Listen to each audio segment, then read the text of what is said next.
practice, healthcare, and what's new in future nursing and healthcare, health education for medical patients, precision medicine and mental disorders, clinical trials in seasonal health conditions, and many, many more. It is a prestigious event organized with a motivation to provide an excellent international platform for the academicians, researchers, nurses, and budding students around the world to share their research findings with the global experts. And with no further ado, I would like to welcome all our honorable dignitaries for today. Of course, our conference chair, Dr. Gopichandran as L, Associate Professor, AIIMS, Delhi, India.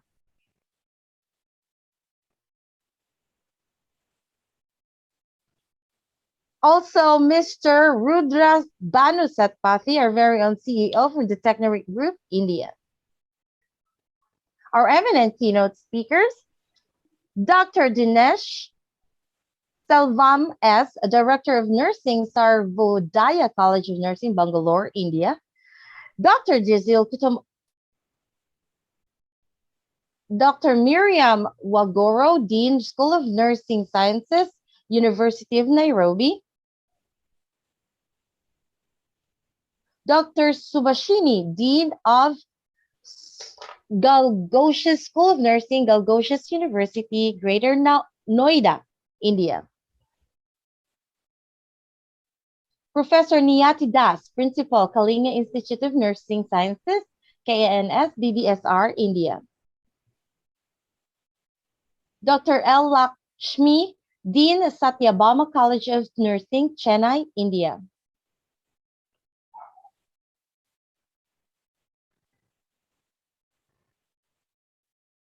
Of course, our keynote speakers, Dr. Dinesh Silvam, Principal, Sarvodaya College of Nursing, Rajiv Gandhi University, Bangalore, India. Dr. Giselle Sempron Kutamura, Vice Chair, Cebu Normal University Ethics Review Committee, and Director of the Research Institute for Aging and Health, Philippines. Mrs. Pramila Thapa, former Registrar and Member Secretary of Senate in Purbanchal University, Bagmati, Nepal. Dr. Ketan Parikh, Pediatric and Neonatal Surgeon, Pediatric Laparoscopist, and Urologist. Consultant Pediatric Surgeon, Jaslak Nanavati, Apollo, LH Hiranandani, Seven Hills SRCC Children's Hospital, India.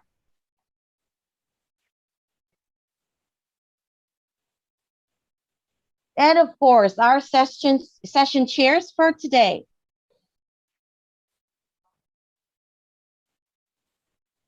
Dr. A. Tamil Sevi, Principal Professor and Head of Department of Medical Surgical Nursing, Amity University, India.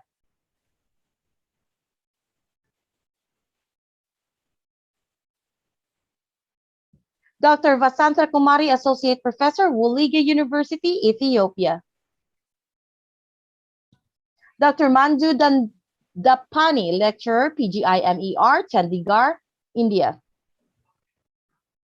Thank you so much to all our honorable dignitaries for joining us today, even during this pandemic situation, and imparting their expertise with us. I would also like to take this opportunity to welcome all our presenters from across the globe who have spared their valuable time to share, to enlighten us with their latest research studies. I would also like to welcome all our attendees today. Thank you so much for joining us today. And now I would like to welcome our conference chair, Dr. L. Gopichandran, Associate Professor, AIIMS, TNAI President, Delhi Branch, India. Thank you. I think I'm audible. Yes, you are, sir. Yeah. Good morning to everyone. Today our Good morning. Our chief guest, Dr. Soumya Muhammad. Today all our dignitaries, Mr. Rudra Sadapti, Dr. Tamil Chelvi, Dr.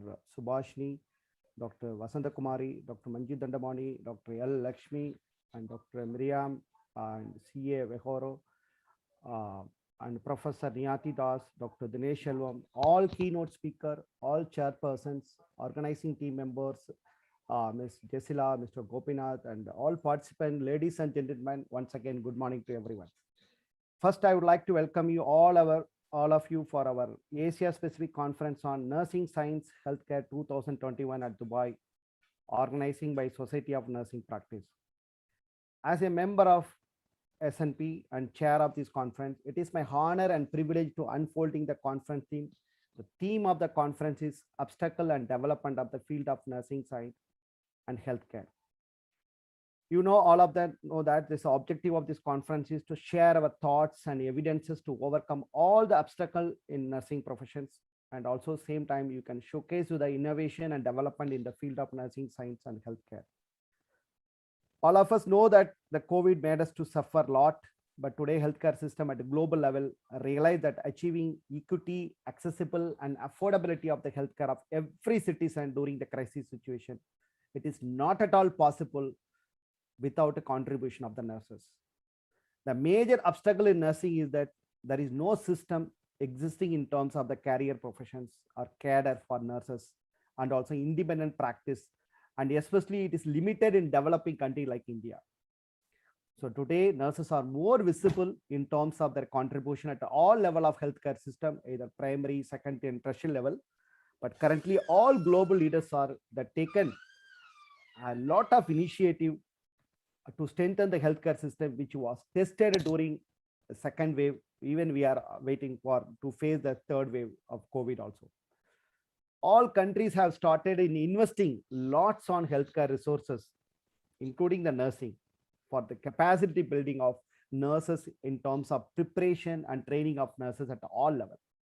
But at the same time, other side, look into that nurses are providing by quality initiative and improve the patient care outcome through the standard of nursing practices or evidence-based nursing care, with engagement of the many quality research work taken by nurses today. So same time, the specialized nurses and nurse practitioners are coming in across the globe, especially in developed countries. And that is also show that how we are, to proving ourselves to independently manage the patient, and also to show the evidences how we contributed in the outcome of the healthcare.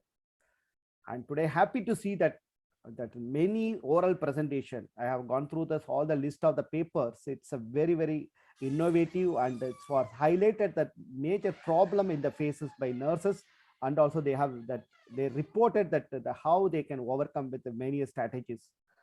So this, and not only that, they also highlighted about various health problems, clinical problem addressed by young nursing researchers.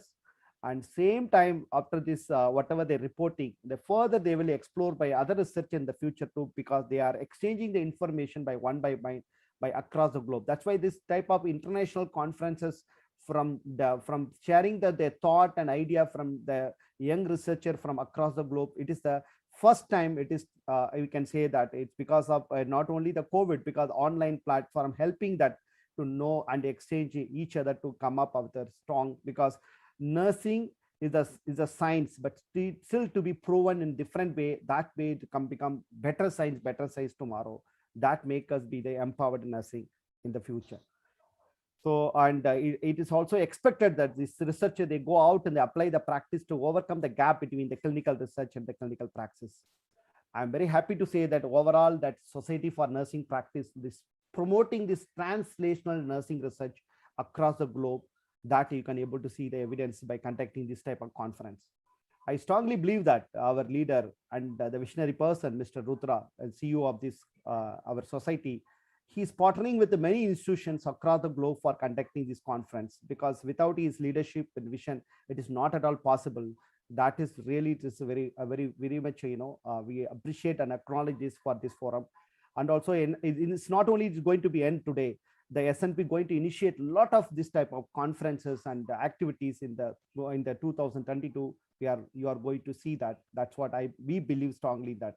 And also we are coming out with the good nursing journals, and already we have existing journals, but it's going to be with the indexed with the many database, that also going to be come out along with this our conference in future. Once again, I congratulate to our all organizing team. Even though I am also part of this, still I'm very happy to be there. We have very good team. We are working at along with the co-partner with many of the institutions that will coming out with the best conference, and we'll continue the same in the future. Thank you once again. Wish you all the best. Have a good day for everyone. Thank you.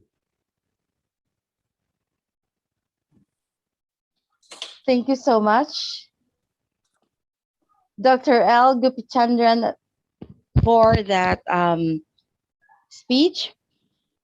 And now I would like to welcome our CEO, Technorate Group India, Mr. Rudra Banusatpathy. Good morning, sir. Good morning. Honorable dignitaries, esteemed guests, revered speakers, respected chairs, delegates, academicians, industrial professionals, and my beloved students. These days are tough times. We lead a life of uncertainty between forlorn hopes and frantic dreams. The virus has jeopardized our civilization, making us face the biggest challenge towards humanity ever encountered. Economy, education, and existence is disrupted, and globe is undergoing the biggest threat of life. Now research is mandate, and only solution the globe and humanity seeks from nursing research community and fraternity desperately. Today, we see the sun shining over this beautiful city of Dubai, where we feel overwhelmed and aspirated to announce the commencement of this epoch-making conference, Asia Pacific Conference on Nursing Sciences and Healthcare. We have more than 8 thought-provoking keynote speakers from leading academia and industries, as well as who will be delivering the lectures in field of in the nursing sciences. The agenda of the conference includes more than 60 presentations by our esteemed delegates and keynote speakers. The presentations of the abstracts are shortlisted after thorough review and scrutiny after receiving numerous articles from nook and corner of the globe. Today, I feel overwhelmed to speak at this spectacular forum, and this is a privilege for me to represent Society for Nursing Practices and bioleagues, the unit of Technorate Group. Society for Nursing Practices is built for humanity, so we stick to our commitment of delivering uninterrupted academic and scientific services to nursing community all across the globe, in spite of challenges and circumstances. Amid COVID pandemic, we opted online platform and delivered more than 50 webinars and a couple of grand conferences, thus creating an immense impact on research opportunity towards nursing research. We are no more only an association alone. We are a conglomeration of more than 100 international universities today, standing with us and thus making us stronger enough, and one of the largest populated association with more than 7,000 professional and student members associated with us. We are rapidly expanding our network. We are collaborating with our universities, research centers, and industries all across the globe with vision to establish world's strongest scientific network. The community will shortlist the quality of research from grassroots to the crest and divert them toward trials and implementation, which is towards the need of mankind. Our mission is firm and our objective is strong enough to connect organizations and individuals on common platform of research interests by creating a collaborative environment of knowledge sharing. We believe that this conference will be definitely one of the most productive conference, and I believe the organizing committee members and scientific chairs and our speakers will be delivering their best outcomes. And I express my gratitude to my colleagues, my all members, all scientific and national ambassadors, chairs, speakers, and universities for their support. To add on values to this conference, I greet everyone to share their experience, knowledge, skills, irrespective of nationality, to make this conference further more productive and worth of attending. I express my hearty gratitude to esteemed universities of India, Galgotia University, Satyabama University, and KIT University for their kind support and participation in the conference. We'll be delivering all possible academic and scientific professional services to the respective institutions. And I believe these institutions will be becoming the potential universities, potential organizations in upcoming days, and will be the hub of scientific interaction and thus helping us to globalize the innovation. I wish everyone a healthy life and happiness. May Almighty bless us with both of them. Thank you very much. Thank you so much, Mr. Rudra Banasatpathy, for that kind words. And now I would like to welcome our next keynote speaker, Dr. Dinesh Selvam.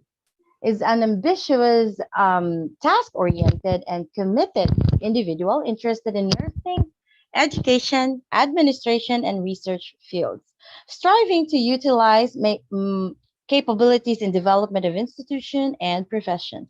He is currently the principal in Sarvodaya College of Nursing, Bangalore, and has an experience of 28 years in this field. He completed PhD from nursing. He had more than 20 publications in the international journals. Let us welcome again Dr. Dinesh Selvam. Good morning.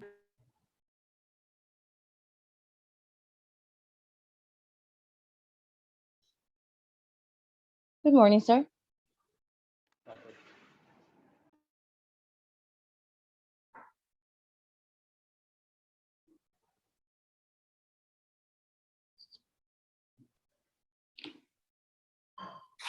Good morning. Good morning, everyone. Good morning. I think I am audible and I am clear. Yes, you are, doctor. Yeah, thank you. Thank you. So I was waiting for that response. And actually, I want them to share the slides also.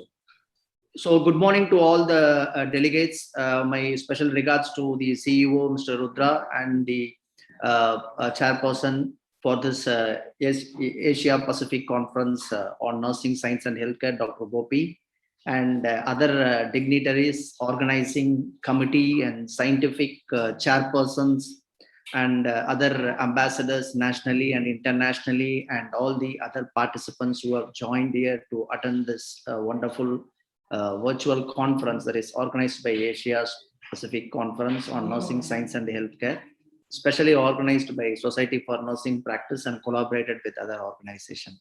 It gives me immense pleasure for opting me to present a topic on this conference, and the topic goes on with the scope of nursing practice, ubiquitous scope of nursing practice, nursing and healthcare profession and its practice and its ubiquitous scope was the topic given to me on this day. Shall I request the technical committee to share my slides? Or shall I, sir?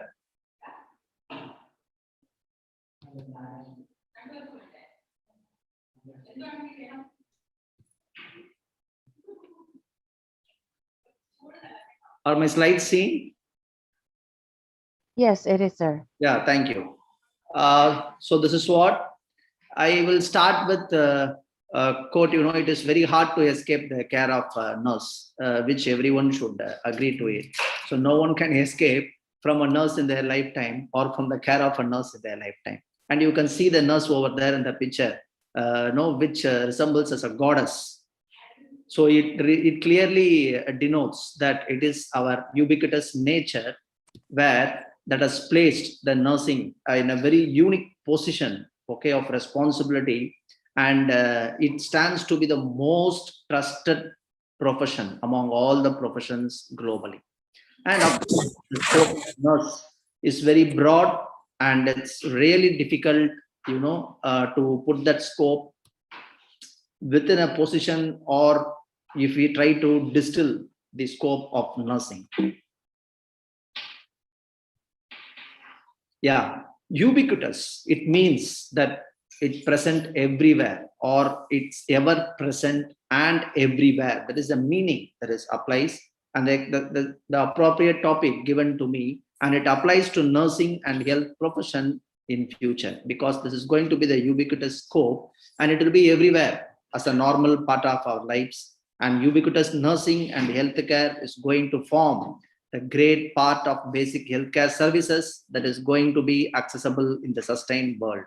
Nursing, of course, it encompasses autonomous, collaborative care of individuals of all ages, families, groups, and communities, sick or well, or in any setting. Nursing encompasses this collaborative care. It includes promotion of prevention of illness, and care of ill, disabled, and dying people, And nurses play a critical role in healthcare. And very often, we call them as an unsung heroes in the healthcare facilities or in any emergency response. Despite the critical role the nurses play in the healthcare, there is a shortage of nurses worldwide, which should be noted, and that is going to be in rise as the population grows. And nurses and midwives, they account for nearly around 50% of the global health workforce, and they represent 50% of global shortage of health workforce also. And some of the very key facts about nursing in the healthcare profession, this is a very strong multidisciplinary healthcare team. The nurses and midwives, they make a significant contribution in delivering a primary healthcare, and they ensure that patient-centered care that is close to the community is rendered. And nurses and midwives account for nearly 50% of all the global health workforce. And there is a global shortage, as I already mentioned you, which is going to be another 50% of current shortage in the health workers.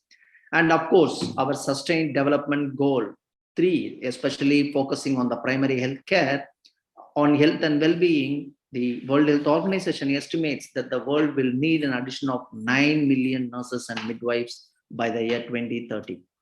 The nurses play a very key role in achieving the health promotion, disease prevention, and delivering the primary and community care.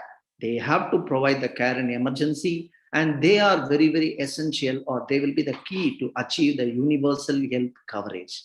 Achieving health depends a sufficient number of well-trained, educated, and regulated healthcare team, and among them, the supported nurse and midwives, they have to concentrate on their service and provide the quality of care. And globally, 70% of health and social workforce are women compared to 41% in all employment sectors. The World Health Organization has given 4 main goals to contribution of the nursing and midwifery workforce to improve the global health. Especially, it is the ensuring that educated, competent, and motivated workforce within effective and responsive health system at all levels and in different settings should be ensured. And optimizing policy development, leadership, management, and governance among nursing in the healthcare setting, and maximizing these capacities, through professional collaborative partnership, education, continuing professional development, and the last goal, which focuses is on mobilizing the political will. There should be a lot of investment in building evidence-based nursing and midwifery workforce all over the health sector globally. You can see this, the sustained development goals, where it shows the role of nurses being the unsung heroes, to improve the people's health through all their actions, what they do in order to attain the sustainable development goals.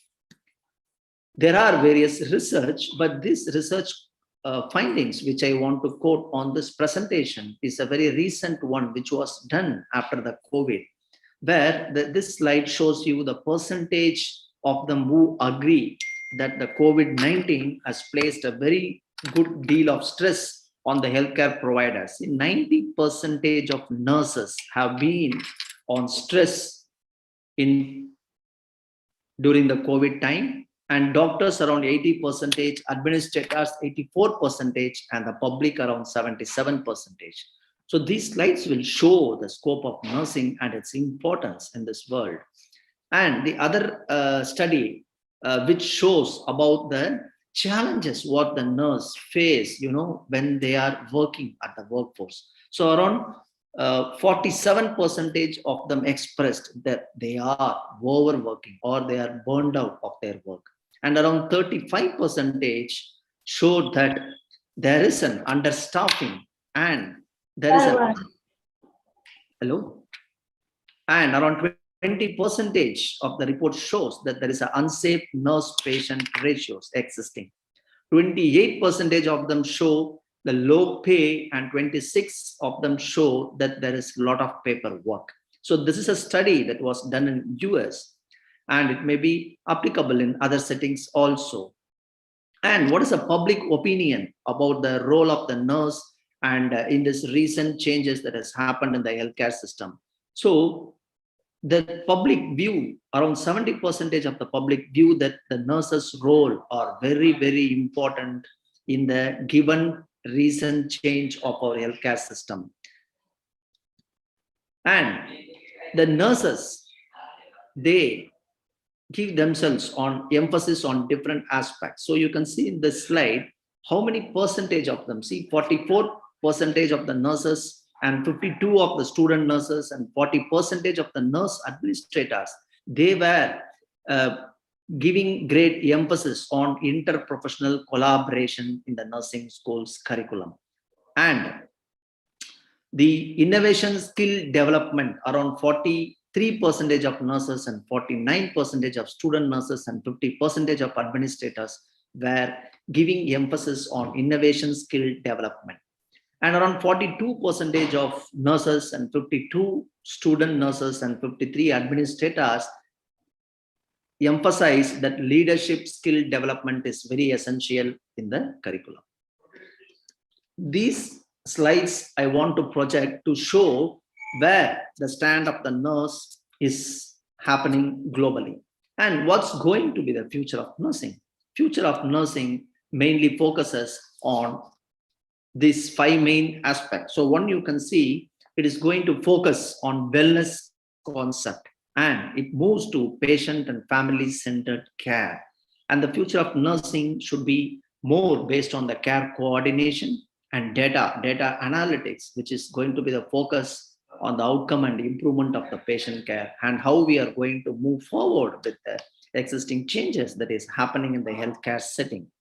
So when we talk about focusing on wellness, there is a very clear shift in the care system where already we have moved from the focus on illness to one that is going to prioritize on the wellness and the prevention concept. So this means wellness and preventive focused evaluations, wellness education programs, and programs to address the environmental and social triggers that is happening due to the disease conditions and the care problem, all are going to face an equal importance of focus, where disease focused clinical intervention is going to be delivered. The next move is going to be on the patient and family centered care. So nurses, again, they are ideally positioned for this role, where they are going to be consistently embraced an approach for the holistic care only when they are going to involve the families and the communities, and when they are going to empower the patients to take or assume responsibility in their own disease management. Hope everyone will agree for this. And next comes the care coordination. Nurses are no single-handed. They are going to be they are the very important part of the healthcare team.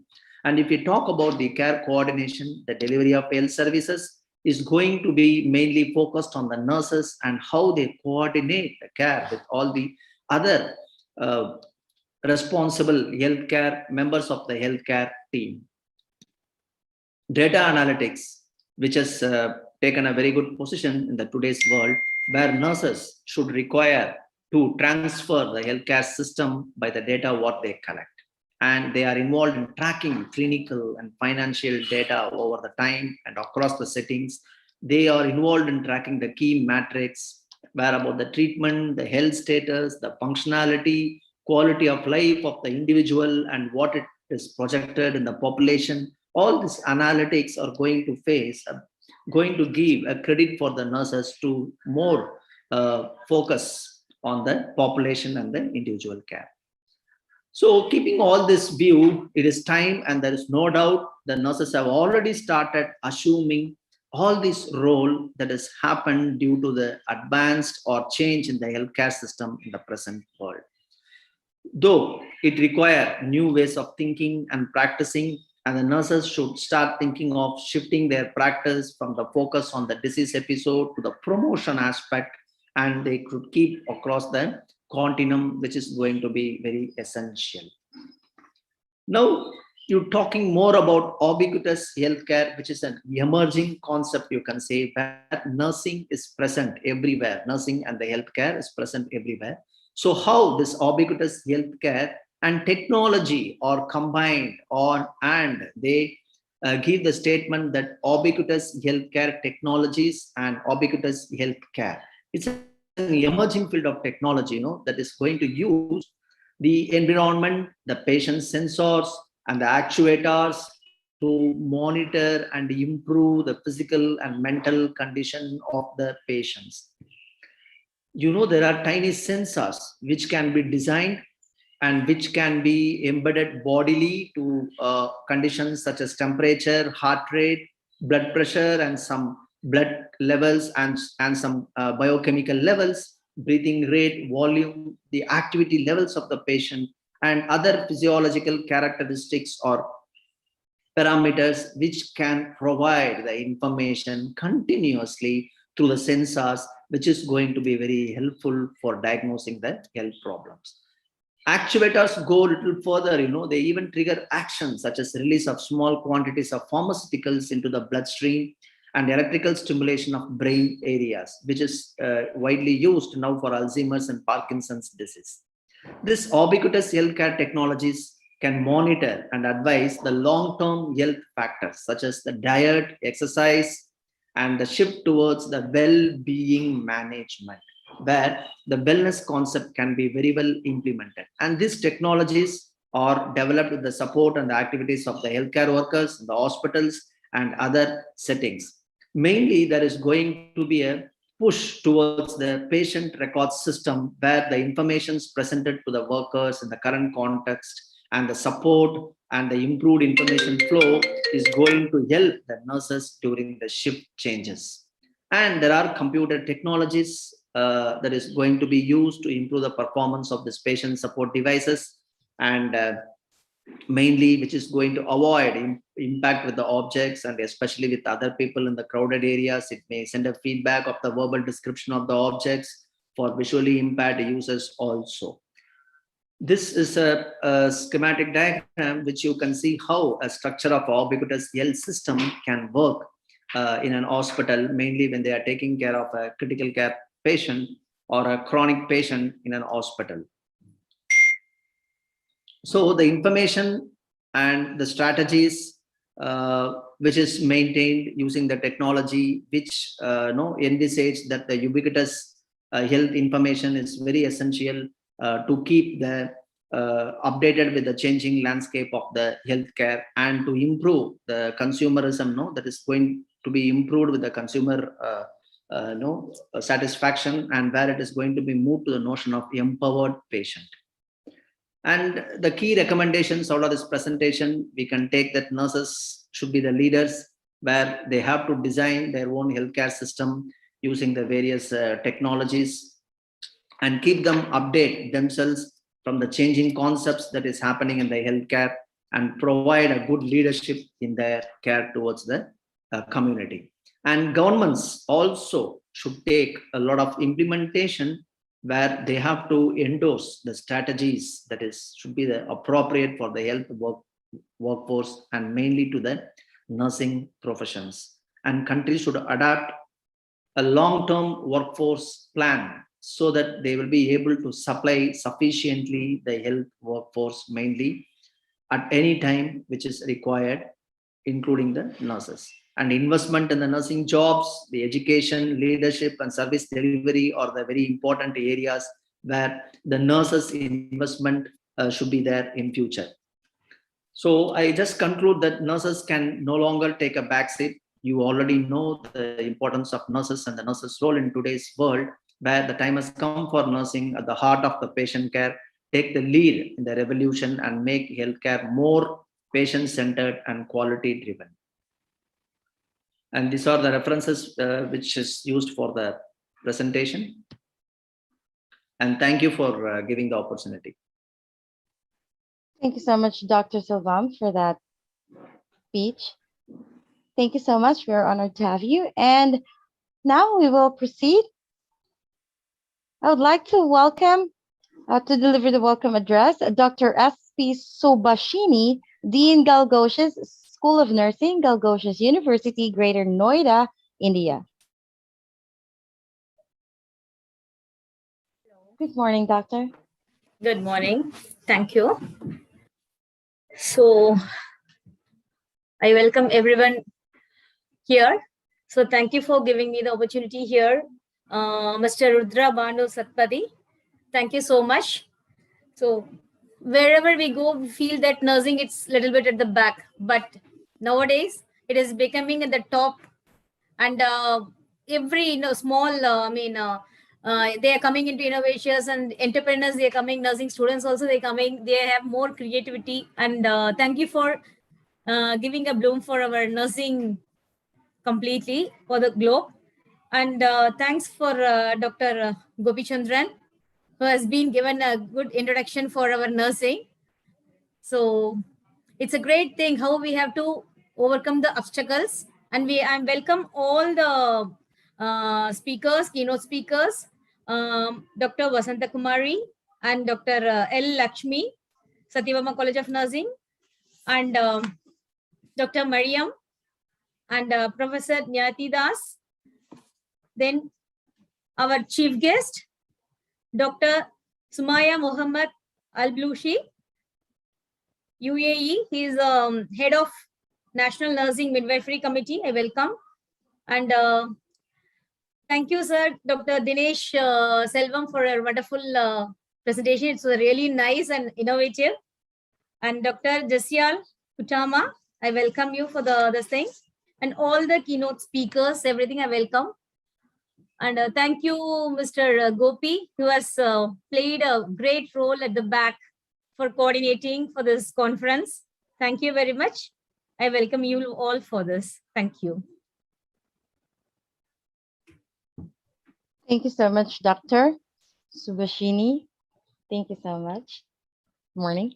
And now I would like to welcome our next speaker, Dr. L. Lakshmi, Dean of Satyabama College of Nursing, Satyabama University, India. My apologies. Again, Dr. Lakshmi Dean, Satyabama College of Nursing, Satyabama University, India.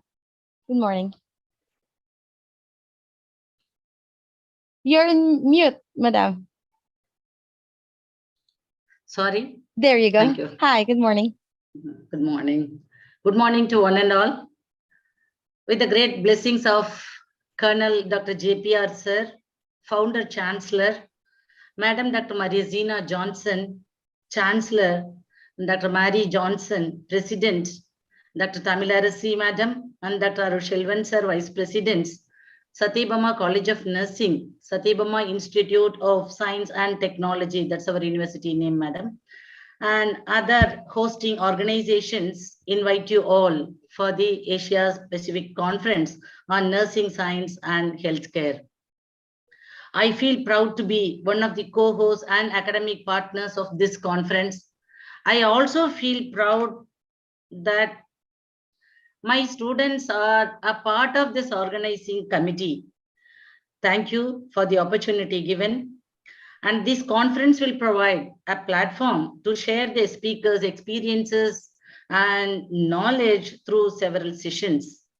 I assure that this conference deliberations by the eminent speakers will help the participants to gain profound knowledge on quality care, which is highly needed now. Thank you, organizers, for the opportunity given. All the very best. Thank you. Thank you so much, Doctor.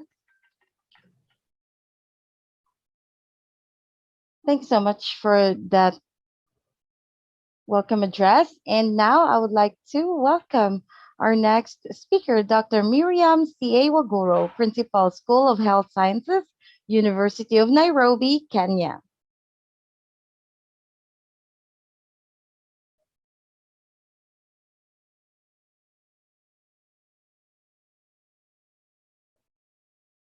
Dr. Miriam Waguro.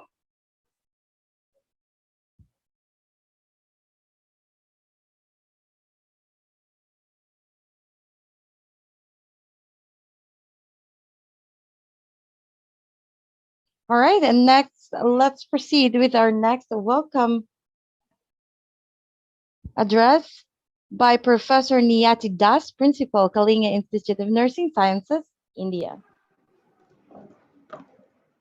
Hi, good Hi, morning good to morning, all. madam. Good morning. Good morning. There is a quote by Nelson Mandela: "Education is the most powerful weapon which you can use to change the world." Once again, very warm good morning to all the way from Kalinga Institute of Nursing Sciences, Bhubaneswar, India. Esteemed Chair, Dr. L. Gopichandan, Associate Professor, AIMS, New Delhi, India. Honorable Chief Guest, Dr. Sumaya Mohammed. She is a Director of Nursing Department, EHS, UAE. Special guests, Principal, Dean, Directors and CEOs of different colleges, research scholars, faculties and dear participants. I, Professor Niyati Das, Principal of Kalinga Institute of Nursing Sciences, take this opportunity to congratulate the entire team of Society for Nursing Practices and bioleagues worldwide for organizing such a global event, which will enable all of us explore various facets of nursing as well as healthcare research.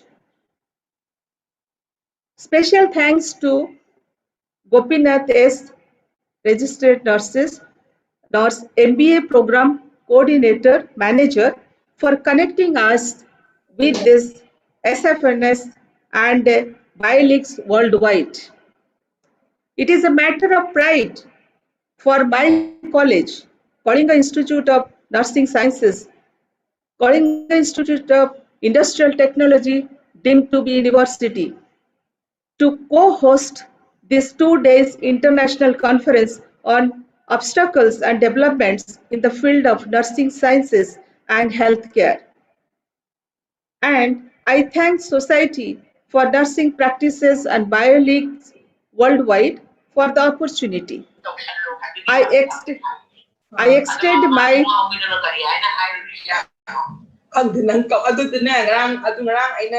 yes, I extend my warm welcome to each one of present virtually or in person to this 2 days Asia Pacific Conference on Nursing Sciences and Healthcare. I want to share my slide little bit about the King's Orchid University. Speaking over my university, Kalinga Institute of Industrial Technology, deemed to be university, has been accredited with Institute of Eminence tag by Ministry of Human Resource Development, Government of India in 2019. It started off as a 2 rented room ITI school to have developed to be an institute of eminence with 14 different courses, among which one of them is KINS, that is Kalinga Institute of Nursing Sciences. Our beloved founder, Dr. Achyuta Samanta, who is known worldwide for establishing the first tribal university. Under his able leadership, KIT and Kalinga Institute of Social Sciences, both the university have flourished. KIT Universities has 23 world-class campuses with more than 2,500 faculty members and more than 60,000 tribal students, and in addition to that, general students. So these are the rankings and recognition of the universities. These are the green areas of the universities. Then these are the some glimpses of the universities with endless opportunities. It is the digital library uh, in our university. These are the sports campuses. Okay. So these are our school and college of nursing. I am proud to be a part of the organization. KIGS has been serving as a pioneer institute of nursing in Odisha, affiliated to KIT University, recognized by Indian Nursing Council. We have all three courses, that is general nursing courses and MSc nursing, and soon the PhD program is going to start. We have all the lab facilities, including simulation lab. So we are very proud that we are having our own hospitals. This is the Pradupna Wala Memorial Hospital, Kalinga Institute of Nursing Sciences, where our students go for clinical practice. Recently, our hospital has been awarded the best hospital for COVID management at the national level. These are the These are the important highlights regarding the hospital. That is, there is a 2,500 bedded multi-speciality, super specialty hospitals. And these are the infrastructure for the hostels. The students are having adequate space for the study. And there are so many special days, celebration, seminar, workshop. It is conducted in our colleges. And these are the special days celebrations. And what about our best practices in the university as well as in the college? Art of giving, tutor mentoring, Go Green, Swachh Bharat, Kanya Kiran, health awareness program on special health days, participating in health camps, informal meetings by principals, and then conducting continuing nursing education, journal club presentation. Then there will be a virtual classes, student-friendly campus and ragging-free zone, students counseling by KIT, student counseling cell, sharing activities of KIT and KIDS and welfare schemes through social media. And our motto is that we have to, if you want to know that, you can refer to this different sites for getting adequate information regarding the KIT University. So once again, thank you very much given us opportunity, and also we hope in future also you can add to conduct this international conference as a co-host. Then I wish all of you all the very best for 2 days conference. I hope you will have wonderful time. Thank you, ma'am. Thank Thank you you, so much. everybody. Thank Thank you. you so much, Professor Niyati Das, for Thank you, that, sir. for sharing with us. And now, I would like to welcome Dr. Miriam C.A. Waguro, Principal, School of Health and Sciences, University of Nairobi, Kenya. Dr. Waguro?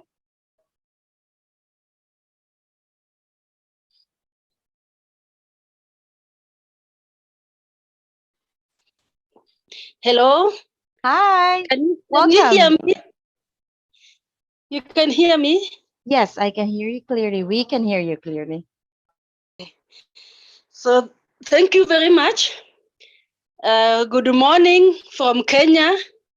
It could be good afternoon in your country, so good evening, depending from where you are coming from. It's really my greatest pleasure to be part of this organizing team. The theme for this year is very, very important for us because we know we have had many obstacles to continue caring for our students, to continue caring for our patients. So the theme is very important. And as nurses, we have, by being here, I know that we have overcome the obstacles and we have attained developments. We have generated knowledge that we are going to share here. I share in the same view with the speaker before me, and I may not want to repeat what she has said, but mine is really to welcome you so much. And thank you so much for the opportunity for the Society of Nursing for arranging this important conference. I want to wish the participants and the nurse scientists a fruitful discussion as we share the knowledge that we have, remembering that Jean Watson, one of the nurse theorists, talks about nursing as based on human caring. At this time of the pandemic, we have seen a lot of obstacles to human caring, starting with putting on the PPEs and the masks that that hinder the patients from seeing our faces, so that communication is not seen, and yet we have to care. And yet we fear that we are going to get this pandemic. At such a time when everybody else is sitting and working from the comfort of their homes, nurses are called upon to be on the front line. It is such a time that our duty to care is tested. So I hope that all the knowledge that we have generated, we are going to say, for example, how have we been able to go around the obstacle of face-to-face teaching? How have we been able to go around the obstacle of barriers in clinical placement? How have we been able to get innovations to be able to sort out all these obstacles that are there for us and barring us from caring for our patients and for our students? So with those few remarks, I want to welcome everyone and thank you so much for giving me an opportunity to be able to share this time with the participants. Thank you so much. May God bless you.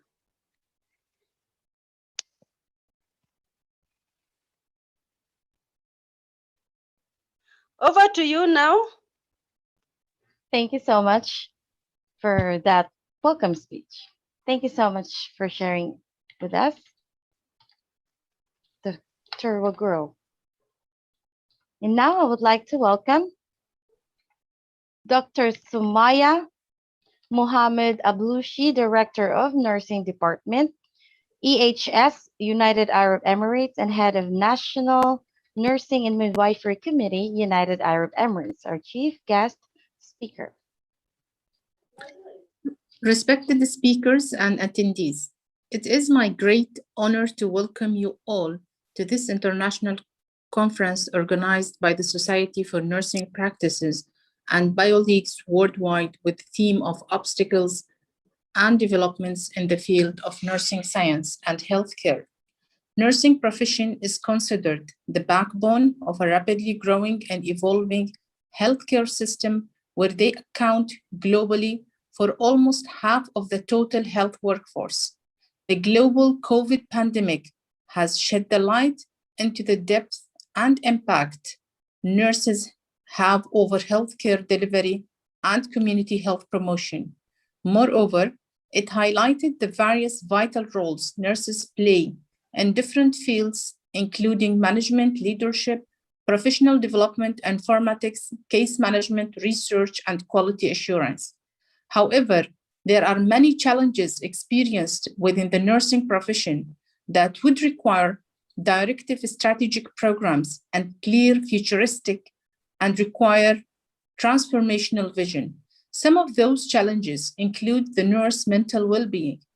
This mandates nursing leaders to implement comprehensive programs aiming at supporting and promoting nurses' psychological health and enhancing a positive and fair working environment.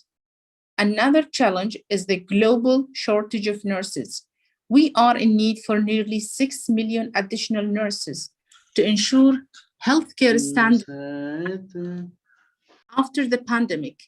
According to 2020 report by the World Health Organization, on the other hand, digital health transformation and introduction of advanced technologies into nursing mandate nurses to understand how technology is enabling them to better care for their patients, utilize them, and productively adapt. I would like to support the international WHO and ICN call for the investment on nurses and their leadership competencies, recognizing, respecting, and investing in nurses to grow into transformative leadership roles is very vital.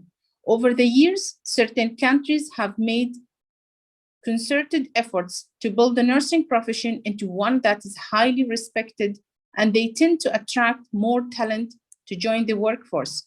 Nurses are not only involved in patient care, but are also accountable to provide a high standard of care that incorporates research and innovation. When nurses take on more responsibilities and leadership roles, they tend to feel appreciated and motivated to stay in the field. This helps to attract more talent to the workforce. Leaders in healthcare today need to recognize nurses' impact on our communities and their potential to drive meaningful change. It is a commitment we should all make to empower nurses in their mission to care and support excellence and outstanding health services. At the end, I would like to thank the organizing committee and wish you a productive and fruitful conference. Thank you very much.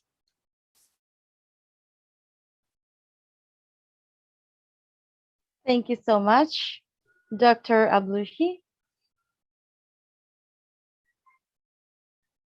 And now I would like to call on our next keynote speaker, Dr. Giselle Kutamura.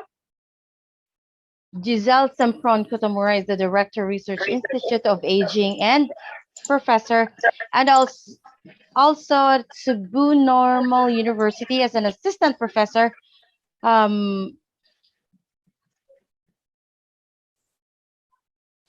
Masters in Nursing, Registered Nurse 2000 to 2008. Let us welcome Dr. Giselle Sempron Kutamura. Thank Hi, you ma'am. so Good much. morning. No problem at all. Thank you so much. I hope my audio is clear so far. Yes, it's very clear. Please proceed. Great. Thank you so much, Ma'am Jojo. So good morning, good evening, and good afternoon to all nurses and other healthcare providers all throughout the world. I'm so happy and thank you so much for the opportunity for me to share with you the emerging trends in nursing and healthcare today. And so before I'll start, I would like to see if I am with you and you are with me. I would like to see some morning greetings, afternoon or evening greetings in the chat box. In the Philippines, it's maayong buntag. How about in your dialect? Can you see your greetings in the chat box? Yes, thank you so much, Bidula. Good morning. And so therefore, allow me to continue my presentation. So I think it is very much obvious for all of us and for all healthcare providers that the health sector was already undergoing changes and challenges even way back before pandemic, right? So it is actually indicated by the United Nations creation of our Sustainable Development Goals, or we are so familiar with SDGs, last 2015, and 2015 is way before pandemic. And so therefore, this is an indication that even before pandemic, we already appreciated that there are needs, including health needs, that we need to address as surrounding us around the world. And so therefore, in the 17 interlinked global goals, so you and I are actually involved and are responsible to make it happen. by year 2030 and take a look at each of the goals, these goals are actually directly or indirectly connected to health care services. Do you agree? And so imagine if the existing things that we already have, the existing issues that we already face, is coupled with COVID-19 pandemic. So it's not easy. It's actually shaking our sector tremendously. So according to Yo and Shah, last 2020, the COVID-19 outbreak actually resulted to global health crisis, obviously. And this resulted to a very huge shake in the healthcare system, which further consequently lead us to recognize that there is indeed an urgent need for research to continue amidst the pandemic in order to address various areas like management, disease management, issues about pandemic, scarce resource allocation globally. And so therefore, there's a need for us to address researchers, nursing practitioners, healthcare providers alike must address these issues as one by the help of the scientific research community globally. And so therefore, to continue, my question for you is this: what then will shape the future of healthcare? Given the fact that we have already existing problems coupled with the pandemic that we have. So my question for you is, what will shape the future of our healthcare system? And so the weakness of our existing system is actually revealed further by the COVID-19 pandemic. And you know that even if in the middle of the pandemic crisis that we are having, there are still continuously rising of chronic diseases across the globe.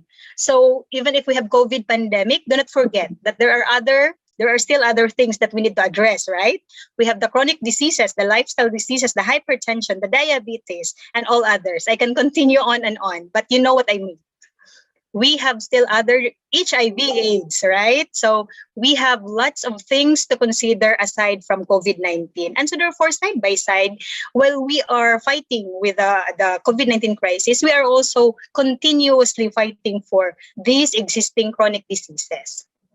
Along with that, we are also experiencing globally an aging population. So our population globally is already aging, and it actually defines and it can indicate some things that we can foresee in our future in the landscape of healthcare.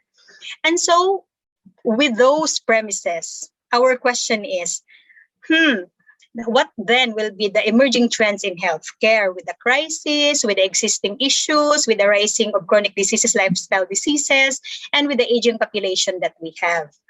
In a nutshell, we can expect three important trends in healthcare. And these are digital health. I will be explaining this one by one later on. Genomics, because gene therapies are continuously explored by the scientists. And of course, extended longevity, because as I have mentioned, we are experiencing aging population. And so we are doing our best in order for us to increase the lifespan across the globe. One by one. One is about digital health, and we see, I think you are all witness to this transformation, that the new normal emerges actually new ways of living and working, work from home and other modifications in order for us to promote health and reduce the exposure by face-to-face. So we have lots of modifications, and these are the things that we see that we have evolved in our appreciation of the use of technology in healthcare. And so therefore, we agree that these reframe the future of our healthcare. So the acceleration of digital transformation can be seen in many, many ways. One, telehealth. Telehealth is defined as the delivery and facilitation of health and health-related medical care and patient education. So, for instance, health education services, self-care via telecommunications or other distance or remote communication techniques. So there are many ways that we can remotely communicate with the patients depending on the context of the disease and the needed management. And so therefore, we have actually, I can say, and other researchers say in the literature, that COVID-19 global health crisis actually accelerated our appreciation or utilization of telehealth because of its benefit and reduction of risk of the face-to-face and transmission of COVID-19. And so therefore, we have different telehealth modalities that we can make use of as healthcare providers. So we can have synchronous. Synchronous means in real time, you can do like this, like Zoom conferences, Google Meet conferences, or you can use other applications where Messenger or any other applications wherein you can talk to each other and see each other synchronously, real time. So you can have that teleconsult synchronously, something like that. Another one modality is asynchronous. So you can just chat, email, or transmit your laboratory results to your physician at any time, and then the physician or the person concerned will be the one to feedback after the evaluation of the laboratories, for example. So you can have a synchronous modality. And some others are already implementing remote patient monitoring. So they have applications, they have other mobile gadgets that they can attach to their patient, depending on the condition and the need. And then such data will be transmitted to the physician or the concerned, and then the physician will feedback based on the evaluation, something like that. So these are the things that we can navigate with regards to telehealth. Of course, this telehealth is having lots of branches on it: telemedicine, telenursing, and other things. But in a nutshell, it refers to these modalities that we can navigate on our way to better patient care despite the pandemic. To continue, we have examples of telehealth technologies. So we can say that even if we are experiencing the pandemic, we can still say that there are advantages. Crisis really is a mother of invention. So these are the things that that our colleagues around the globe, the scientists, have discovered in order to continuously provide healthcare services despite the risks. So we have example of new invention, just so we can continue our monitoring for patients. So to cite an example, I can go on and on with this example, but just so I can take my point across, we have this example of telehealth technology. So we have Cardia. This is from Alive Course Cardiaban. So in your clock is EKG reader. So this application is available in Apple Watch accessory.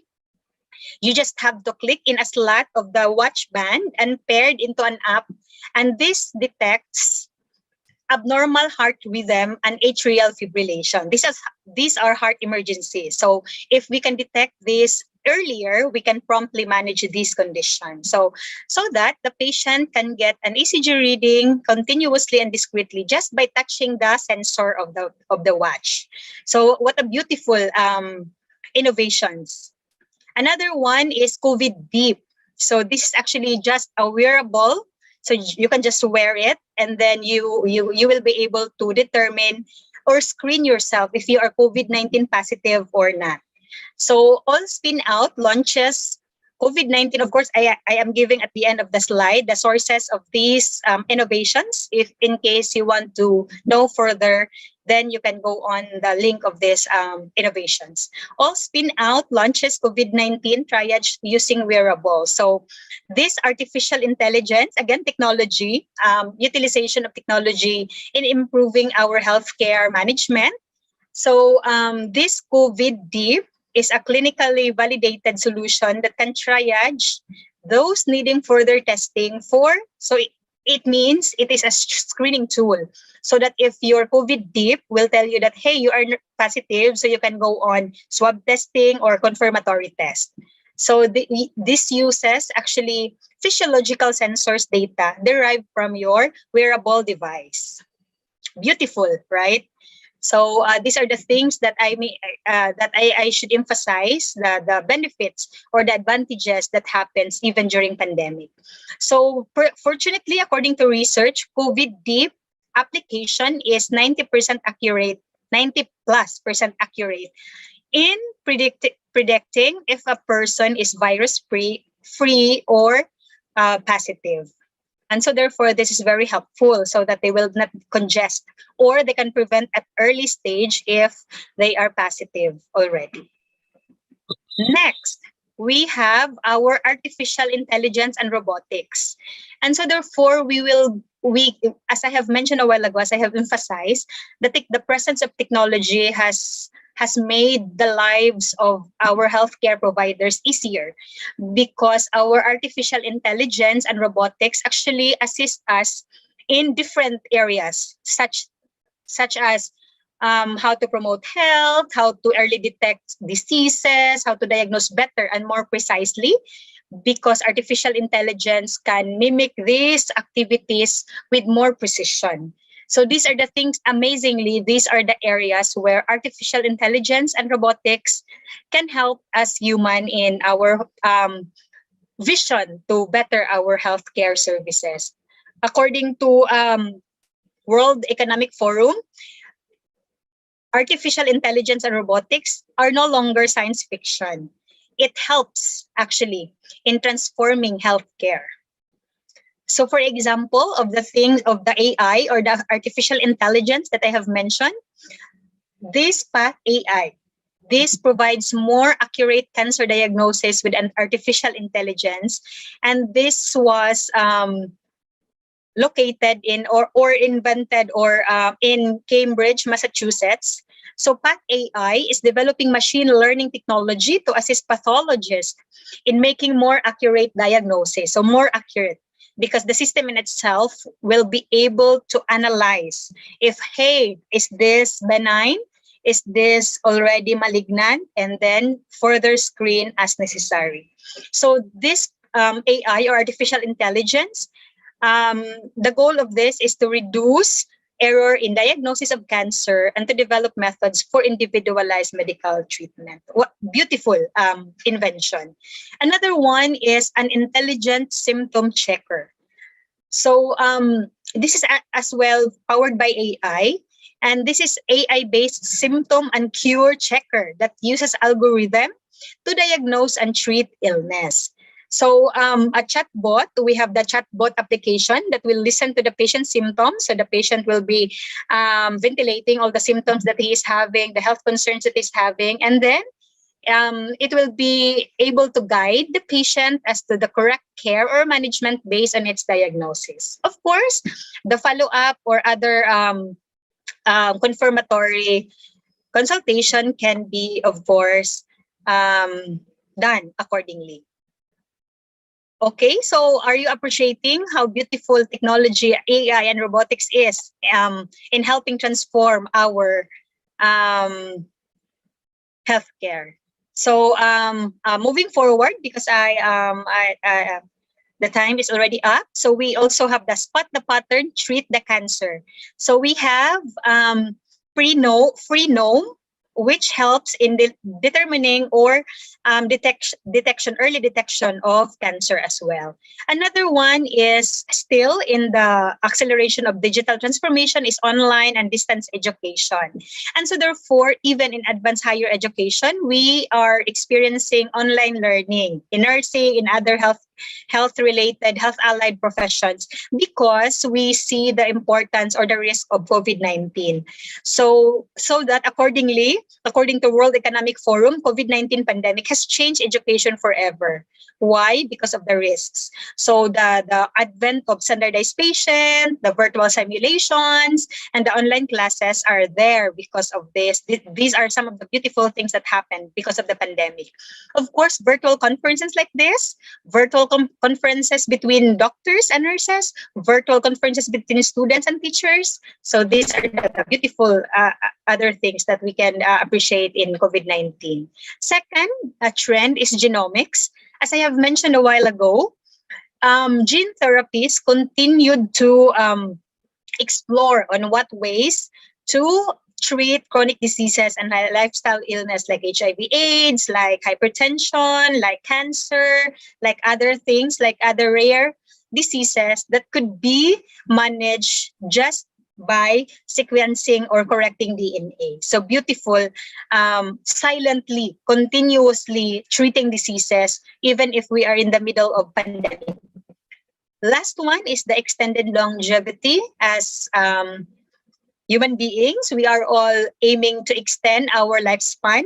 And along with the aging population, we are utilizing, of course, science breakthroughs, as I have mentioned a while ago, the AI and the artificial intelligence and robotics, the supportive economies. If our economy or our government is appreciating the importance of supporting the healthcare system, it would help a lot. And of course, our appreciation of maintaining healthy behaviors, because we realize many things in the pandemic. So in a nutshell, as healthcare providers, we have been tested as in like never before. So the world, fortunately, the world has a growing appreciation for the very, very valuable role that we play in the society. So they are actually they are appreciating a lot more of the healthcare providers, the nurses, the doctors, the medtechs, the physical therapists. The COVID-19 pandemic accelerated this appreciation. They see the very important role that we are playing in the society. So that undeniably, although COVID-19 is challenging, but we realize some of the beautiful trends and the things that we can do in order to address these issues so that we can help our world recover from these disruptions and continue to reshape our services and improve our healthcare outcomes globally. Thank you so much and good morning. These are my references. Thank you and good day. Thank you so much, Dr. Kutamura.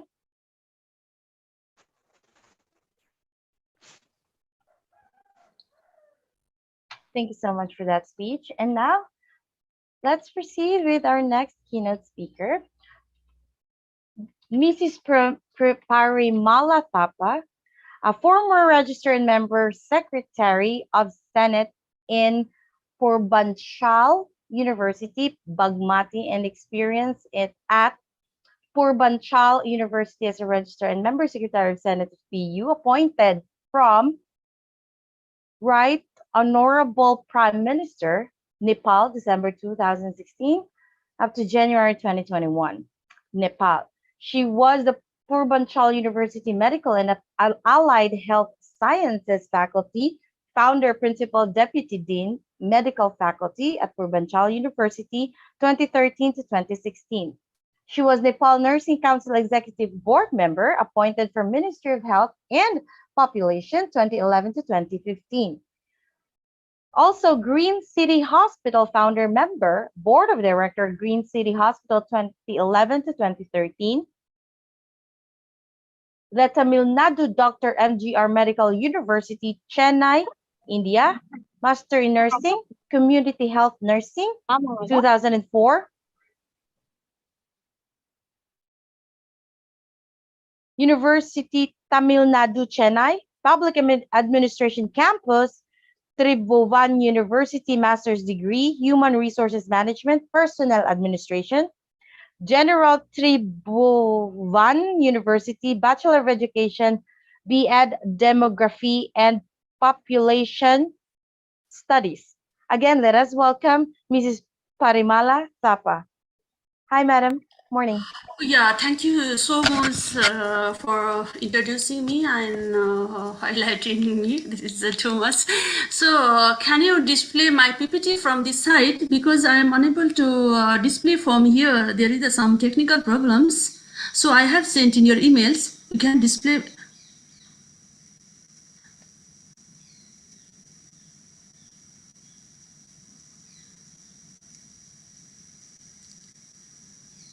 Oh, yeah, did you find my PowerPoint presentation? It is with you. Yeah, let me check on that. Hold on. Okay.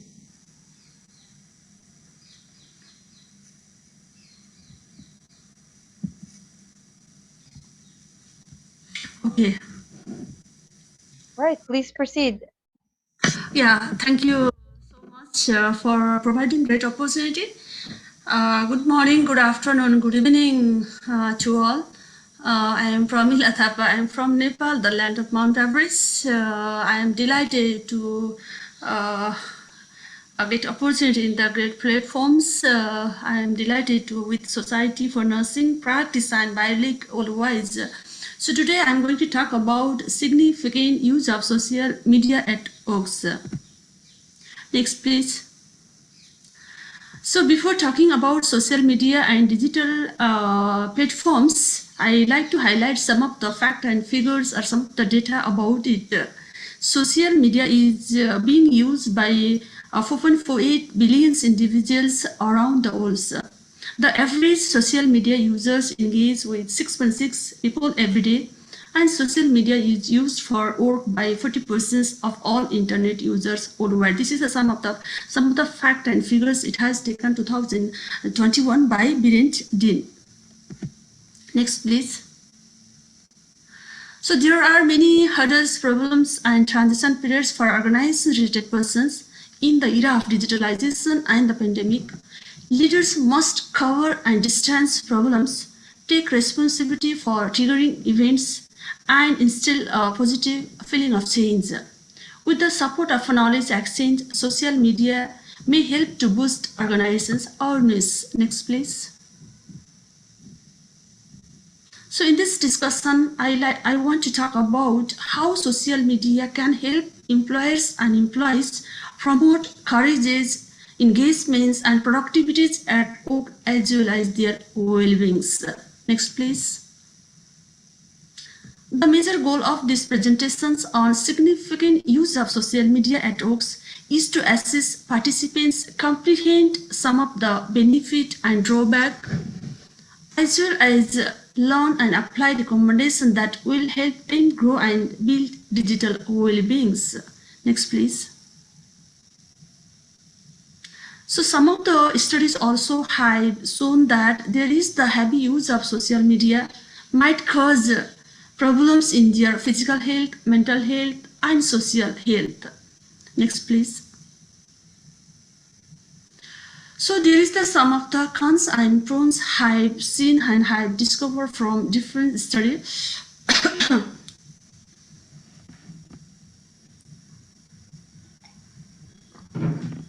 Sorry.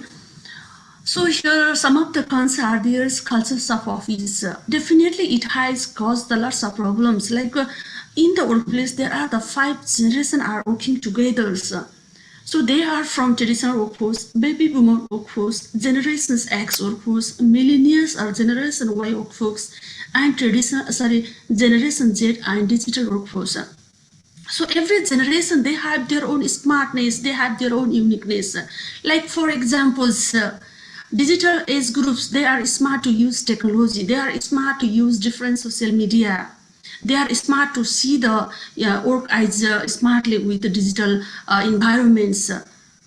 So on the other way, there is the traditional workforce and baby boomers workforce. They are finding difficult to cope this type of challenges, this type of cultures, so that there is the concerns about office cultures. So there is the problems they are facing. Traditional workforce and baby boomers, they are facing some challenges. They have difficult to adjust and cope such situation. This is about the cultures of office, concerns, cultures of office. So another is the concerns of technology. Definitely this is also one of the challenging, because traditional generations and baby boomer generation, they are good for use technology for handwriting and note, as well as face-to-face contact. But on the other side, millennials and generation Z, they are good for using the different social media. They are good for using the different type of communications, because they like to see society with help of internet, and they are more comfortable to using this type of platforms, because they are the pioneers of this development of different technology. So this is also one of the concerns.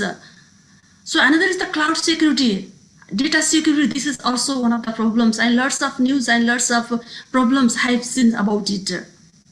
And another is the concern of self-control and emotions, because number of study have revealed that heavy use of social media, heavy use of digital platforms that may cause well-being problems. That might be decrease your sleeping patterns, disturb your sleeping pattern, disruptions your sleeping patterns. You'll feel anxiety, alone. There is a concern about the decrease your socials and your family and friend connection. This is also some of the concerns I talk about in the digital platforms as well as social media. So there is the pros. About the pros, this is the cost-effective tools because there is no need for lots of investments.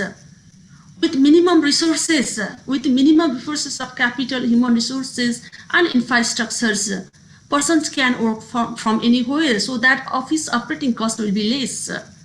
So on the other side, there is the flexible type of tools because here no need for rigid platforms. So person can work from any place. There is no any need for time zone and geographical zones. Only things need to work as connectivities and flexibility and your speedness of internet. So next recruitment, this type of platform can work for your administrative work, your finance work, your like others marketing and others data management. You can work from these platforms.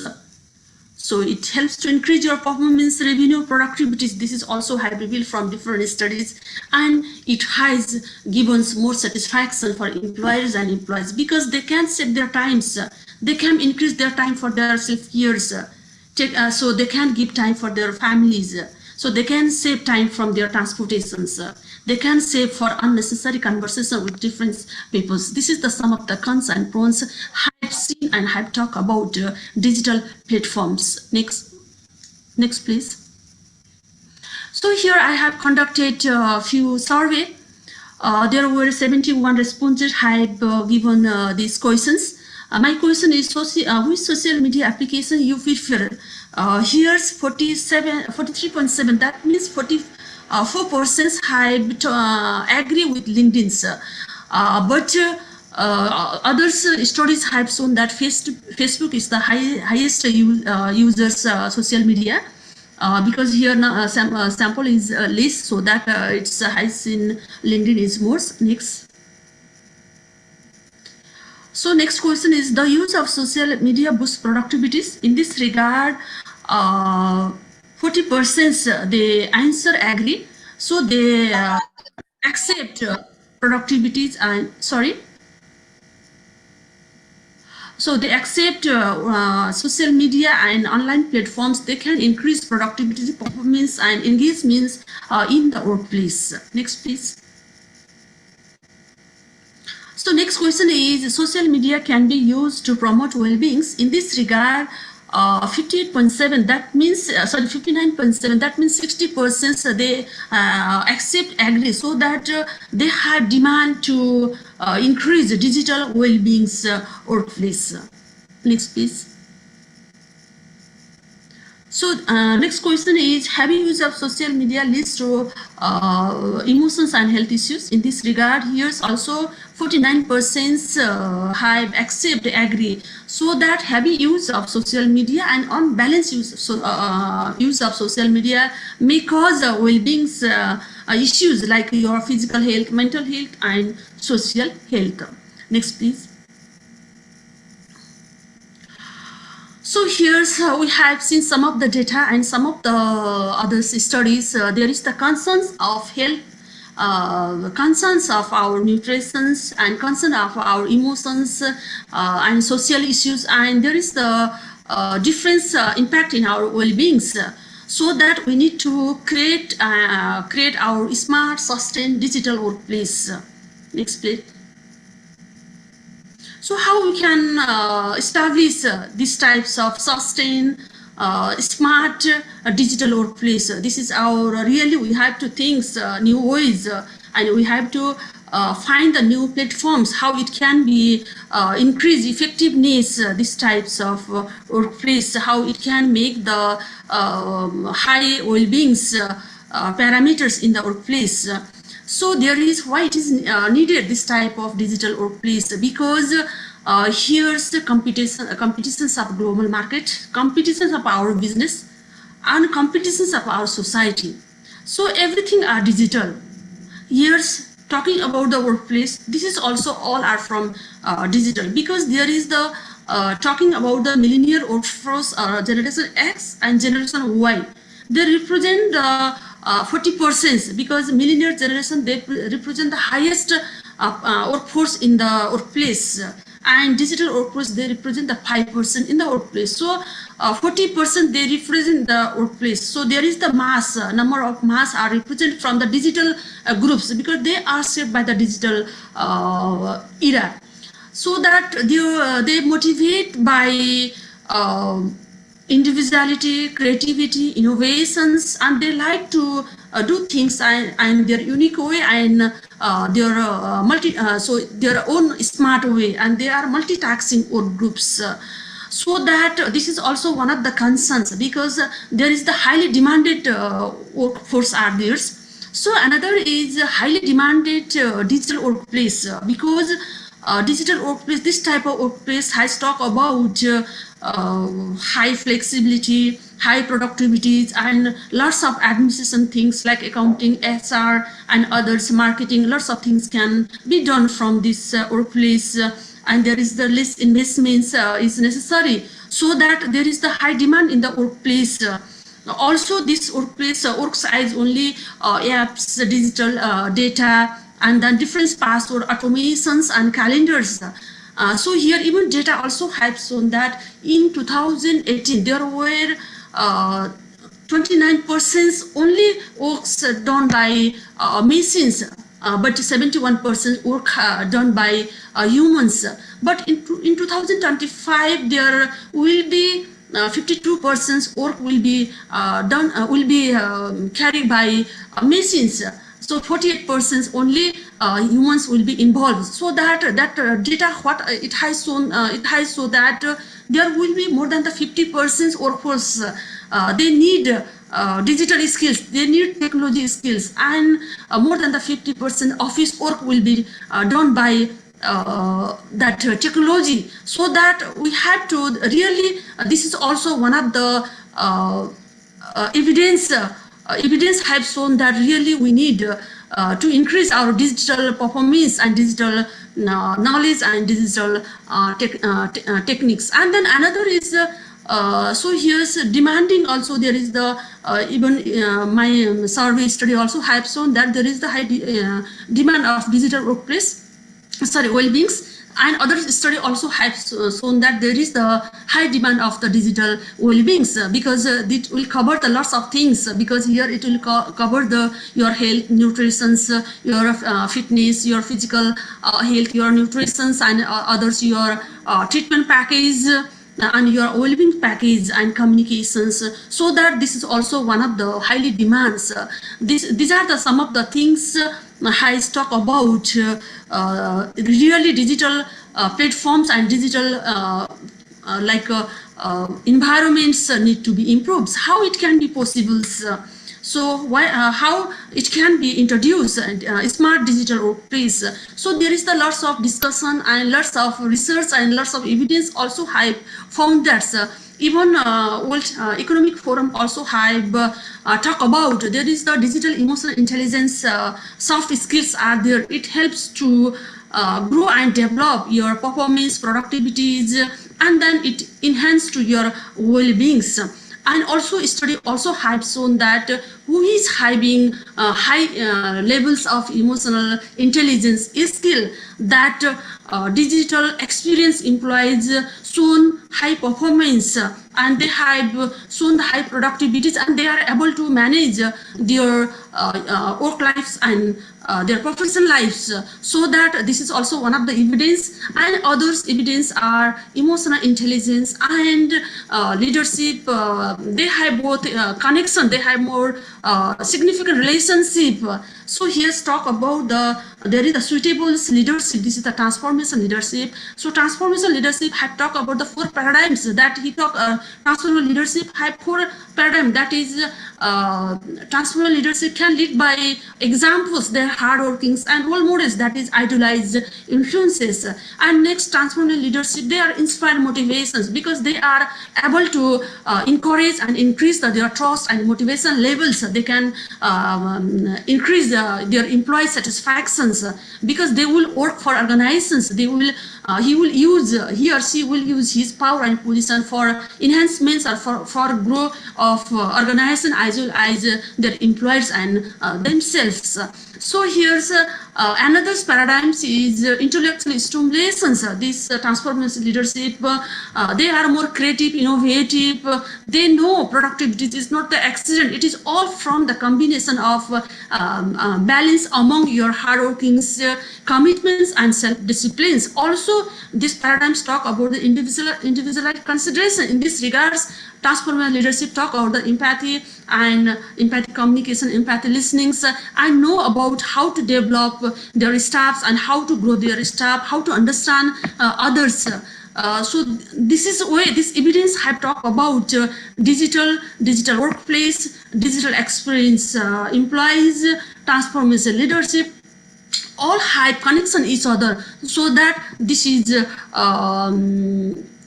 importance or vital skills. Even World Economic Forum also has listed top 10 soft skills. Next, please. So here's digital emotional intelligence. This emotional intelligence, first it has used in 1990 and 1995 it has popularized by Daniel Goleman's emotional intelligence. So here lots of researchers and great persons, they have talked different ways and they have developed the different conceptual frameworks and given different definition about emotional intelligence. But I'll highlight only Daniel Goleman's 4 cluster models, so that it's easy to recognize, regulate ourselves as well as others in the digital environments. Next.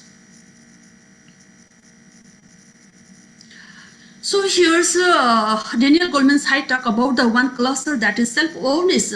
Self-awareness means that it helps to understand your knowledge, your attitude, your skills or practice. So in the digital environments, leaders should understand their levels of awareness, their levels of expertise or competence, how they are growing, how they are preparing themselves.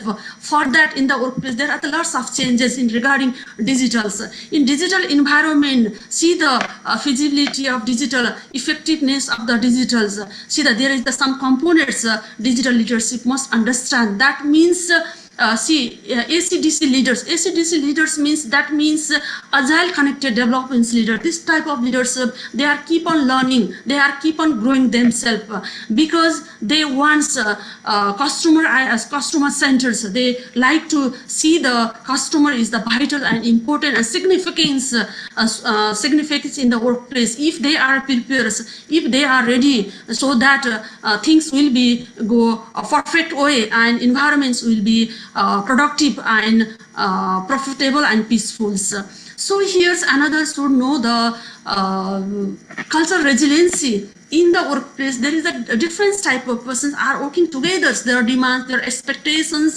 and their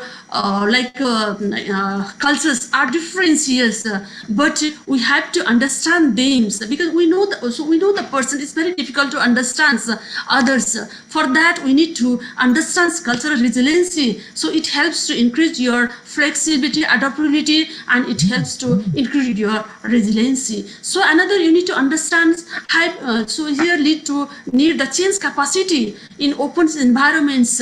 He has to make ready for changing themselves. And then another is need to grow and develop digital awareness, because this is the high demand and more effective tools nowadays is talking and have more concerns about this type of digital awareness. So another is also leaders should understand or leader should aware about digital dexterity. That means digital knowledge and digital skills, how he is updating himself, how he is updating different soft skills, how he is updating different features or different data about digitals. And then another leader should know about the digital literacy. That means how digital data management, how manipulation is different data, how to maintain security of the digital. This is the some of the awareness digital transformation leadership need to grow themselves and see the which zone he is or she is, like comfortable zones or learning zones or panic zones. Here learning zones talk about the focused and inspired, courageous, take challenges, accept. So another is the talking about the panic zones. Here leaders get fears, stress, getting discomforts, not willing to change themselves. And talking about your comfort zone means leaders is like comfortables and stables here. So he is not only. So how we can increase, how we can measure the self-awareness? There is we can measure self-awareness by applying the different techniques. There is the 360-degree feedbacks is there. 360 feedbacks always it helps to understand your awareness. It builds your confidence. It develops your develop your morals, boosting your morals, and it develops your leadership, empowers your professionalisms, and this is your multi-sources rating. This concept will talk about the holistic approach. So next talking about the yours DISC analysis. DISC analysis talk about your personality test. This models will use for yours like you are demanding type of personality or decisive type of personality or your determined type of personality. So you want only tasks. You are not considered with the people-centric or customer-centric. So another's maybe you are influencing type of, or you are encouraging, or you want to cultivate relationship. You know the trust, transparency, and testimony is very important in the workplace. So maybe you are a stable type of personality, you are sweet, you are having comfortable type of personality. You are not able to take risks, this type of personality. So you need to identify which zone you are, so that for that you can grow and difference, applying the different models. Here you can go for your like meditations, your journal writings, your taking feedbacks, and then there is the increase your connective and positiveness, people's increasing your belief system, increasing your self-confidence systems. So for that you need to practice here. Here actions speak louder than the words. Here's 20 minutes of practice that is more effective than the 20 hours of thinking. So practice makes the perfect. Here even APJ Abdul Kalam also have said that you believe yourself, but also people criticize you, shout, don't bother. Each and every games audience create noise, not from the players. Be like players, increase your confidence system, belief systems, so that you are able to grow. You are able to increase your power, increase your peace, prosperity, productivity, and profit. So this is all about self-awareness. Next slide, please. So next talk about the Daniel Goleman, that is a self-awareness. So you have your self-confidence and awareness, all are these diamonds, and definitely you are good for self-management. There are the lots of soft skills are available to manage yourself, and also there is a lots of theory and conceptual models are there. So here you can adopt the Kaizen's models. So Kaizen models, it helps to continuous development. Small tasks if you are practicing every day, definitely it will give the huge impact. So here another you can use for self-efficacy. Self-efficacy models increase your belief systems so that your action and your performance also will be increased. So another increase your self-determination. Self-determination theory, it endorses your own action. These types of your concepts or framework, this is connected with your personality, your motivations, and your willingness, so that this is effective tools for self-management. For that, different soft skills are there to guide you. That is your self-control. So self-control, if you are able to increase your self-control, definitely you are mastery for your success. So you are able to increase yourself here. You are able to increase your self-discipline. You are able to manage your tempers. You are able to manage your worries. You are able to manage your actions, because in the workplace there is the more than 6,500 people die every day because of workplace stress. So another evidence also has that we need to spend 4 hours times in the workplace. That means 25% we need to invest our time for impulsive, for manage different type of emotion. So that really it is very important. Also here Albert Einstein once said that everything is energy. There is the emotions and energy, both have association. If there is a high energy, like your enlightenment, happy, joy, excitement, so that increase your performance, productivities, and your peace, and you will get high satisfactions. If there is the low levels of frequency, that means angry, joy, so angry, frustrations, or your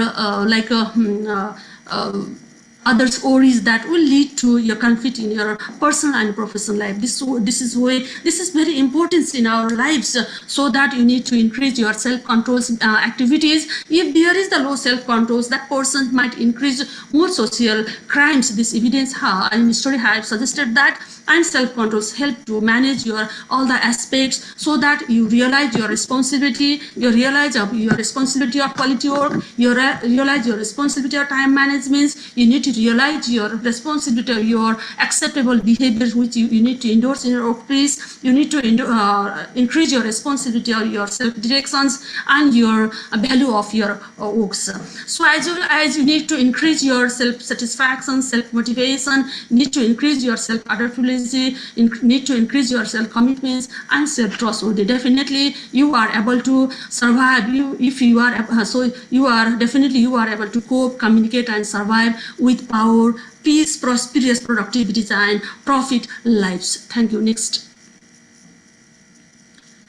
So next paradigms, that is talk about the social awareness. Social awareness, this is the empathy. This is the main important ingredients in the workplace. This is the cornerstones of emotional intelligence, as well as this is the workplace. There is this self-awareness talk about the understanding others, developing others, and empathy. So empathy, here's mainly two ingredients are worked more. That is empathy listening and empathy communications. That will take over the 80%, because here's every person, they have their own ingredients, their own expertise, so that by applying the empathy communication and empathy listening, we can understand the persons, because everyone, they have different trait, uniqueness. So applying this proper way, like for that we have to adopt our like positive attitude, care and concerns attitude. We need to have increase our complete listening, increase our non-bias. There should not have any disapprove or disrespect. So you need to desire, you need to take care, like your families.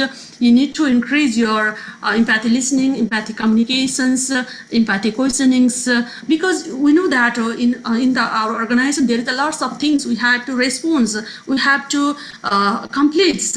But in these times, if we are able to increase our teams, if we are able to create our trust levels, if we are able to transfer, definitely we can work effectively. Here, team is not a group of people who are working together.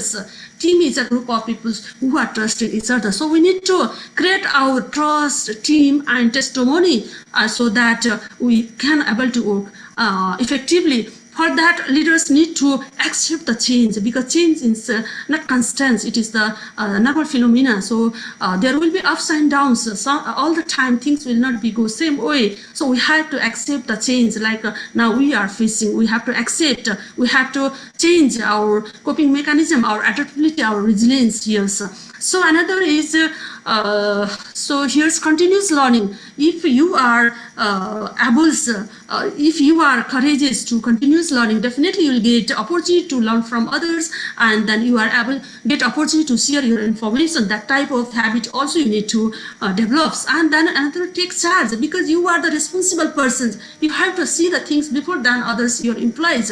You have to take responsibles before your employees, because you are the responsible person. You are the CEO in your organization, so you have to take the responsibility. So another, cultivate your relationship. If you are able to cultivate relationship, how it can be increase your relationship? There is some tips are there for that. Be transparent in the organizations, because you are the not only one. There is lots of people are together. So every person, they have their own like uniqueness and their own features. for that you need to have transparency in some extent in the organizations. So here's there is the have your care and concerns. So for that, in organization, there should not have any humiliations and should not have any misbehaves. Like for example, should not enjoy and should not encourage like empty talk, gossip talk, and toxic and victim cultures. Because if we are creating such culture that will spoil organization, this is the cancer of organizations. So we have to take care of organization like our families. We have to take care and concern both sides. So another is pay attention, because everyone they have their own opinions, reasons, and they have their own skills. So if we are able to so if we are able to understand them, so it helps to get guidelines to make planning, and it helps to manage our decisions also. So another is so here reflection, increase your reflection system so that you can understand what is going on inside you, what is going on outside in your organizations or inside your organization. You need to increase your reflections and then shift your skills, because every time there is the different demands of your developments, your skillings. So you have to change, update yourselves and sense of purpose why you are there. So you have to understand yourself, you have to ask yourself, you have to believe yourself why you are in these organizations. There is not enjoy your power and position. Definitely you are there for performing, for providing, for taking care of your organization, for taking care of yourself, for taking care of your employees. So thank you. Next one. So here, so you need to encourage kindness, empathy, and compassion. So kindness have language which deaf can listen and blind can see. So this type of cultures we have to develop in our organization. So we need to we need to decrease our egos, because 3 words of ego that will spoil the 12 words of relationship. So that we need to encourage our kindness, trust, environment in the workplace. Next, please.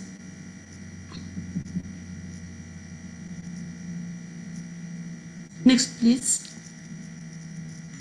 This is video. Can you display this video? Yeah, this is video. No. Can you show this video? Double click. You need to click double.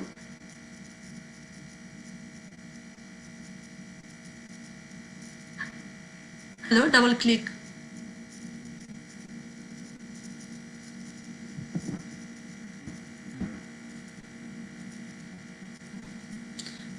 Can you do double click in?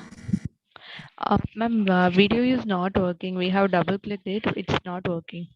Okay. Okay. Thank you. Next topic, please. Okay, that's the video. I have shown that how we can cultivate and develop our skills, because a digital leader are made, not born. So we can cultivate, we can grow and groom ourselves in the workplace. Social media and digital technology that could be a powerful tools in our organizations. So it can be utilized at works to improve performance, productivities, and well-beings.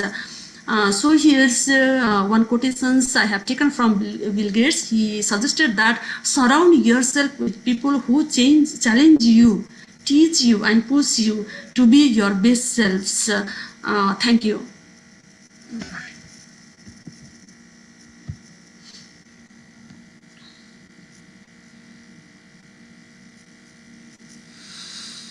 Thank you so much, Mrs. Parimala Thapa, for that knowledgeable presentation. And now let's go ahead and proceed with our next keynote speaker, pediatric and neonatal surgeon in India, Dr. Ketan Parikh, a senior pediatric surgeon of Mumbai. He is associated with various hospitals and has a personal practice at Tara Neo-Surg Hospital in Ghatkopar. He is a pioneer in pediatric laparoscopy and is the current chairman of the Pediatric Endoscopic Surgeons of India Society. In the past, he has been the president of Indian Medical Association, NEBS branch, and the Association of Medical Consultants. He has national and international presentations and publications to his credit, and is the author of the pediatric surgical chapters in various undergraduate and postgraduate textbooks of pediatrics. He has been a faculty for pediatric laparoscopy workshops in India and in SAARC countries. He had overall 36 years of experience. And let us welcome Dr. Kitan Parikh. Hi, sir. Welcome. Hi. Good morning to all the participants. And shall I start or? Yes, please go ahead. Can you hear me well? Can you hear me? Yes, sir. Clearly? We do. Okay. So then I'll just share my presentation. Yeah. Are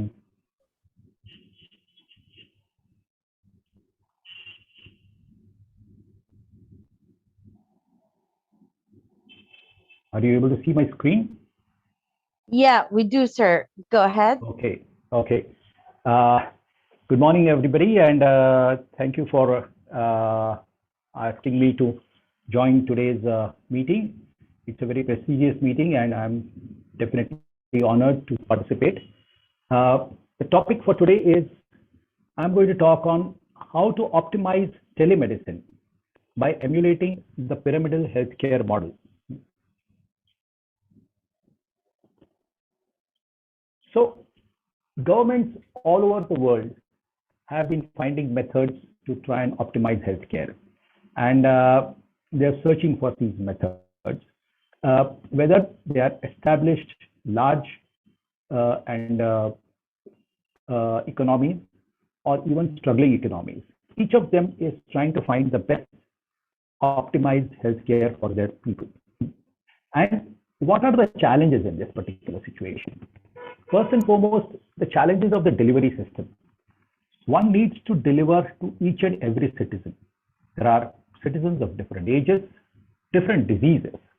There are different specific needs of all these citizens.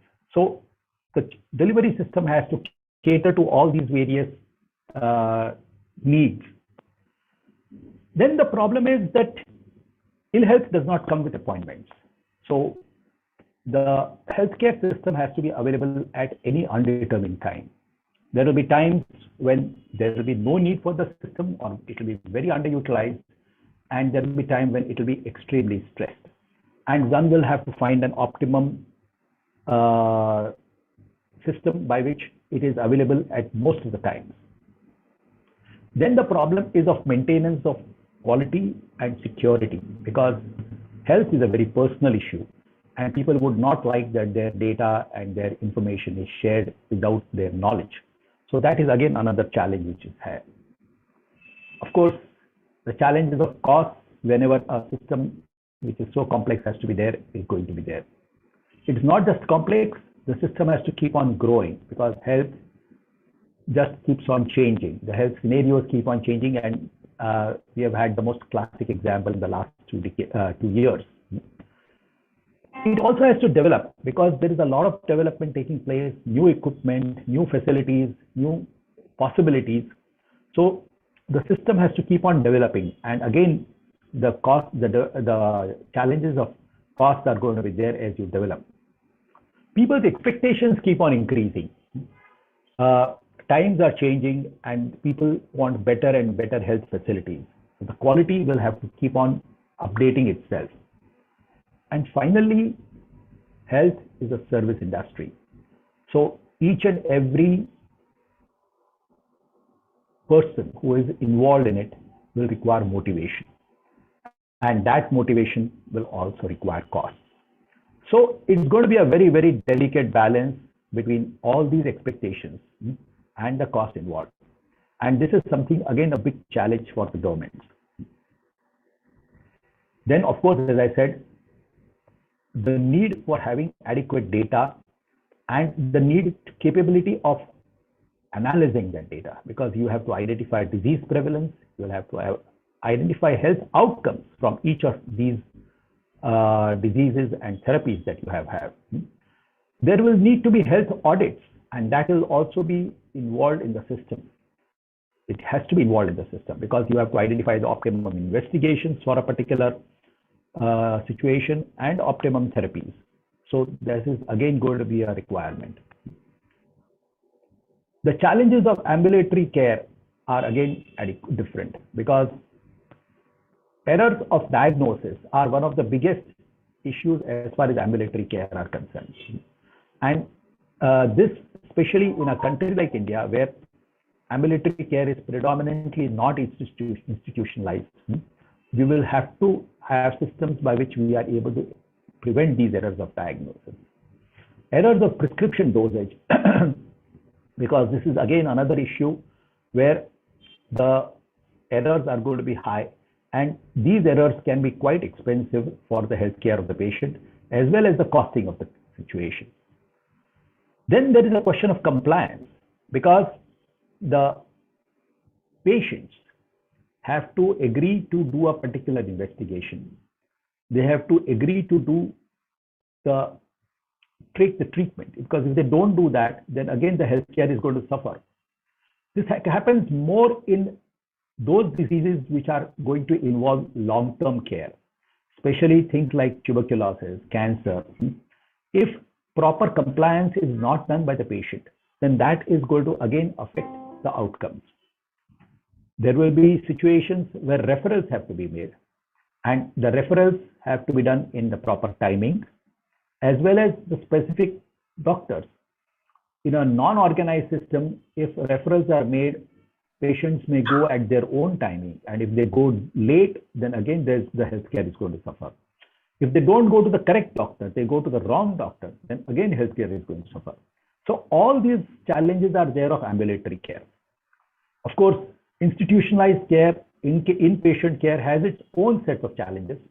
But today I'm not going to discuss this because this is going to be outside the purview. Of course, telemedicine can contribute greatly to these institutionalized cares also. But the challenges are not big as far as telemedicine is concerned for institutional care. So I am not going to discuss this, and we will go ahead to the. Then the question of quality assurance. Again, as I said, there's a large spectrum of care. Patients of different ages, different diseases. And because of this, there's also the social expectations. A patient from a lower socioeconomic group would have comparatively lesser expectations as far as quality is concerned. Patients from higher socioeconomic groups are going to have greater expectations of quality. And these are something which the system will have to match and manage. Healthcare, as I said, is a service industry, but it's a service industry requiring highly qualified professionals. And because of this large variety of professionals, there's going to be a limitation of the number of these professionals. You cannot increase the number of professionals overnight. You cannot decide that just to double the number of professionals, because all these professionals go through a long period of training. So we will have to create mechanisms by which we have to optimize the use of these professionals and manage with the availability of that particular pool. Information is continuously expanding. It's expanding so rapidly that it is not possible for individuals to keep a track of everybody, all the information. So there will be specific people who will keep a track of the information. And again, this pool of people who are tracking the information will have to be available. In addition, investigation and treatment modalities are again expanding and changing very fast. And somebody will have to keep a track of these and see to it that they are also optimized. So when you're looking at quality, what are the aspects which one has to study? The safety of the patient. Obviously, every system, any system which you create has to have the maximum safety possibilities have to be inbuilt in that. It has to be effective because it has to finally serve the purpose of healthcare. It has to be efficient, means it is not something that it can take its own time to do it. That system will have to be done, and more so when you are looking at ambulatory care, people are not going to accept that you seek a physician today and you are going to get an appointment after many, many days. So again, that is not going to happen. It has to be timely. It has to be available when you want it. And finally, your system has to be patient-centered. It should not be centered for the government. It should not be centered for the provider, but it has to be patient-centered. It has to be equitable because it has to be available to each and every category of patient when they require it. And this is extremely important because the equity availability is extremely important. I mean, just to give you a simple example when we are looking at it. When we say which is the best phone, the phone has to be maybe having all the features, but if the phone tends to get heated too fast or tends to explode, well, then that obviously it is not safe. So having all the features is useless. So it has to, it's something of that sort. So you need to have a bunch of everything and adequately balanced as far as the system is concerned. So when we are looking at inequities, we will now take the example of India. And here we have the Indian population, which is almost 65 to 70% in the rural areas, and only 30 to 35% of the population is urban based. When you are comparing it to the distribution of allopathic doctors in the country, 80% are urban based and only 20% or 21% are rural based. So that's a contrast. That's the inequity. This is more so in specialities and super specialities. When I'm just taking an example of pediatricians, out of the 33,000 pediatricians in the country, 24,000 are in 5 cities. Only 9,000 are available to the rest of the country. So this is a stark inequity. Same thing is there for super specialities, and I'm giving you an example of pediatric surgeons, where 70% of the districts in the country don't have a pediatric surgeon at all. All the pediatric surgeons are concentrated only in 30%. Now, these are the realities of demographics, and one will have to find a system which is going to overcome these realities and manage healthcare in spite of these. So what does this health inequity happen? It's a very unfortunate lacuna in society. And we realize that those with the greatest need for healthcare, unfortunately, have the greatest difficulty in accessing health services. In addition, despite the significant inroads which the governments have been doing in the last 7 decades, providing primary care to the rural population, this population is comparatively not having access to specialists and super specialist doctors. Accessing specialist care involves cost of traveling, its stay in the metros, besides loss of rural productivity and income. And that is bad for the society completely because the productivity and income of the rural folk is going to get affected. If they delay the care because of this particular reason, then the healthcare is getting affected and cost of healthcare are going up. So it's a catch-20 situation. Lack of guidance or support, suppose when they are actually seeking specialist care, if they don't get the guidance or support for the specialist care, if there is inadequate auditing, if there is inadequate transparency of decision making, then all this leads to exploitation of patients. So you have to create a system which is going to take care of all these problems. So when we are looking at non-urban India, over the last 7 decades, we have had a good penetration of preventive care and primary care in these rural areas.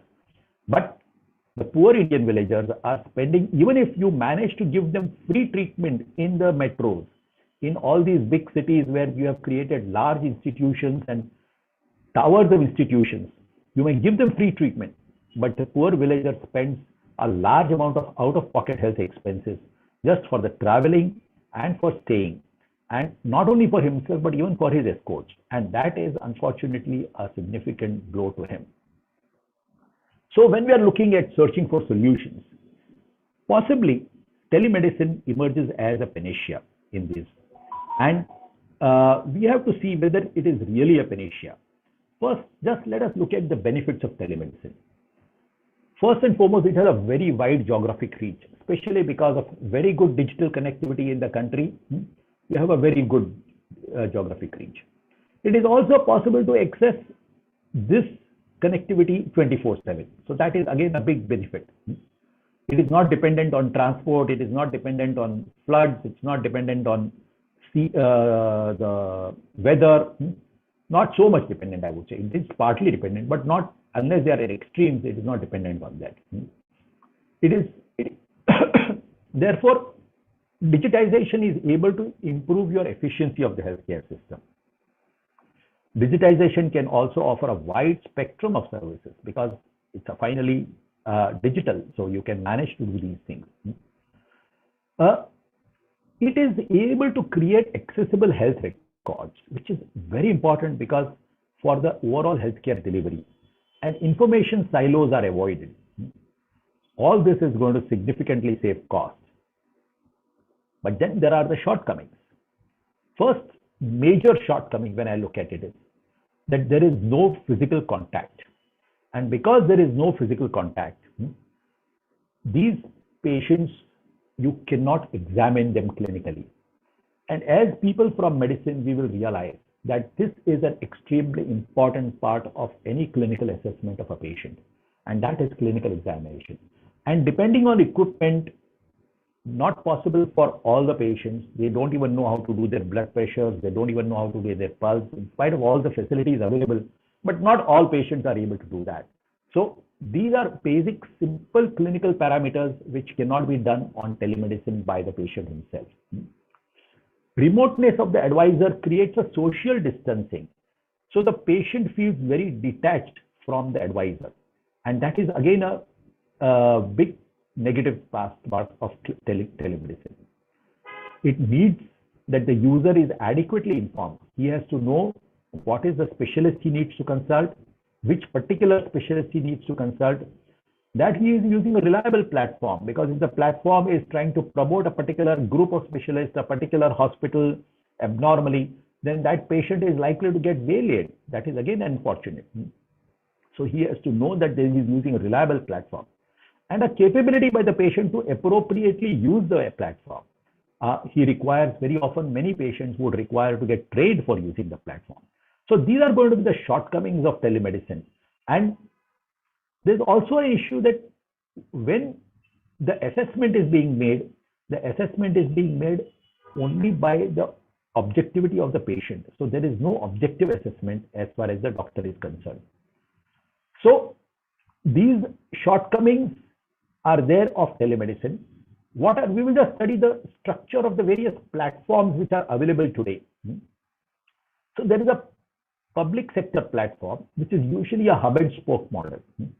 This necessitates that the patient has to travel to a functional peripheral center. So he needs to travel. It's not something which is available to him very easily. He will have to travel maybe 20 kilometers to a peripheral center and then connect to a specialist. Unfortunately, even when he travels and goes there, sometimes the problem of absenteeism of the doctors and the specialists is a big problem. One such study said that the issue of absenteeism was up to 40%.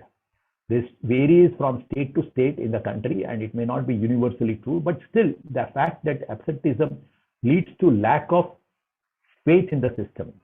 Very often the correct proper super specialist is not there and a junior person is there and he is not able to take proper decisions. There is a frequent change of specialists. So once today when I come, if I visit a particular super specialist, he is one person. After 1 month when I follow up, there is another super specialist. So he doesn't know what has happened. So again, change of super specialist leads to inconsistency. So the patient often feels that he has to fend for themselves, and that's why he loses the faith in the system. When we compare it to the commercially available platforms, here the patient almost has to shop for the doctor. He has to actually start shopping, find out which doctor.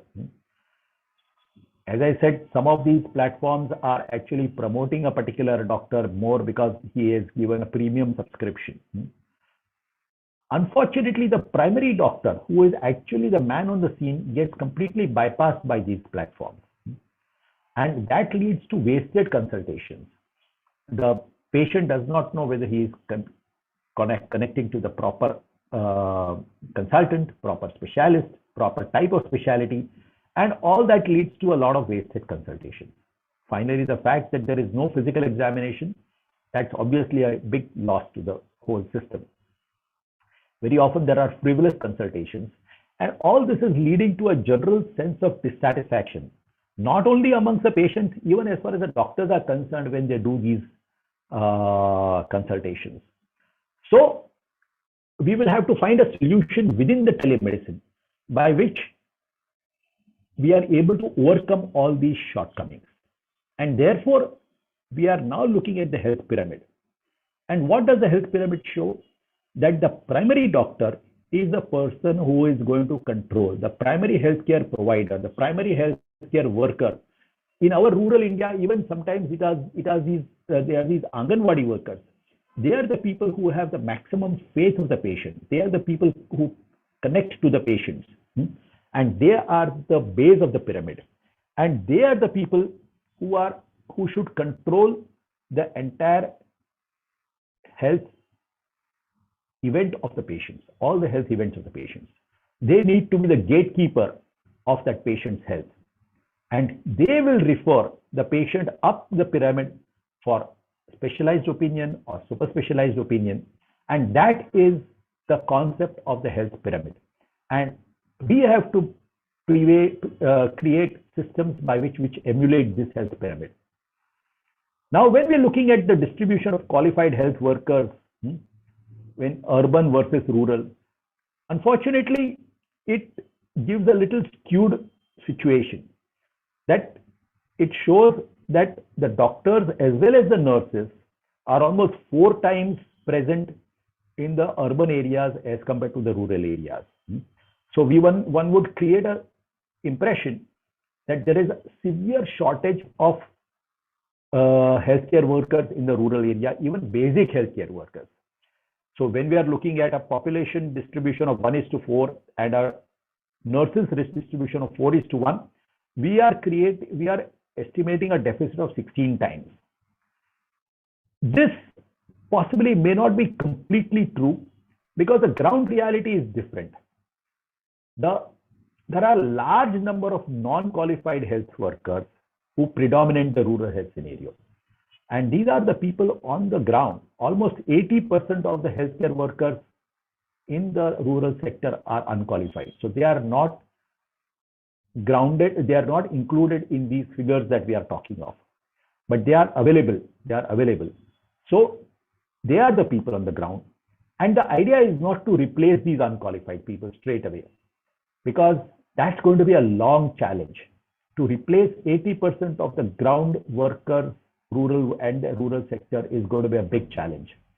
You need to find a system which is going to empower them, which is going to support them so that they are able to manage their patients better. And that is the process of pyramidal telemedicine, by which the primary doctor, whom we call Day1, identifies the need for a specialty opinion and also the type of specialist needed. He can consult a qualified doctor as and when there is a need, and he has to accept that he is not a qualified person, but he consults a qualified doctor as and when there is a need. So that easy availability should be there, and that is something which telemedicine can provide. He has to discuss the case with the appropriate specialist, get counseled, and continue to manage the patient himself. Here, on a telemedicine platform, there is also a possibility that the patient can directly talk to the doctor, qualified doctor, and sort his query, get his queries solved. So the primary doctor, the person who is on the scene, continues to manage with the patient with the advice which he is received from the specialist or from the qualified doctor. And he is also having a possibility of further guidance from this particular doctor. Now, what will be the benefits in such a situation? The primary healthcare worker maintains the continuity of care for the patient's health. That means the patient is not switching between the primary doctor and the qualified doctor and the specialist on and off. So there is no on and off between the primary and the doctor. The primary doctor continues to remain in charge of the patient's health. You see, a health journey of any patient is not isolated episodes. And the primary doctor is able to integrate all the ill health episodes because he is the person who is the man on the scene. So he can join the healthcare episodes. If you are going to look at healthcare episodes as isolated episodes, then every time you're going to investigate the patient separately, and every time you're going to treat the patient separately and differently, and that is going to increase the cost of investigations also significantly and cost of treatment also significantly. So if you follow the pyramidal model, there's going to be a significant saving of healthcare expenses. In addition, the resource of the specialist could be optimized. So you don't require to have the specialist for doing trivial issues or handling trivial issues, and he is handling only the specialty issues. The primary doctor benefits from mentoring every time because every time he discusses the case, he gets mentored and he trains himself. So he benefits from a case-to-case mentoring. In fact, there have been studies by World Bank which have clearly shown that it is this mentoring which is actually more important than even qualifications. So even unqualified doctors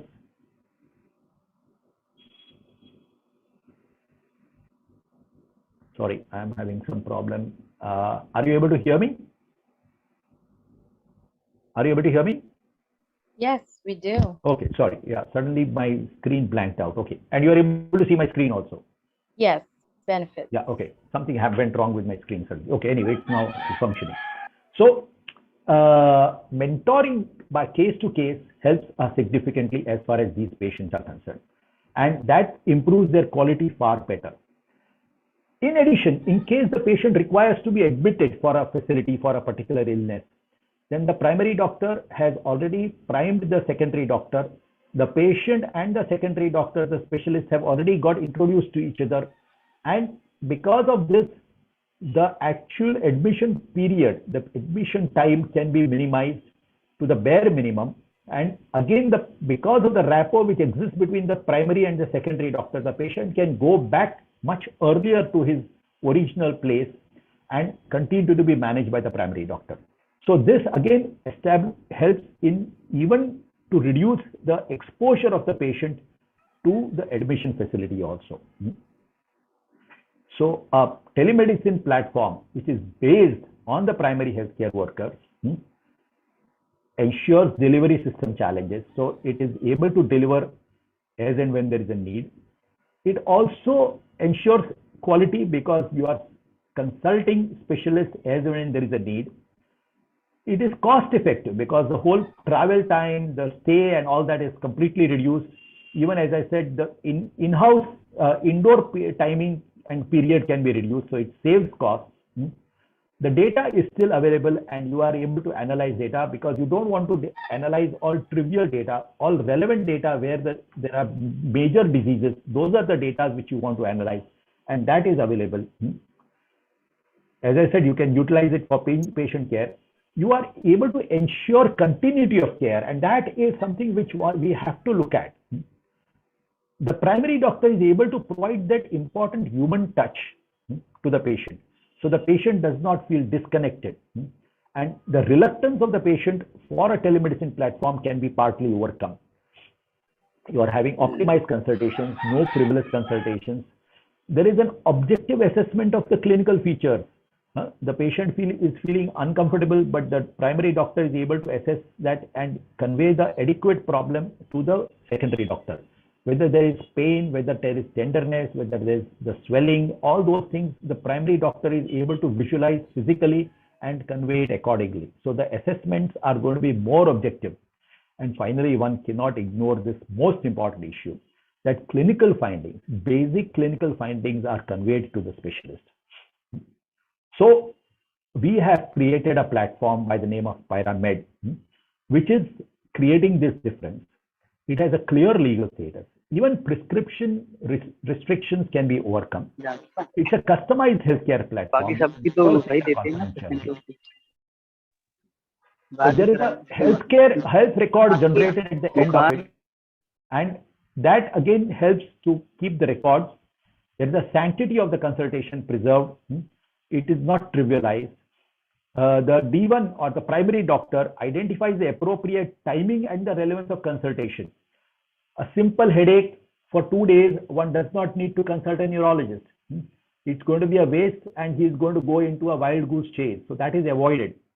The primary doctor is also able to bridge communication barriers, which is a big issue, especially in a country like India where the languages, the dialects and all this, they're so varied. It can be a big issue.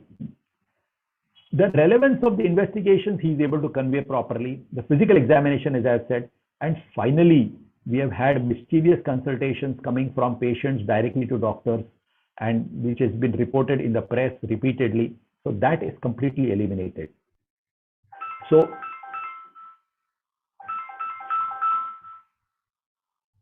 Pyramid brings specialist care to the underserved population. It helps timely connect. It is actually hand-holding of patients for end-to-end care. Patients can save almost 80% of the cost on consultation and follow-up.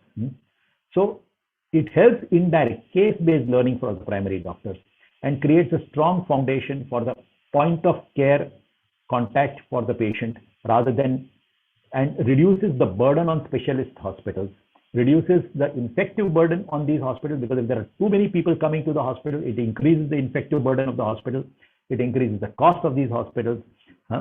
So money and cost is all saved. The proper health record is enables better quality monitoring and transparency, and a quality data is being produced at the end of it. Friends, we have to understand that any optimized telemedicine has to contribute to healthcare. It can only be an alternative medium. It should not create a parallel system or a parallel or a contrary system to the existing order. Even when you are looking at successful e-commerce models, they use the dealers as their base rather than bypass them. So a successful telemedicine model will need to follow the hierarchical model of pyramidal healthcare, and then only it is going to work for healthcare. Friends, I believe that our background and circumstances may have influenced who we are, but we are responsible for who we become. This is my contact email in case anybody wants to share their views or their questions. Thank you very much for this opportunity.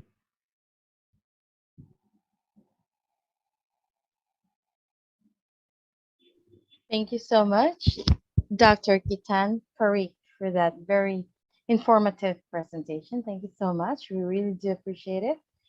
And now, before we proceed, I would like to take a group photo. All right, so everyone, please, I would like to request all of you guys to please open your cameras and we will take a group photo.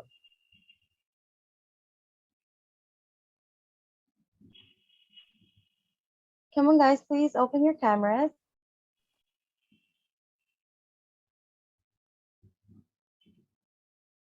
And I would like to request for your patience too, because we will be having like 9 pages. So I think you're gonna hold your smile for like 9 seconds.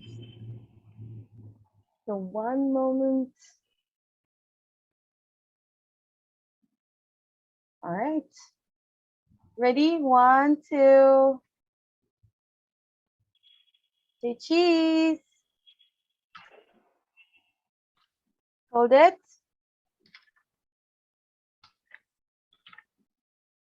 Next page. Open your cameras. 1, 2, 3. Say cheese. Hold it. Right. Third.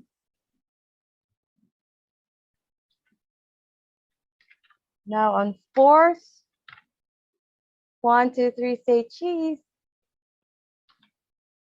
And 4 more. Fifth. 1, 2, 3.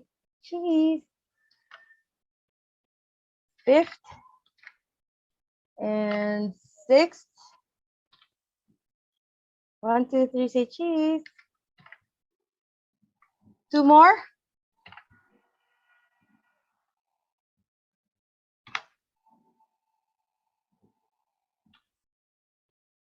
Say cheese. And 1 more.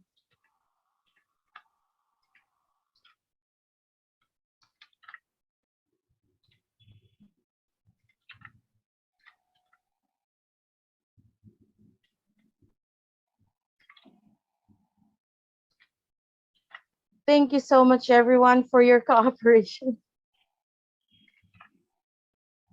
Thank you so much. I really do appreciate that. 9 pages. Thank you.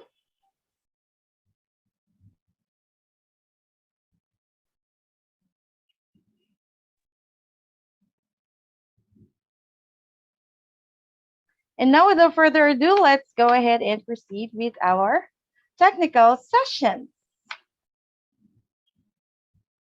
All right.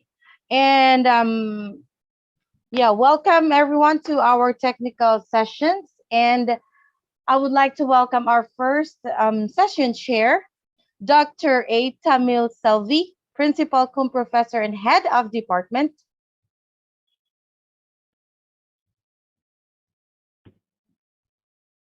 My apologies. Technical Session 1, Medical Surgical Nursing. Session Chair Asokan R. Professor, Department of Medical Surgical Nursing, Kalinga Institute of Nursing Sciences, KIIT University, India.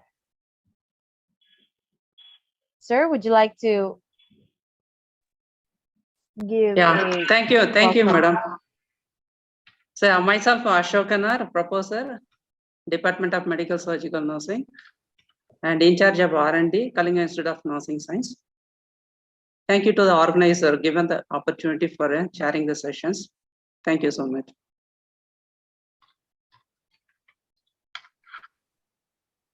Thank you so much.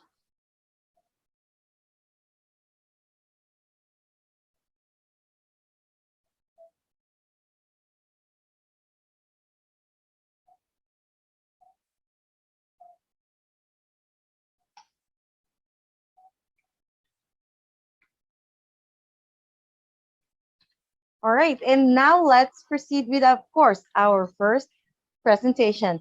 An oral presentation by Sita Lestari, the effect of decaffeinated green roasted coffee in blood sugar levels reduction.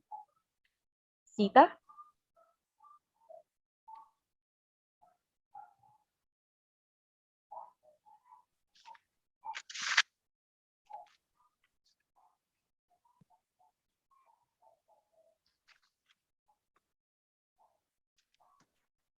Our first presenter, oral presentation by Sita Lestari, the effect of decaffeinated green and roasted coffee in blood sugar level reduction.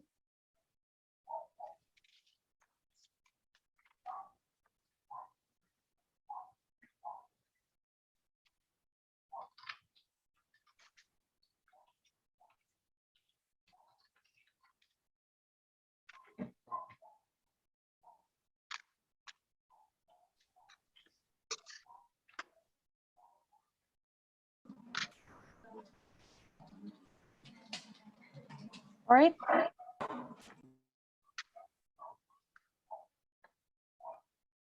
Sita Lestari.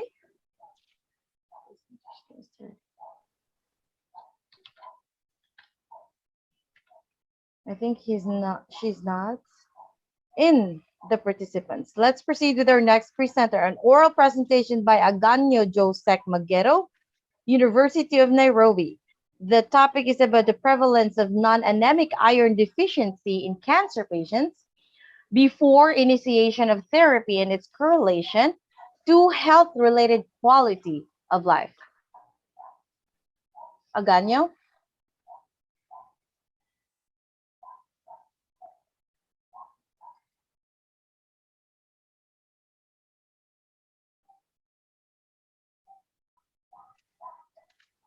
Second call to oral presentation by Aganyo. Okay, let's proceed with our next presentation. An oral presentation by Anita Panigrahi, Kalinga Institute of Nursing Sciences. The topic is about the efficacy of mirror therapy to improve motor function of upper extremity in stroke patient admitted at tertiary care hospital, Bhubaneswar, a randomized pilot study.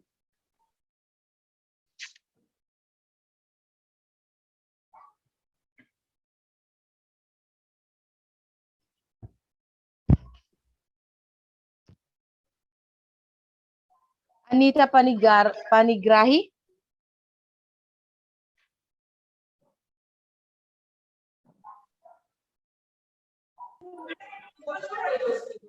Hello, good morning, ma'am. Hi. Yes, I can hear you. Anita Panigrahi. Yes, ma'am. All right, good job. Go ahead, please. I would like to remind all the presenters that you have a total of Ma'am, 8 please, can minutes you give for me the... 5 minutes, please? Okay. I would like to remind all the presenters that you are allotted of 8 minutes for the full presentation and another 2 minutes for the question and answer. So that's a total of 10 minutes per presentation. So please, everyone, be mindful of our allotted time so that we can end up on schedule.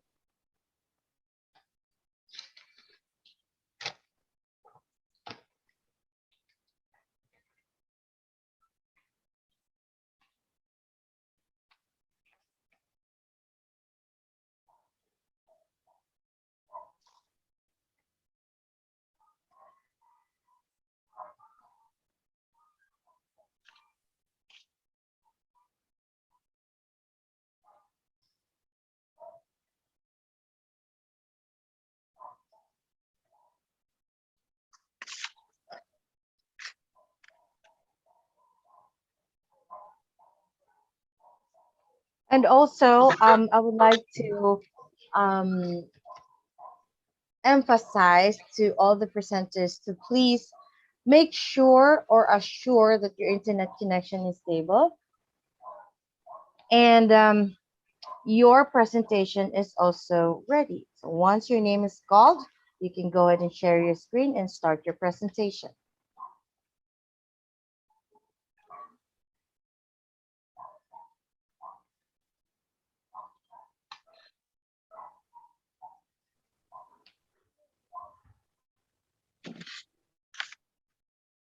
Do you need more time, Miss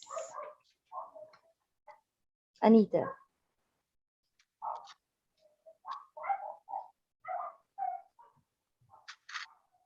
Miss Anita, do you need more time?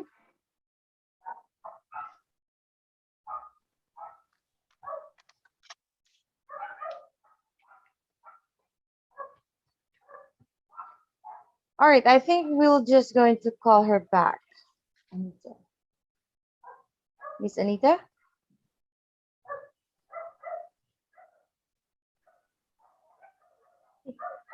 All right, we will give you more time to prepare that one and I'll call you back. All right. Next, I would like to invite the oral presentation of Miss Anusikta Panda, KIIT India. It's the efficacy of proprioceptive neuromuscular facilitation and improvement of gait among the hemiplegic patient in tertiary care hospital, Bhubaneswar, a pilot study. Anusikta Panda.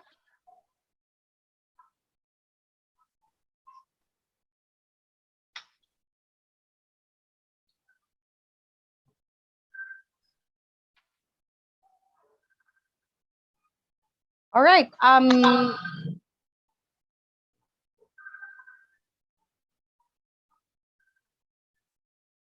would like to invite an oral presentation by Mr. Bishwajit Shil, Kalinga Institute of Nursing.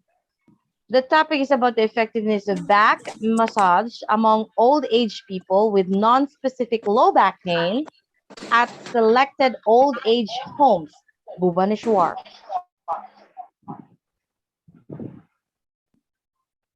Excuse me, madam. Ma'am, me, Anita Panigrahi. Can I say? Hello. Hello. Hello, Bishwajit Shil. Can you please give me 5 minutes on? Okay, it's okay. Miss Anita, are you ready? Yes, ma'am. Just 5 Go minutes. ahead, please. Again, oral presentation by Anita Panigrahi. The efficacy of mirror therapy to improve motor function of upper extremity in stroke patient admitted at tertiary care hospital, Bhubaneswar. This is a randomized pilot study. Go ahead, please. Thank you, ma'am. Thank you so much.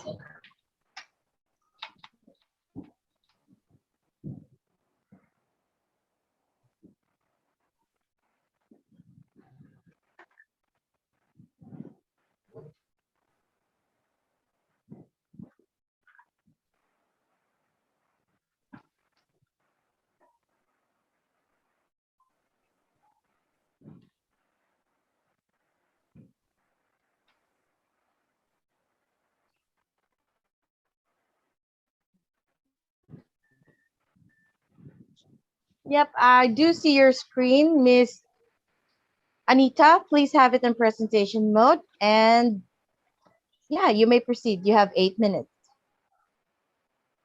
My screen is visible, ma'am. Yes, your screen is visible. Have it in presentation mode, and you have 8 minutes. So, good morning to all, one and all present over here. I, Anita Panigrahi, from Kalinga Institute of Nursing Science, State University. So, my guide is Mrs. Oprita Lenka, former professor of Kent, State University, and my co-guide is Mr. Osukan R, Professor HOD of Kent, State University, Department of Medical Surgical Nursing, and my another co-guide is Mr. Chandan Pradhan, Assistant Professor of Kent State University, and my clinical co-guide is Dr. N.K. Das, HOD, Department of Neurosurgery, PBMH, Kent, Bhubaneswar. It's efficacy of mirror therapy to improve motor function of upper extremity in stroke patient admitted at tertiary care hospital. Bhubaneswar, a randomized pilot study. Introduction: a stroke, sometimes called a brain attack, occurs when a clot blocks the blood supply to the brain or when a blood vessel in the brain bursts. Stroke is the second leading cause of death worldwide, and in European region, 10% of the 55 million deaths that occurs every worldwide due to stroke. Motor impairment is the partial or loss of motor function of body parts, which usually occurs a limb or limbs. This may result in muscle weakness or total paralysis. Mirror therapy is relatively new therapeutic.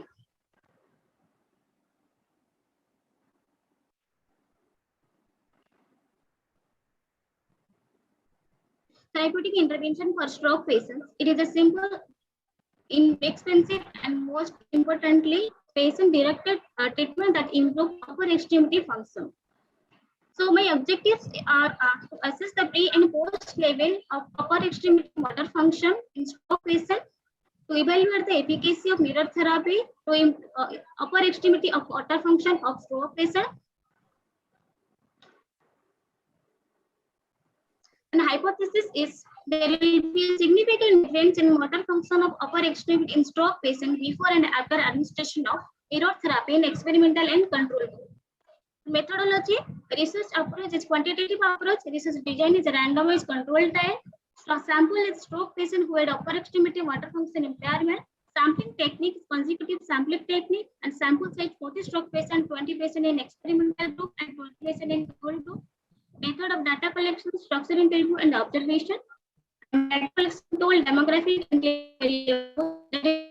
and motor assessment tool.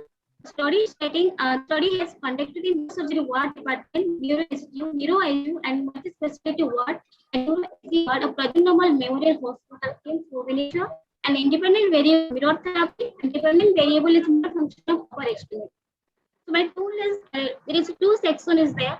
One is demographic clinical variable, that is age, gender, education, occupation, marital status, of stroke, side affected with stroke, habit of alcoholism, habit of smoking, disease score, and comorbid factors. Then section 2, FMA tool, that is Google-Mer assessment tool. The established reliability of the Google-Mer assessment is 0.18, and for upper extremity the reliability is 0.99. And the researcher used the tool for 33 items, that is 0 to 66 score, to assess the motor function of upper extremity stroke patient. That tool will be consisted of 3 responses. 0 cannot perform, 1 partially perform, and 2 fully perform. In pilot study, written permission was obtained from HOD Neurosurgery Department. Pilot study was conducted on the March 2021 in the case BBMS Bhubaneswar. Consent was obtained from the pool of extremely hemiplegic motor impairment. After explaining the purpose of the study, pre-test and post-test was conducted in both the groups to assess the motor function by using Google Mayor assessment tool.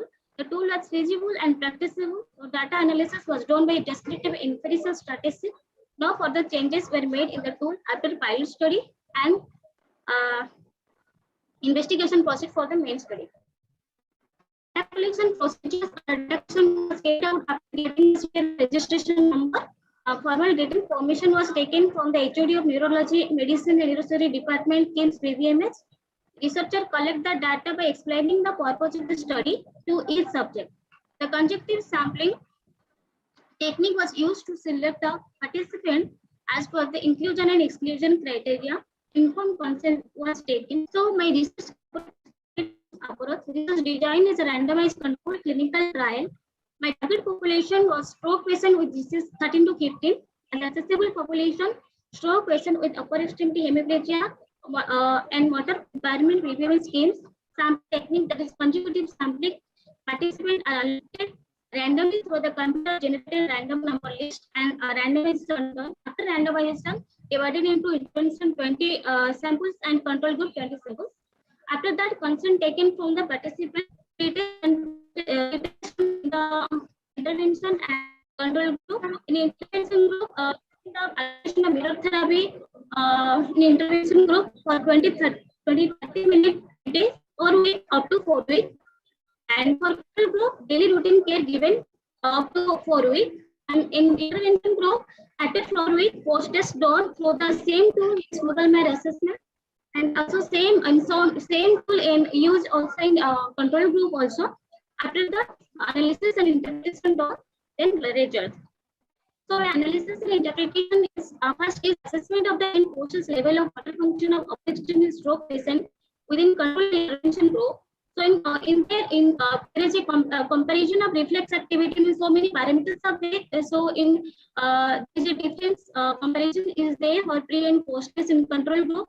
There is a no significant differences there, but after the intervention there is a significant differences there after the administration. Second one is between post level of motor function of upper extremity stroke intervention and control group. So in there, first is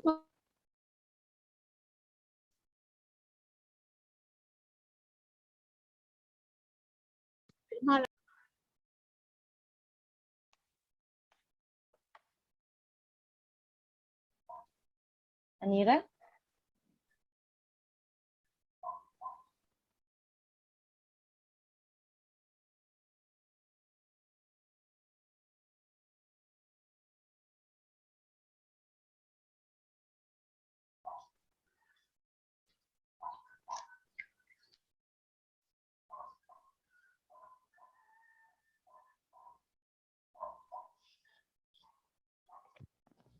Anita?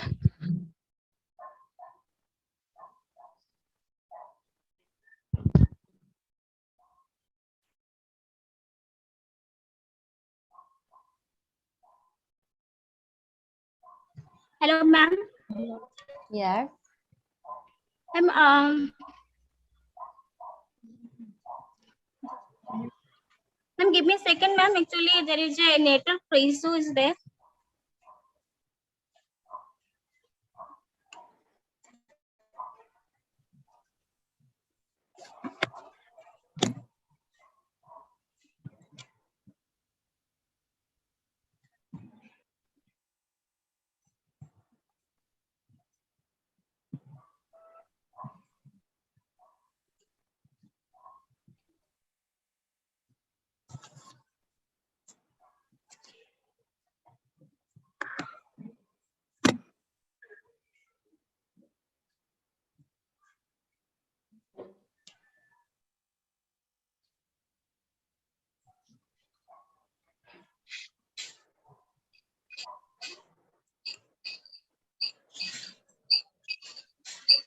Ma'am is visible, ma'am.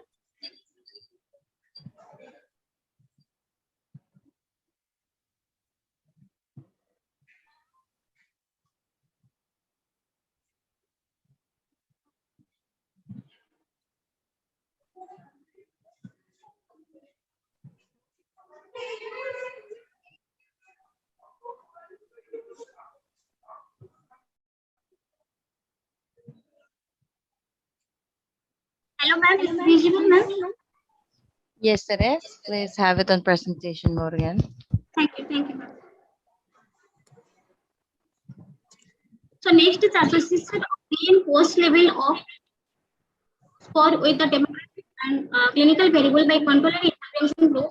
Here there is no significant differences there. In association is there after and before and after the mirror therapy in association demographic variable. So my major findings are most of the patient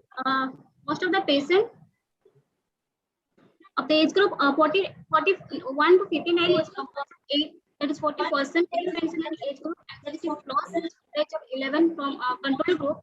Majority patient, that is 40%, had in primary or education in control group, and 35% primary or secondary education intervention group. So how about the patient had illness between 2 to 6 months? 45% had illness less than 1 month, and only 5% had illness between 6 months to 1 year. Out of the 40 patients, that is 55% with ischemic stroke, and 45 patients were hemorrhagic stroke in control group, and 52.5% were ischemic, and 47.5 patients were hemorrhagic stroke in intervention group, respectively. So maximum of patients, that is 45 patients, were left upper limb side affected with stroke, and 55% were right upper limb side affected with stroke in both the group. So it was found statistically the efficacy of mirror therapy to improve the motor function of upper extremity in stroke patient in the experimental group as compared to routine care in the control group, that the P level is 0.001. So it was found that there is no association between motor function of stroke patient with their demographic variable like age, gender, education, qualification, occupation, marital status. All of them are like demographic clinical variable. There is no significant association with main motor function score, neither at pre-test nor at the post-test. But in duration of illness, at pre-test, the main motor function score has found that a significant association exists with control group and intervention group at pre-test. It's significant form. Then come to exposure. So first, finding related to assessment of the pre and post-test level of motor function upper extremity in stroke patient within control and intervention group. In this study, assessment of pre and post-test motor function revealed that there is a significant difference between control and intervention group pre and post-test. Some parameters like flexion, extensor, shoulder retraction, extension, abduction, thumb abduction have the significant change between pre and post-test in intervention group. So the study findings are supported by another study, a randomized pilot study conducted by Kim J.H.V.P. to confirm the effect of mirror therapy on motor recovery of upper extremity and suggest a standard mirror therapy program for stroke patients. 9 stroke patients participate in this study and randomly divided into 2 groups. Mirror therapy and SAM therapy group. The participate of received during 30 minutes 5 times per week for 4 weeks. Then a muscle strength, range of motion, and muscle for grip strength, manual dexterity, functional independence level were evaluated for compare of the effects after intervention. The results show that there is a significant difference in muscle strength and range of motion of wrist extension as compared to SAM therapy. The study concluded that the post-mirror therapy program is effective as compared to pre-test of stroke patient. The findings related to efficacy of mirror therapy between pre and post-test level of motor function of upper extremity and stroke patient within intervention and control group. The present comparison of pre and post between groups, the pre-test was 19.8. The main value and the standard deviation in control group 19.02 plus or minus 3.7 in intervention group, and post test was 25.3 plus minus 3.1 in the control group and 46.3 plus or minus 7.7 in post test score in intervention group. So at post test, the main score was significantly higher in intervention group than the control group. So the present comparison of pre and post test within the group, the main post test score is higher than the pre-test in control and experimental group. So in this study, mirror therapy is effective for improve the motor function of upper extremity in stroke patients. So the study's findings reported another study, a randomized study conducted by Godwas in Afsar SI ISS COSAR SN on mirror therapy combined with conventional rehabilitation in stroke patient provides additional benefit in terms of upper extremity motor improvement. 31 hemiplegic patients were included. The patients were randomly assigned to a mirror, that is 16 sample or conventional group for 15. The patient in both groups underwent conventional therapy for 4 weeks, that is 60 to 120 minutes per day, 5 days per week. The data show there is a significant difference, significant improvement in both groups in Vogelmeyer assessment after the treatment compared to the pre-treatment. The post-treatment FMA upper extremity score was statistically significantly higher in the mirror group than in the conventional group. The study concluded that the mirror therapy, in addition to a conventional rehabilitation program, was found to provide additional benefit in motor recovery of the upper extremity stroke patient. Then finding related to association of pre and post-stress motor function score with demographic and clinical variable by control and intervention group. The association between pre-post motor function with demographic and clinical variable is no significant association with mean motor score, neither at pre-test nor at the post-test. So, but in duration of illness was found that a significant association exists with control group and intervention group at pre-test. The study findings are supported by another study, a quasi-experimental study conducted by Bandana D. Subin S. to assess the effectiveness of mirror therapy on upper extremity motor functions and activity of daily living in stroke patients. 35 stroke patients who met the inclusion criteria. The mirror therapy administered in the morning for a week and activity of daily living independent scale for ADL. The results show that there is a significant improvement for pre to post test was found, and there is no association between upper extremity motor function and ADL with selected demographic and clinical variable. So, implications in nursing practice, nurses can implement the practice of mirror therapy to improve motor function of stroke, upper extremity stroke patient in clinical and community setting. Nurses should assess the motor function of upper extremity stroke patient by using Vogelmeyer assessment on daily basis. And nursing education is it can help include in the literature on improving motor function of upper extremity stroke patient. The mirror therapy training program can be included into the nursing curriculum to improve motor function of upper extremity stroke patient. And for nursing administration also, its provisions would be made for staff working in neuro ward to get training in mirror therapy and various therapy. Protocol for procedure of mirror therapy can be developed based on the study finding, and it is nursing research. Researcher can conduct study to verify the scientific rationale or physiology behind the effect of mirror therapy to improve motor function of upper extremity stroke patient. The study findings can be kept as baseline data and further research can be conducted in same setting.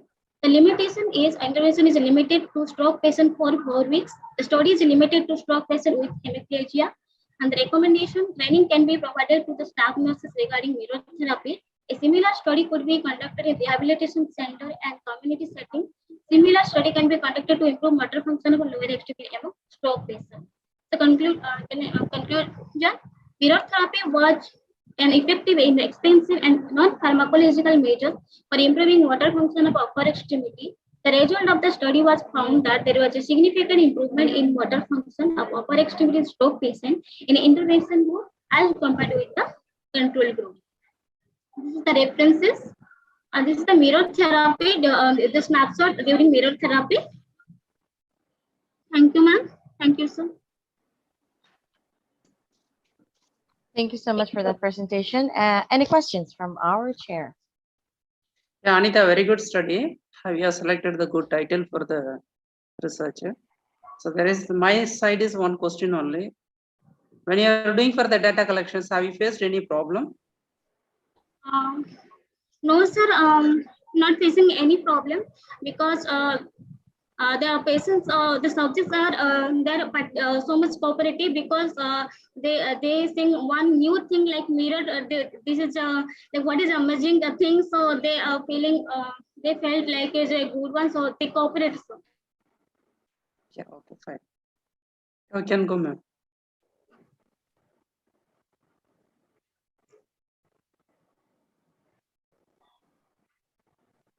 All right. I will go the next, madam. Yes. Thanks so much for that presentation. Thank you, Anita. sir. Thank you. And now, I would like to call on the next presenter, Anita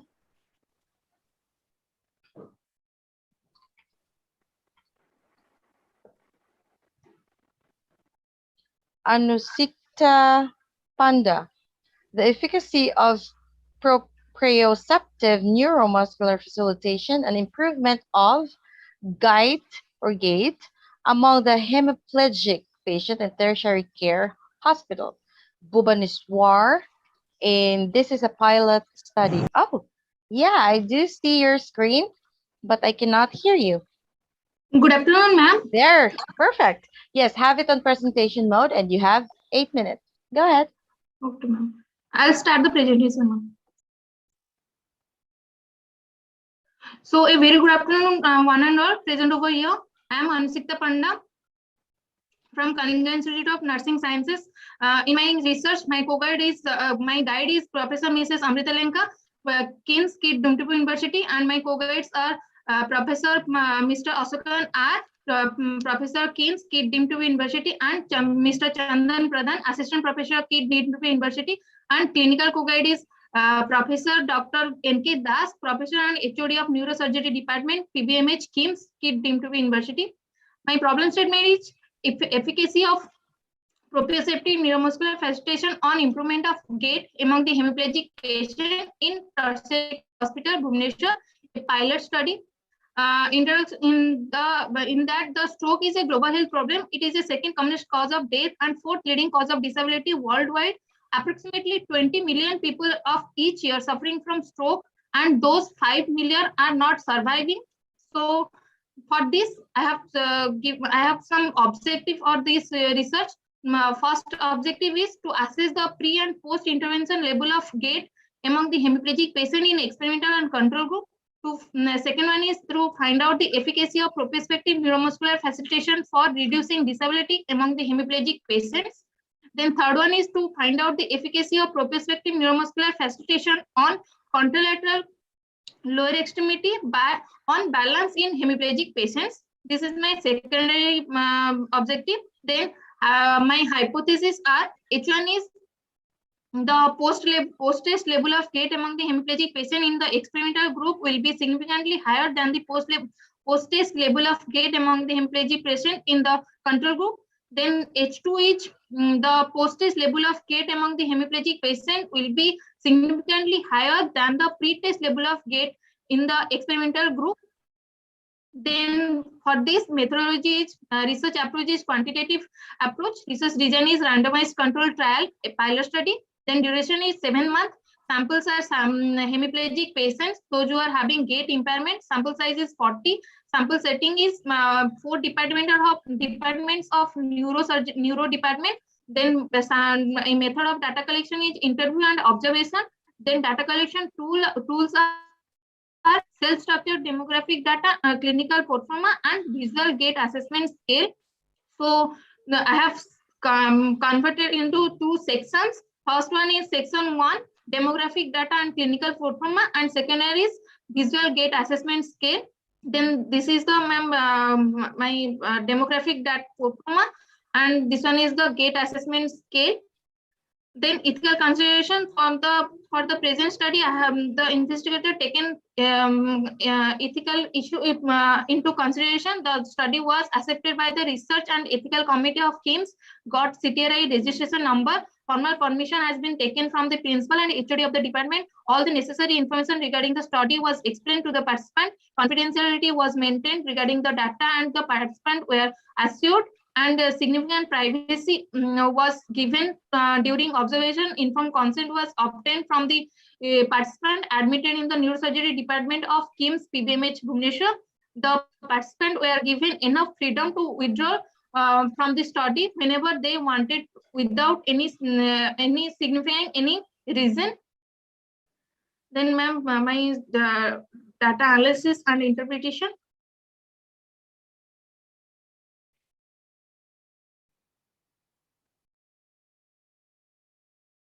Is this visible?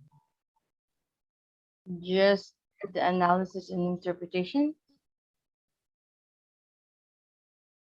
Your table not visible, ma'am.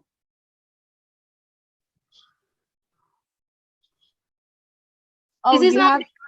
you have to share the entire screen because you've only shared the presentation screen. So you need to share the whole screen so that when you click on the table, it will also be visible. Yes, ma'am.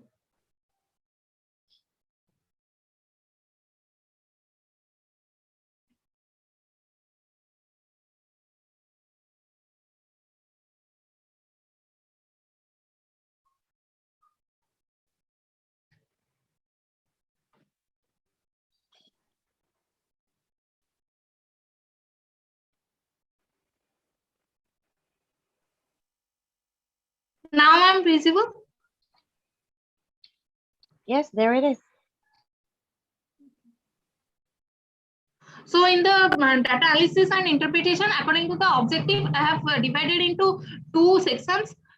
First one is table number two, comparing the swing phase in the pre-test, post-test, and post-test label in 2 week and 4 week.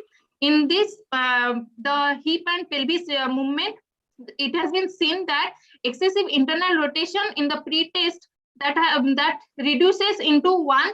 Nine people shows internal rotation in the pre-test, then it reduces to 1 in the post-test in the experimental group mainly. Then the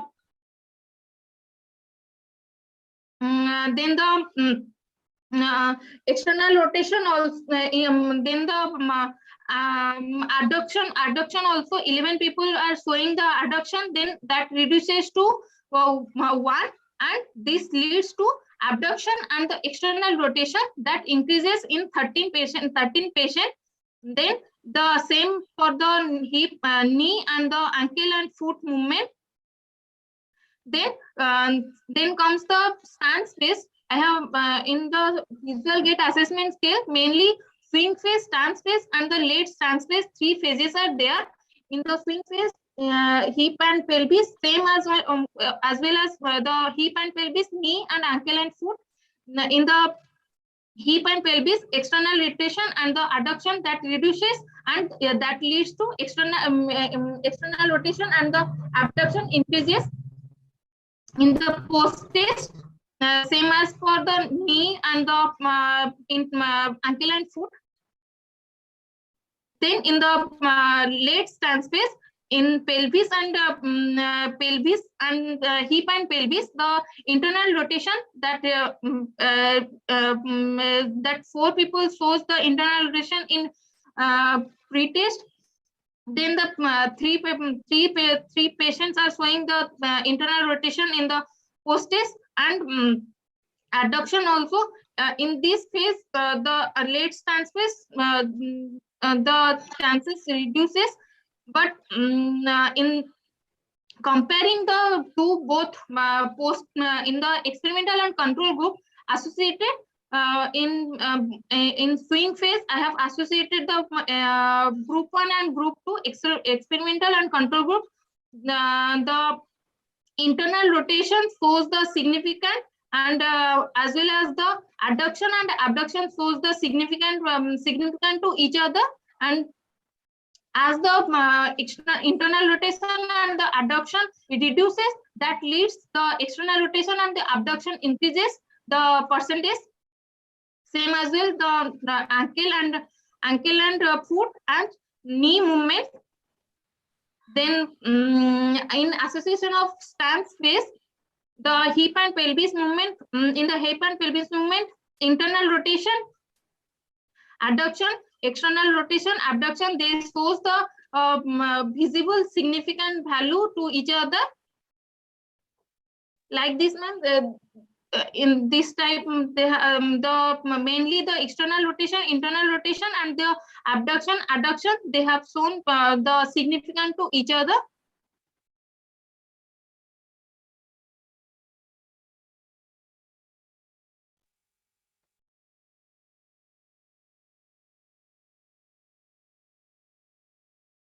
Mainly in major findings, maximum patients were age group of 40 to 50 year of age compared to 11, and 11 in experimental, and in control group 51 years F of compares of 10 people, that is 50 and 55%. Majority of patients were male, which compares to 14 participants from the control group and 12 from the experimental group. More people of participants were having graduation and above compares of 6 in the control group, and higher secondary education comparison of 9 in the experimental group. Most of the participants were non-vegetarian, compares of 16 in the experimental group and 15 in the control group. Majority of were having normal weight, comparison of 11 and 10 respectively in experimental and control group. Almost 6 participants were in the experimental group having hypertension, and both hypertension and diabetes comprises of 5 in the control group. Then ischemic stroke participant comprises of 12 and 11 in both the experimental and control group. Majority of patients were having no smoking and alcohol habit, that is of 14 in both experimental and control group. Then majority of the participants were having decreased internal rotation and abduction in pre-test, post-test, and post-test 2 week and 4 week, and increased external rotation and abduction in hip and pelvis. Majority of participants in the experimental group were having normal knee movement in the 4th week of intervention. Majority of participants were having normal ankle and foot movement in the 4th week of intervention. Then in the discussion part, to assess the first objective, according to the first objective, to assess the pre-post level of gait among the hemiplegic patient in experimental control group. In this, I have found that the studies, this study reveals the general characteristics of the gait among these section doesn't significant to each other. Then the pretest cases present having excessive external rotation of hip and pelvis, which increases to 12 in post-test level 2 week. Further, it increases to 65% in the 4th week. Then in the pre-test also same. Then in it supports some findings in another study to confirm the effect of PNF, shows that in the Department of Neurorehabilitation, Italy, 10 healthy subjects of and 56 hemiplegic outpatients were then 12 months of hemiplegic stroke continuously admitted to rehabilitation center. Patients were videotaped while walking in at a comfortable speed. Weight shift to pathetic side, and the pattern during the swing phase affected leg were improved. The gait velocity and the stride length increased significantly, whereas the number of steps and straight pace and the stance pace of the unaffected side were reduced. Then the second objective, to find out the efficacy of proprioceptive neuromuscular facilitation. In this, normal excessive adduction and the external rotation were significantly higher proportion in the experimental group. Then the knee movement in the swing phase normally and mainly excessive flexion were found significant higher proportion in the experimental group, same as for the angular foot in the swing phase. Then in this result support by the a single blind randomized controlled multi-center trial to determine the effect of proprioceptive neuromuscular facilitation on gait of the hemiplegic patient. 100 consecutive patients were allocated to each experimental group that received additional treatment with of proprioceptive neuromuscular facilitation to the control group. The intervention was applied for 6 weeks. Patients were evaluated in the level of impairment. The patient were experimental group performed better than on the Bronston Fogel-Mayer test than those of in control group. In the association of the demographic variables, I found that the age group patients' age has been significant association with the level of consciousness among the hemiplegic patients, and the others are not significant to the demographic data. In the implication part, in nursing practice, The nurses have a vital role in providing safe and effective nursing care, enhancing the independency by improving the gait among the hemiplegic patients. Then second one is this can be facilitated by motivating the nurse to to have an in-depth knowledge on prospective neuromuscular facilitation exercise for speed recovery of hemiplegic patients. Then in nursing education, it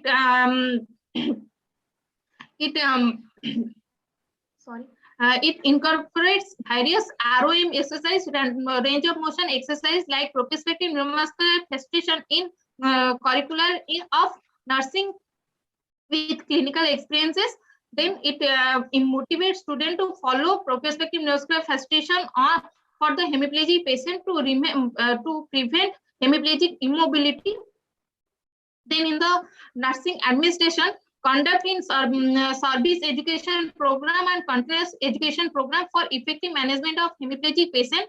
Then the second nursing administrative in it implication collaborate with the governing bodies for formulating the standard policies and protocols for emphasizing nursing care for hemiplegic patients.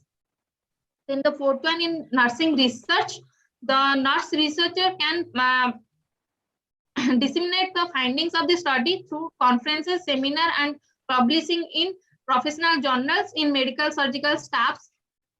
The nurse researcher can encourage conducting further research related to the prospective neuromuscular facilitation. Then in this, the limitation during this study period, the limitation faced by the investigator were follows like only limited literatures were found related to the study as referred to. Then due to time constraint, the investigator was not able to take larger sample for the study. Then in the recommendation part, the study can be conducted to assess the knowledge and practice of nurses with regard to prospective neuromuscular facilitation for hemiplegic patients. A comparative study can be conducted by using prospective neuromuscular facilitation versus massage therapy for improving the gait among the hemiplegic patients. The similar study also can be conducted in the community setting for the hemiplegic patients. In the conclusion part, this study assessed the efficacy of prospective neuromuscular facilitation on improvement of gait among the hemiplegic patients. This study reveals that there was a significant improvement on the level of gait among the after application of the prospective neuromuscular facilitation in experimental group. On this basis of the study, researchers concluded that application of the prospective neuromuscular facilitation exercise has significant effect on hemiplegic improvement, gait improvement. These are my references. And these are some snapshot where I am giving the exercise to the patients. Thank you, ma'am. Thank you, sir.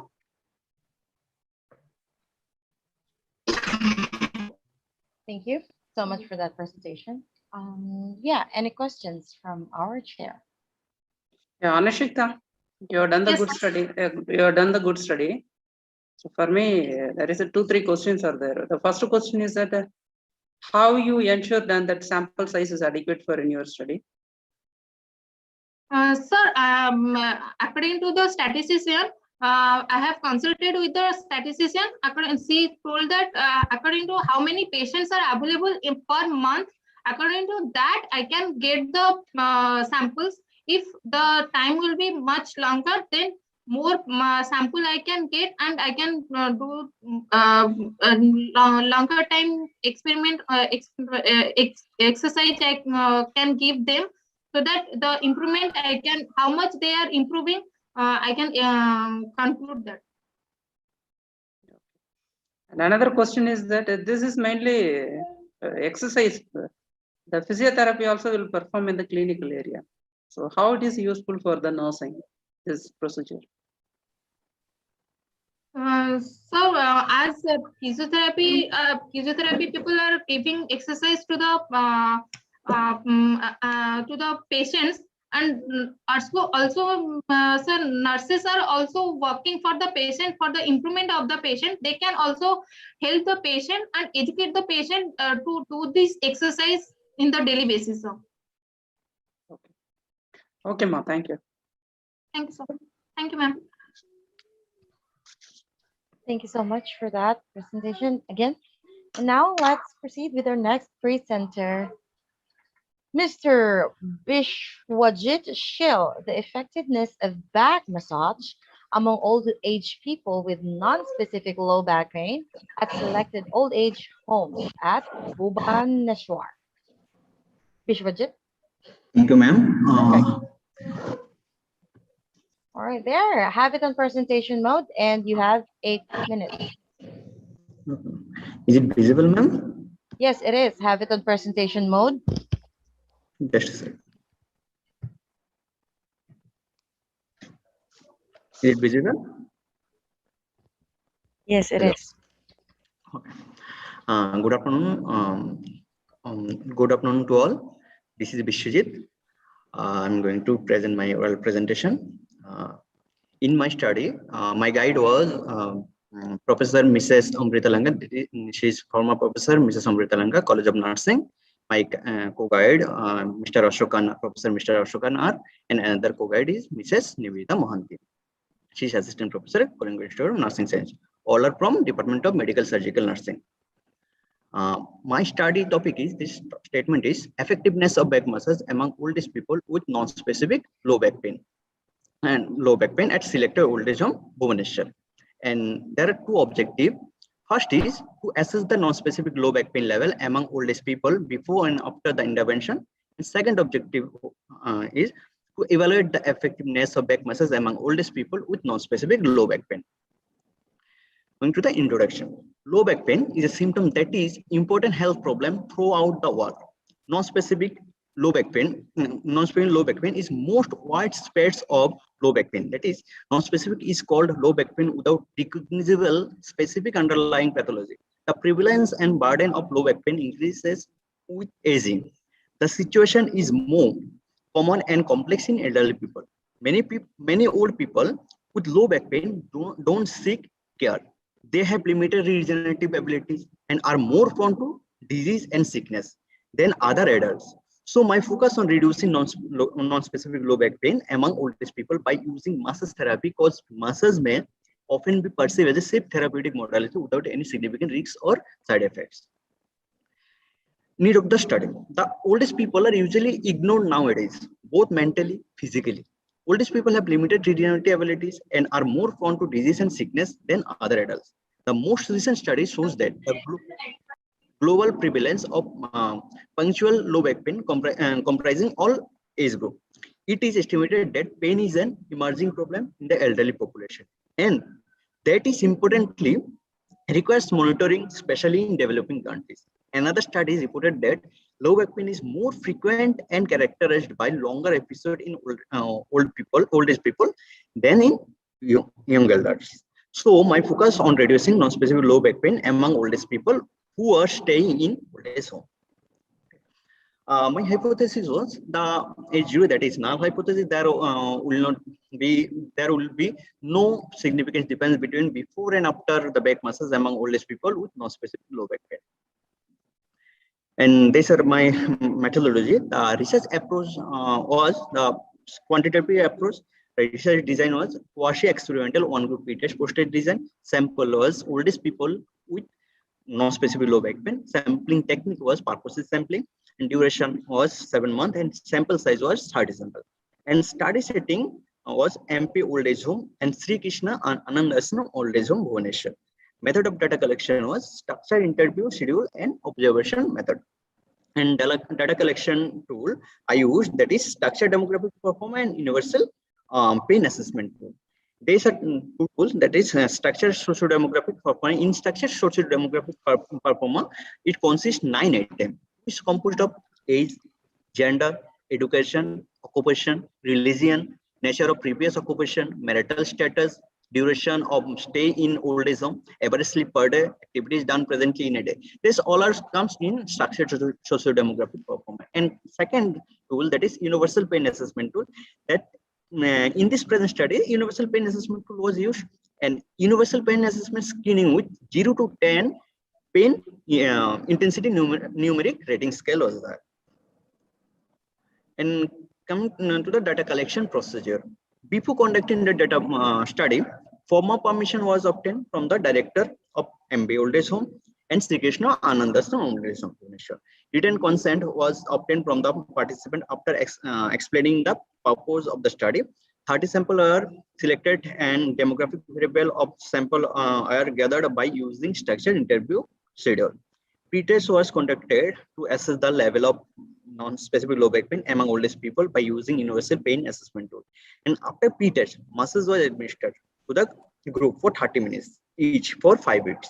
That 5 weeks I divided into sessions. First, 2 weekly sessions were applied for the first 3 weeks, and 1 weekly session were applied during the remaining 2 weeks. And after that, post-test was conducted at the end of intervention by using same tool among the group. After post-test, data was analyzed. Coming to the data analysis, here the assessment of pre-test pain score of the oldest people. In pre-test pain score, I can say that moderate, the 63% or 63.3% was moderate pain, and in the oldest people. And it is a bar diagram showing percentage distribution of the pre-test level of pain. Next is the assessment of post-test pain score of oldest people. Here, after giving back muscles, I can see that it is mild. It is 50% are the mild pain in oldest people. That bar diagram showing the percentage distribution of the post-test pain score. This is the effectiveness of back muscles by comparing mean pre-test and post-test score. Here, total number of samples is 30, and in pre-test level, mean score was 4.9 and standard deviation was 1.507, and in post-test, the mean score was 1.77 and standard deviation was 1.716. And standard error mean for the pre-test, that was 0.275 and post-test 0.313. The mean difference was 3.167, and 95% confidence interval of the difference in lower level was 2.570 and upper level was 3.764, and the t value was 10.85 and degree of freedom was, that is 29, and p value I found, that is 0.004, that is statistically significant at the level of p less than 0.05. Coming to the major finding of the study, in aspect of assessment of pre-test level of pain, it was observed that majority of the sample, that is 63.3%, that is 19 out of 30, had moderate pain. And in aspect of assessment of post-test level of pain, it was observed that majority of the sample, that is 50%, 15 out of 30 had mild pain after giving back muscles. It was found that the pre-test and post-test mean score for the entire population has been calculated, and statistically significant difference was seen in between two scores. That is, p level is 0.004 and that is 0.05 level of significance. I has found that the statistically significant association was noted in the age category. That is, according to the age category, the p value was 0.045, and according to the marital status, that was 0.01. And the average sleep per day, the p value was 0.006. This was the statistic significance association was noted.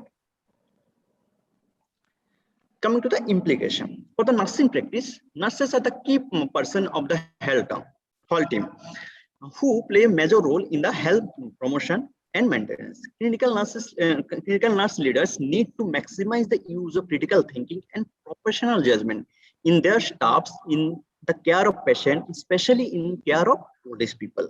And second is, for the nursing research, the nurse research can conduct further research in different settings using above findings as a baseline data, help in practice aspect to expand the role of nurse, disseminate the findings through the conference, seminar, publication, national and international journal, and worldwide web.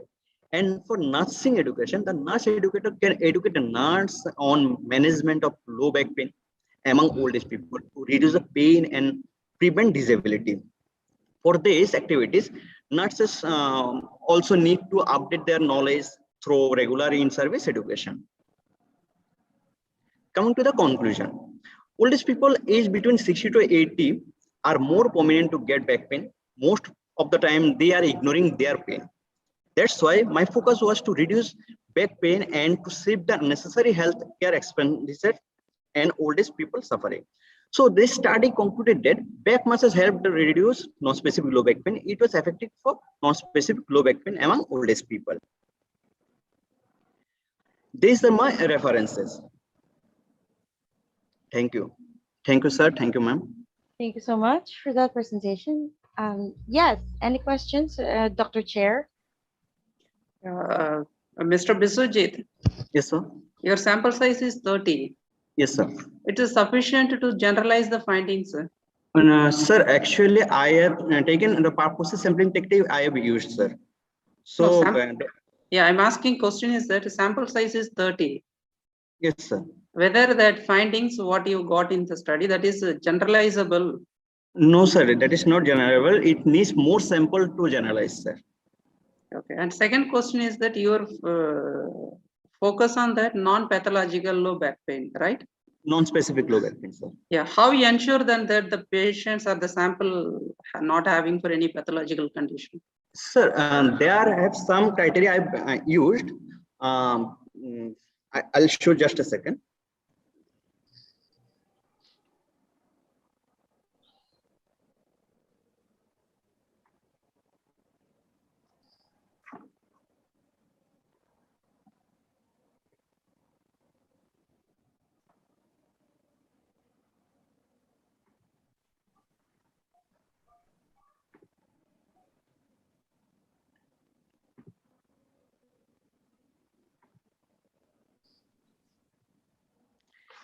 These are the steps, sir. How I diagnose the patient is non-specific low back pain. Sir, is it visible, sir? Yeah, visible. Yes, sir. Patient with acute low back pain or new episode of recurrent low back pain. Here we first history of the physical of the patient who are having recurrent episode of low back pain or acute low back pain. That is less than 6 months. That I collect the history of the physical examination. After that, I accompany the neurological manifestation is there or not. I accompany. If manifestation is there, then for that another procedure I have done. If there is no neurological manifestation is there, then extravertebral causes are there or not, I find. If no extravertebral causes are there, then I use the red flag or other serious condition is there or not. If no red flags is there, then I can identify these patients are non-specific low back pain patient. If any accomplished neuro manifestation or extravertebral cause is there, for that further diagnosis evaluation, that is supplementary physical examination, imaging laboratory tests, I asked to do the patient. And in which patient, this all criteria is not present. This I can select as a non-specific low back pain patient, sir. Yeah, okay. So another question is that you use that universal pain assessment scale and numerical rating scale to assess the level Yes, of low back pain. Yes. So whether all the category of pain you have taken or some selected cases only, selected type of patient only you've taken? Sir, I have select those patients who are having pain, but they are not taking any type of medication or any type of intervention. Even severe pain also? Severe pain also, yes, sir. Suppose patient is having severe pain, but oldest people, they are ignoring their pain. In case who are not taking any medication, who are not taking any intervention, I have selected only those people, sir. Okay, okay, thank you. Thank you, sir. Thank you so much. A very interactive session. Thank you so much.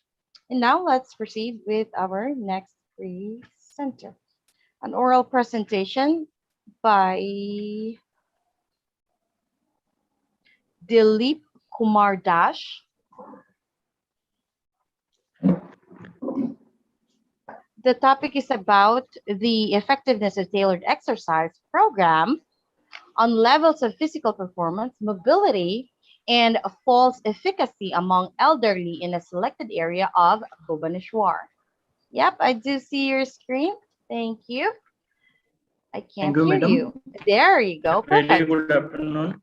Yes, go ahead, please. You have 8 minutes. Very good afternoon to one and all. This is Dilip Kumar Das, and I'm going to present my research topic, that is problem statement, effectiveness of tailored exercise program on levels of physical performance, mobility, and false efficacy among elderly in a selected area of Bhubaneswar. Introduction: the aging is a natural process and physiological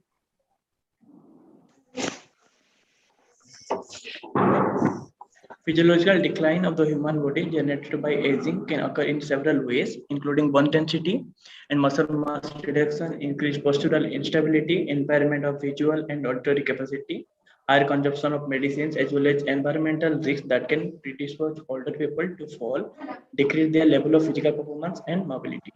Need of the study: WHO indicate that 35% of the older adults are obese. Obese older adults have two-fold greater odds of impairment in basic activities of life, living, and mobility. Some studies suggest that mobility disability in older persons frequently transition from intermittent to mobility limitation. This exercise, like strengthening exercise, flexibility exercise, and helping in increase the mobility and strengthen the muscle in elderly. Section in three part A, B, C. Section A is study related to assessment of physical performance, mobility, and false efficacy. Section B, study related to effectiveness of tailored exercise program on physical performance, mobility, and false efficacy among elderly. And study C is about studies related to other intervention on physical performance, mobility, and false efficacy. Objective of the study: to identify the levels of physical performance, mobility, and false efficacy before tailored exercise program among elderly. Second, to evaluate the effectiveness of tailored exercise program on levels of physical performance, mobility, and false efficacy among elderly. Third, to find out association between the post-test level of physical performance, mobility, and false efficacy with selected demographic variables among elderly. Hypothesis 1. There will be a significant difference between the levels of physical performance, mobility, and false efficacy before and after the tailored exercise program. Hypothesis 2.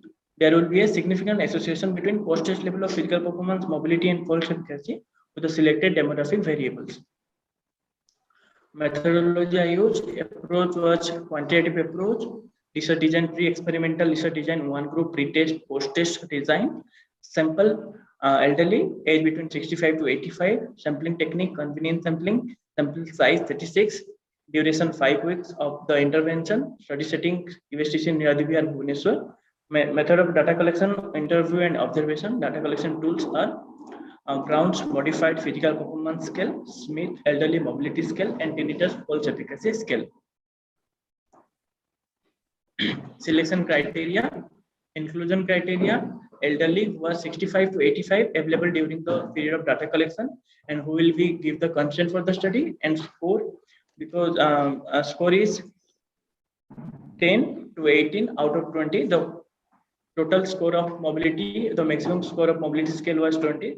And those who are scoring more than 10, I will get them as a sample. And who are scoring minimum more than 17 out of 36 in physical performance scale, they will be my sample.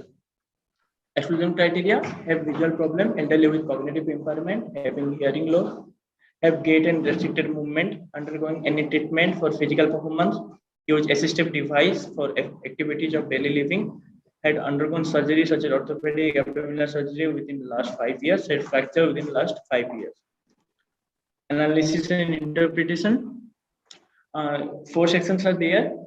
First one is finding related to frequency and percentage distribution of demographic variables in Yadi Bihar, Bhubaneswar. Section 2, finding related to frequency and percentage distribution of physical performance level, mobility level, and false efficacy level in elderly. And section 3, finding related to effectiveness of tailored exercise on levels of physical performance, mobility, and false efficacy.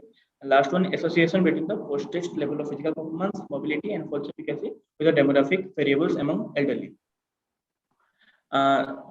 Section 1 was the demographic variables, and section 2 about the frequency distribution on levels of physical mobility. Here, 3 levels are there: dependent maneuver, borderline, and independent maneuver. Here, I have taken a borderline 36 out of 36 sample. Borderline safety sample was 8, and in posted that was 2, and independent maneuver score between the 14 to 17 was pre-test in 28, and post-test that was 34. And percentage and frequency distribution levels of physical performance. Yet 4 levels are there according to the score. Here I have taken moderately frailty 17 to 24 scores. That was in pre-test 24 in number, in post-test 18, and mild frailty in pre-test 12 numbers of sample are there, in post-test 18 numbers of sample are there. Section 2C, frequency and percent distribution on levels of false efficacy. 3 levels are there: low concern, moderate concern, high concern. Total number of maximum number of score was 64. Then in moderate concern, 2 members, and in moderate concern, in post-test 3 members are there, and in high concern 34 number of samples are there, in post-test 33. Effectiveness of tailored exercise program on physical mobility. Here the pre-test main score was 14.77, and post-test main score was 15.72, and mean difference was 0.95, almost 1. Here the pre-test value was 4.746, and p-value was 0.001. It is statistically significant at p level less than 0.01. Here the effectiveness of tailored exercise program on physical performance. Here the pre-test mean value was 23.68, and post-test mean value was 24.83. The mean difference was 1.14, and test value was 7.344. P value 0.00, which is statistically significant at p value less than 0.01. And section 3, effectiveness of tailored exercise program on false efficacy. Here the pre-test mean value was 43.08, and post-test was 48.19. Mean difference 5.11. Test value 5.616, and it is statistically significant at p value less than 0.01. Here the association, section 4, association between the post-test score of physical mobility and selected demographic variables. In the post-test physical mobility, here the significant was completed age, gender was significant, marital status was non-significant, BMI was non-significant, education status significant, history of illness significant, current treatment for illness non-significant, history of previous falls non-significant, types of treatment taken for fall was non-significant. Section 4B, association between the post-test score of physical performance and the selected demographic variables. In the post-test score of physical performance was significant with age, gender, marital status was non-significant, BMI was significant, education status non-significant, history of illness non-significant, current treatment for comorbid illness was non-significant, history of previous fall significant, and types of treatment taken for fall was non-significant. Then section 4C, association between the false efficacy and the selected demographic variables among elderly. Here the age is significant, gender non-significant, marital status non-significant, BMI was significant, education status non-significant, history of illness significant, current treatment for fall was non-significant, history of previous fall significant, then types of treatment taken for fall was significant. Major findings of the study. In the study, pre-test mean value of physical mobility, physical performance, and false efficacy were 14.77, and physical performance was 23.68, and false efficacy was 43.08, and which is in post-test that was 15.72 for the mobility, physical mobility, and 24.83 for the physical performance, and 48.19 for the false efficacy. And the T value of physical mobility was 4.746, and physical performance 7.344. Hello? 8 minutes already. Okay. And then false efficacy, T value was 5.616, which is significant as less than 0.01. Then association of socio-demographic variables with the post-test score of physical mobility, performance, and false efficacy. In this study, we found that there is a significant association between the selected demographic variables such as age, gender, education status, and history of illness with Postage score of physical elderly mobility at the p-value less than 0.05 level of significance.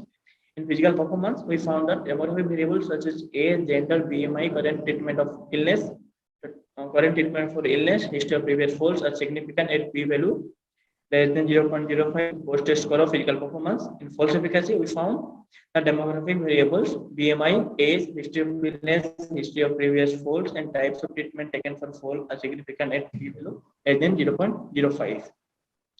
Conclusion, the body begins to lose functionality and mobility in later years due to loss of muscle mass and degenerative agents in the bones and joints. The tailored exercise can be added and countered by a healthy and safe exercise program regimen for elderly. On the basis of findings of the study, a researcher found that after giving tailored exercise for 5 weeks, 3 times in a week for 30 minutes, it's helpful to increase muscle strength in elderly, which leads to increased physical performance, mobility, and decrease the false efficacy among elderly. Thank you, sir. Thank you, ma'am. Thank you so much for that presentation. Sir, Dr. Chair, do you have any questions? Yeah, Mr. Dilip Kumar. Yes, sir. You have done the study in the selected community area. Yes, sir. Okay. So if you are selected community area you have done, means why you are selected for one group pretest post-test design? Because, sir, in community area, my exercise duration was for 1 month and 3 days per week. My question is that only intervention group, why not in the control group? It's feasible to do in a community area. Yes, sir, it's feasible to do, but that is many problems are there to find out the samples, sir. And maybe no, you have done survey. Will be there. Yeah, first you have done the survey and you selected the elderly people, right? After that only you have done this. Then it's possible to know control group. Yes, sir, it is possible, sir. No, why you not done? That's the question. Sir, because I have taken only Niladi Vihar area. For the whole time, I will be not there for to supervise the elderly. That's why if wideness will be there, if control group are learning from the experimental group, that will be happen. That's why I will not take it, sir. Okay. And you have used the convenient sampling technique. So yes, you may be selected for some random sampling technique. Yes, sir, because here, according to feasibility of the samples, availability of the samples, that's why I've taken the convenience. But if it is in hospital, then we can use the random sampling technique. Okay, so where you have performed the exercise in community setup? Yes, sir. Exercise, the program where you executed in community area. In community hall, sir. In community hall. So you have gathered all the elderly people in one place. Yes, sir. Yes, sir. Okay, Two then groups it is. Are there. Yeah, then it is possible to do for random sampling, no? Sir, no, because if anybody is completing my inclusion and exclusion criteria, but he is not available, and that's why I have not taken it. Okay, thank you. Thank you, sir. Thank you so much for that presentation. And next, we'd like to an oral presentation by Hema Kumari from Galgoshes University, India. And the topic is about a study to assess the effectiveness of the video-assisted teaching program on knowledge regarding osteoporosis and its prevention among menopausal women in selected community of Dehradun, Uttarakhand.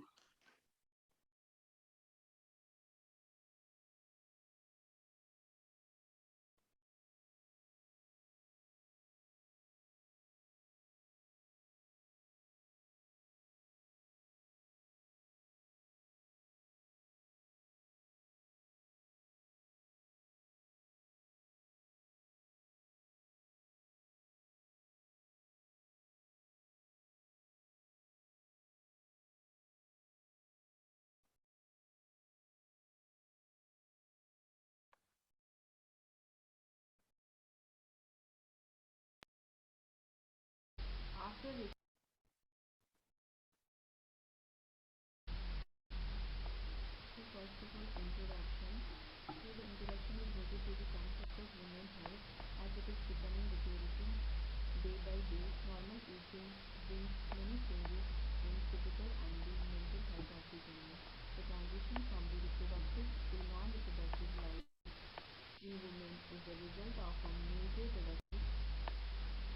After reaching menopause,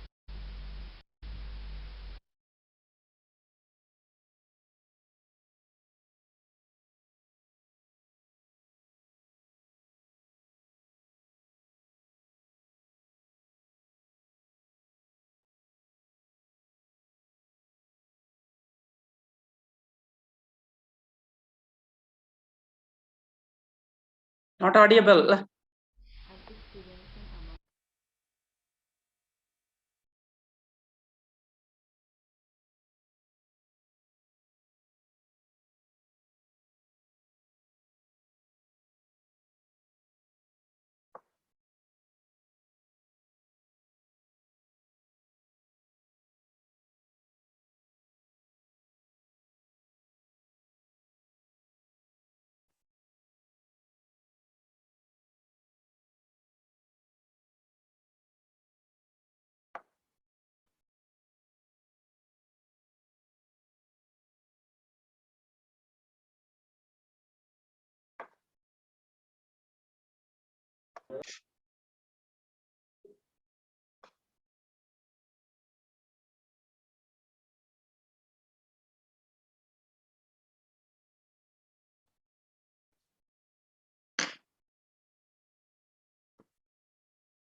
Our apologies, it was a PowerPoint presentation, not a video. And now let's proceed with our next video presentation by B. Pooja of Holy Family College of Nursing, Delhi University. And it's about a study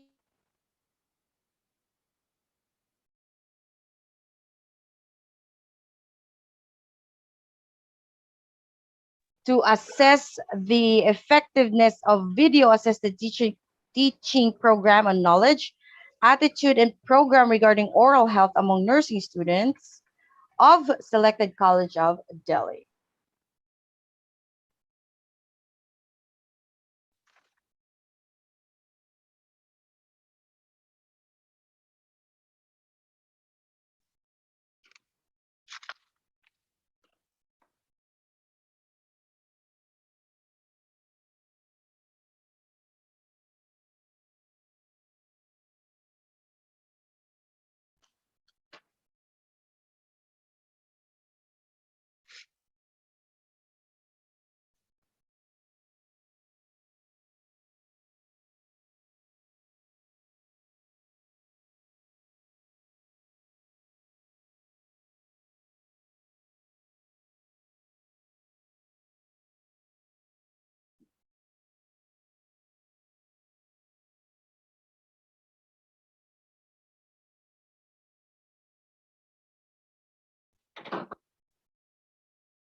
My apologies, but I wasn't able to.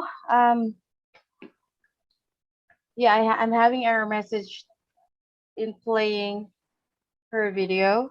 So let's proceed with an oral presentation Yes, by, ma'am. yes, Pooja. Good afternoon, ma'am. Hi, good Ma'am, afternoon. can I share that video? Yes, please. Okay. Thank you, ma'am. Yep.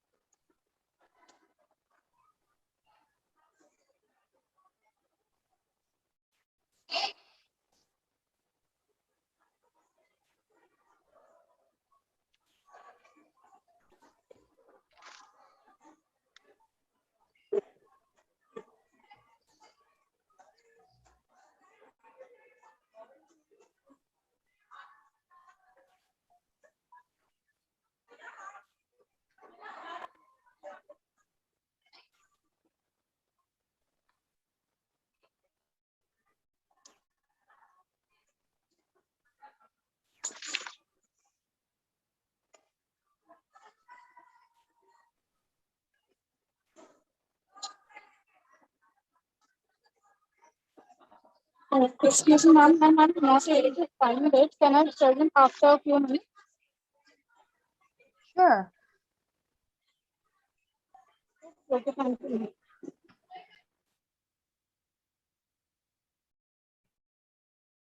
All right, I'll go ahead and give you time. And now let's see. Um,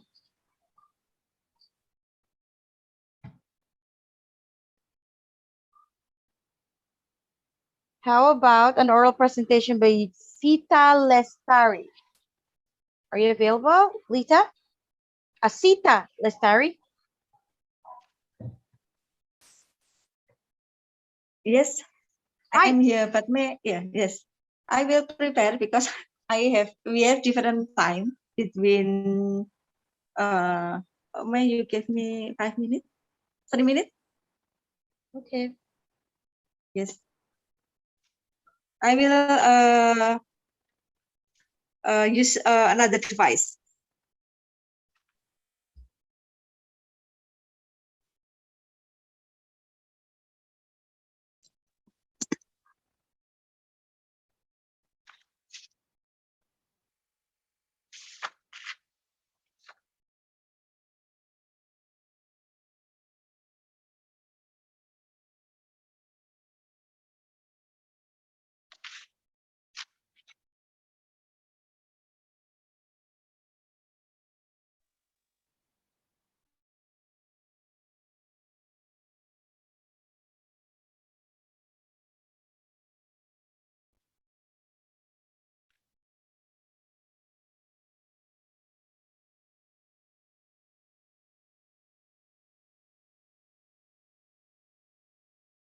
All right, I was able to pull up Pooja's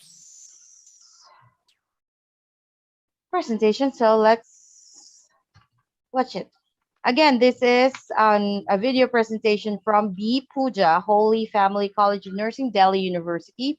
A study to assess the effectiveness of video assessed the teaching program on knowledge, attitude, and practice regarding oral health among nursing students of selected College of Delhi.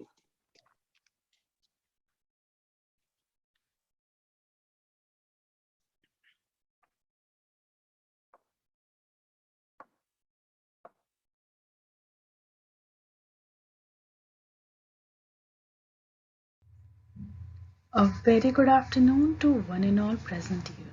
I, Miss Pooja from Holy Family College of Nursing, Delhi University, would like to present my research presentation. Problem statement is a study to assess the effectiveness of video-assisted teaching program on knowledge, attitude, and practice regarding oral health among nursing students of selected College of Delhi. Objectives are first to develop a video-assisted teaching program on oral health for nursing students. Second, to assess the effectiveness of video-assisted teaching program in terms of gain in knowledge score regarding oral health among nursing students of selected College of Delhi. Third, to assess the effectiveness of video-assisted teaching program in terms of gain in practice score regarding oral health among nursing students of selected College of Delhi. Fourth, to assess the effectiveness of video-assisted teaching program in terms of gaining attitude score regarding oral health among nursing students of selected College of Delhi. Fifth, to relate the knowledge with practice regarding oral health among nursing students of selected College of Delhi. Sixth, to relate the knowledge with attitude regarding oral health among nursing students of selected College of Delhi. Hypotheses were, first, there will be significant difference between mean pre-test and post-test knowledge scores of experimental group before and after administration of video-assisted teaching program regarding oral health among nursing students at 0.05 level of significance. Second, there will be significant difference in the post-test knowledge scores of experimental and control group after administration of video-assisted teaching program regarding oral health among nursing students at 0.05 level of significance. Third, there will be significant difference between mean pre-test and post-test practice scores of experimental group before and after administration of video-assisted teaching program regarding oral health among nursing students at 0.05 level of significance. Fourth, there will be significant difference in the post-test practice scores of experimental and control group after administration of video-assisted teaching program regarding oral health among nursing students at 0.05 level of significance. Fifth, there will be significant difference between mean pre-test and post-test attitude scores of experimental group before and after administration of video-assisted teaching program regarding oral health among nursing students at 0.05 level of significance. Sixth, there will be significant difference in the post-test attitude scores of experimental and control group after administration of video-assisted teaching program regarding oral health among nursing students at 0.05 level of significance. Seventh, there will be significant relationship between the post-test knowledge and practice score of experimental group regarding oral health among nursing students. Eighth, there will be significant relationship between the post-test knowledge and attitude score of experimental group regarding oral health among nursing students. Research methodology, research approach used quantitative approach, research design used true experimental research design, pre-test and post-test control design. Population was nursing students of selected College of Delhi, sample selected nursing students in selected nursing College of Delhi. Sample size was in the present study 80 nursing students, 40 in each of experimental and control group. Sampling technique used was simple random sampling technique. Setting was Holy Family College of Nursing, New Delhi. Description of tool. The tools developed by the researcher consist of 4 sections. Section 1, demographic data. Section 2, structured knowledge questionnaire. Section 3, checklist. Section 4, Likert scale. Description of the video-assisted teaching program. Video was prepared based on review of literature and training manual on oral health promotion for health workers by Ministry of Health and Family Welfare. Video content included definitions, healthy mouth, healthy gums, common oral diseases and preventive measures. Video was prepared in English language. The duration of the video was 25 minutes. Video was prepared by the researcher with the help of PPT with good quality sound system. Content validity of the video was done by NOHP, Ministry of Health and Family Welfare and CDER. Findings revealed that there was significant difference between the pre-test and post-test knowledge scores in experimental group. Hence, the researcher rejects the null hypothesis and accepts the research hypothesis. This shows that there was significant difference between the post-test knowledge scores in experimental and control group. Hence, the researcher rejects the null hypothesis and accepts the research hypothesis.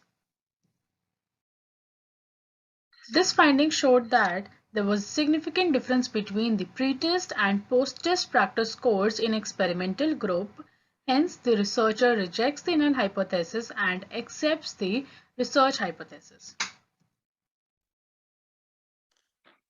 This shows that there was significant difference between post-test practice scores in experimental and control group. Hence, the researcher rejects the null hypothesis and accepts the research hypothesis. This finding shows that there was significant difference between pre-test and post-test attitude scores in experimental group. Hence, the researcher rejects the null hypothesis and accepts the research hypothesis. This finding revealed that there was a significant difference between post-test attitude scores in experimental and control group. Hence, the researcher rejects the null hypothesis and accepts the research hypothesis. This shows that there was a strong positive correlation between the post-test knowledge and post-test practice scores in experimental group. And this finding shows that there was strong positive correlation between post-test knowledge and post-test attitude scores of experimental group. Conclusion: the video assisted teaching program was effective in increasing the knowledge, attitude, and practice among nursing students. There is strong positive relationship between post-test knowledge and practice scores. There is strong positive relationship between post-test knowledge and attitude scores. Thank you.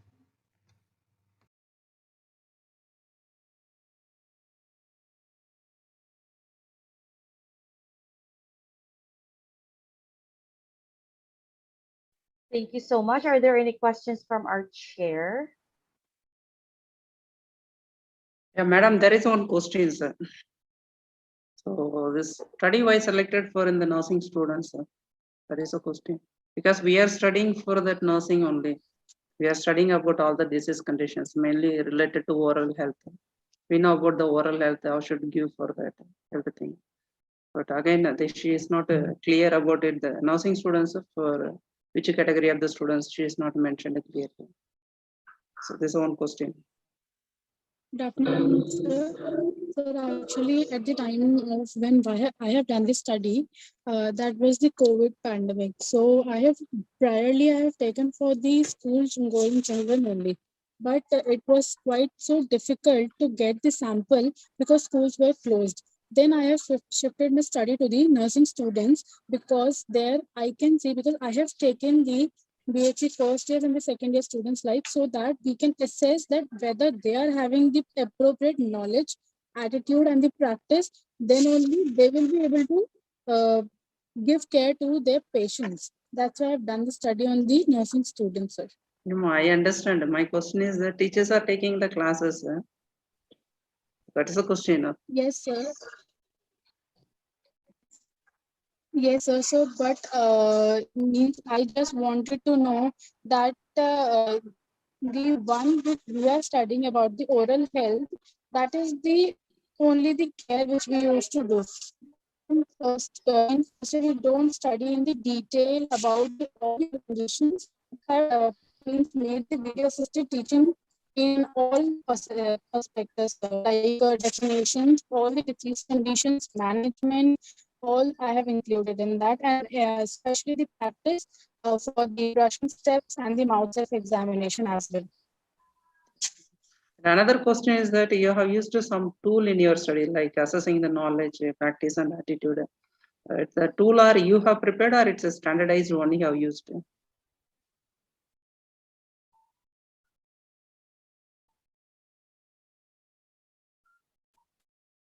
B. Pooja?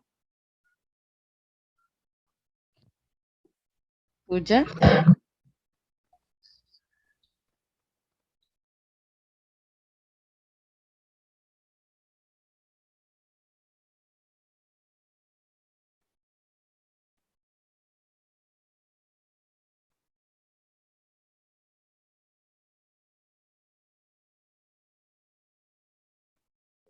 Okay.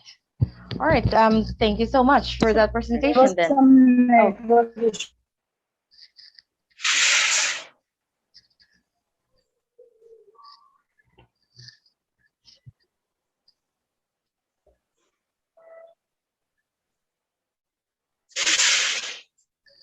Thank you. That time I just got connected due to some network. Okay, ma'am, thank you. Were you able to get the answer, Dr. Chair?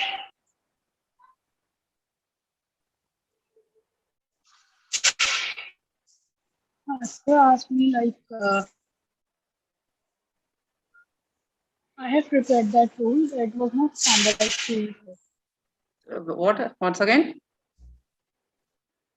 I have prepared the tool, sir. It was not standardized tool. Okay, okay. So have you done the pilot study and you have assessed that the feasible the tool will go for the main study? Yes, sir. So what is the score you got after pilot study?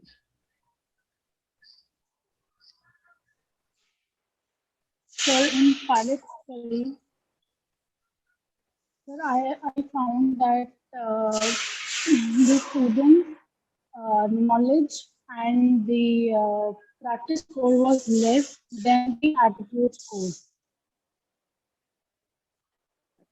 Another question is you have assessed the relationship between the knowledge and practice, knowledge and attitude.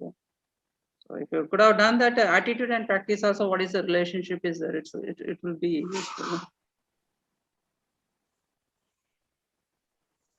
Sir, in my perspective, what I have chosen, because if the knowledge is good, then only they will have the good practice towards the oral health, as well as for the attitude as well. But there is a connection, is there no attitude and practice?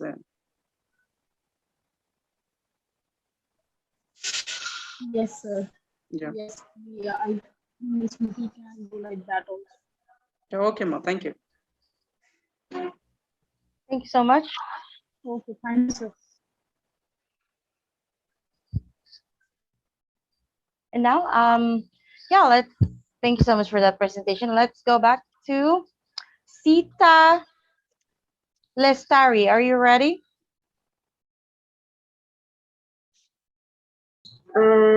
Yes, Jojo, I am ready and I will present my study. Yes, Now, may please, I go share ahead. my screen? Yes, please. Okay.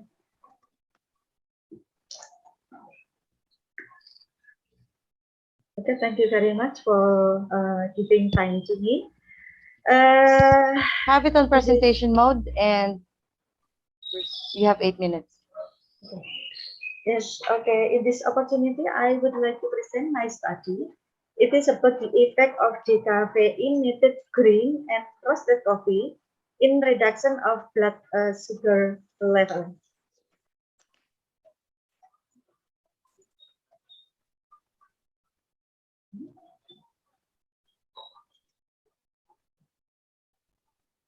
Okay, I do my study with my friend, Trisnaria, and I'm from Surakarta Polytechnic of Health.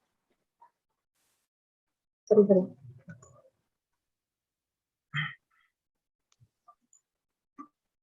Okay.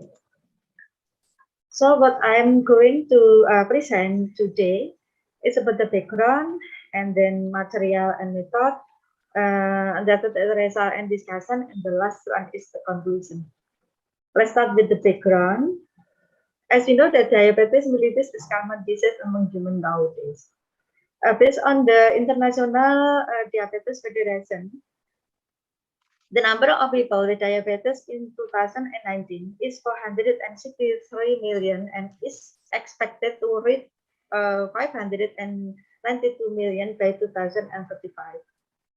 The disease is very difficult to control because it is influenced by a numerous factors such as food and medication intake, and then stress level and physical activity. The poor handling for treatment result in complications such as retinopathy, renal disease, stroke, vascular disease, and ultimately the client can be dead. And then about the coffee. Coffee is commonly consumed beverage around the world. It consists of two main components. They are caffeine and chlorogenic acid. Green coffee contain higher amount of caffeine compared to roasted coffee, with an even higher amount of chlorogenic acid.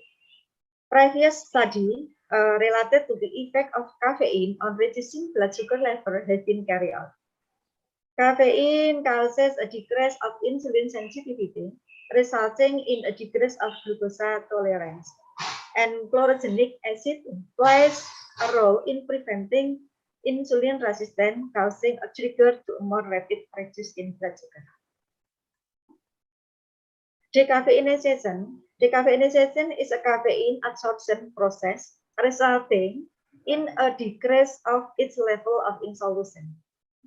Several studies have demonstrated activated carbon performance in caffeine absorption. This is due to the pores spread across the carbon surface, large surface area, and the presence of functional groups such as hydroxyl, carboxylate, and carbonyl. So the research objective, the study is conducted in order to examine the effectiveness of decaffeinated green and roasted coffee extract in reducing blood sugar level. The tested variable in this study were the effect of coffee type, and then dose and decaffeination process. So the material of our study were green and roasted coffee.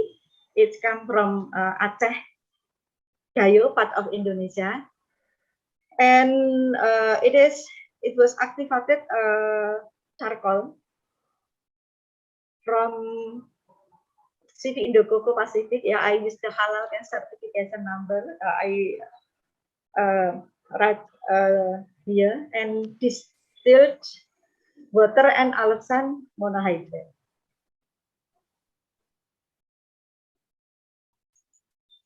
And then the method of study. The first, we were going to make a coffee extraction, and then make a coffee decaffeination, and then we doing study about VCRR and its PLC study, and then anti-hyperglycemic activities by using mice, and then doing histopathology study, and the last is statistic analysis. And I will start with the first, make a coffee extraction.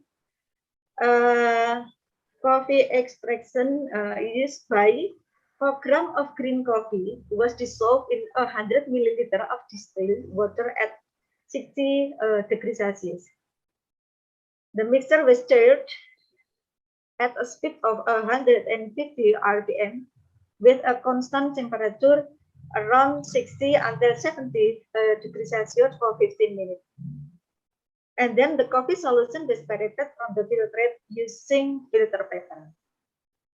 Then the coffee solution was diluted again to 100 milliliter to make a dose of 200 milligram per kilogram. 2 parts of the solution were taken to be diluted twice and 4 times to make dose of 100 milligram per kilogram and 50 milligram per kilogram. The same step also done for the roasted coffee.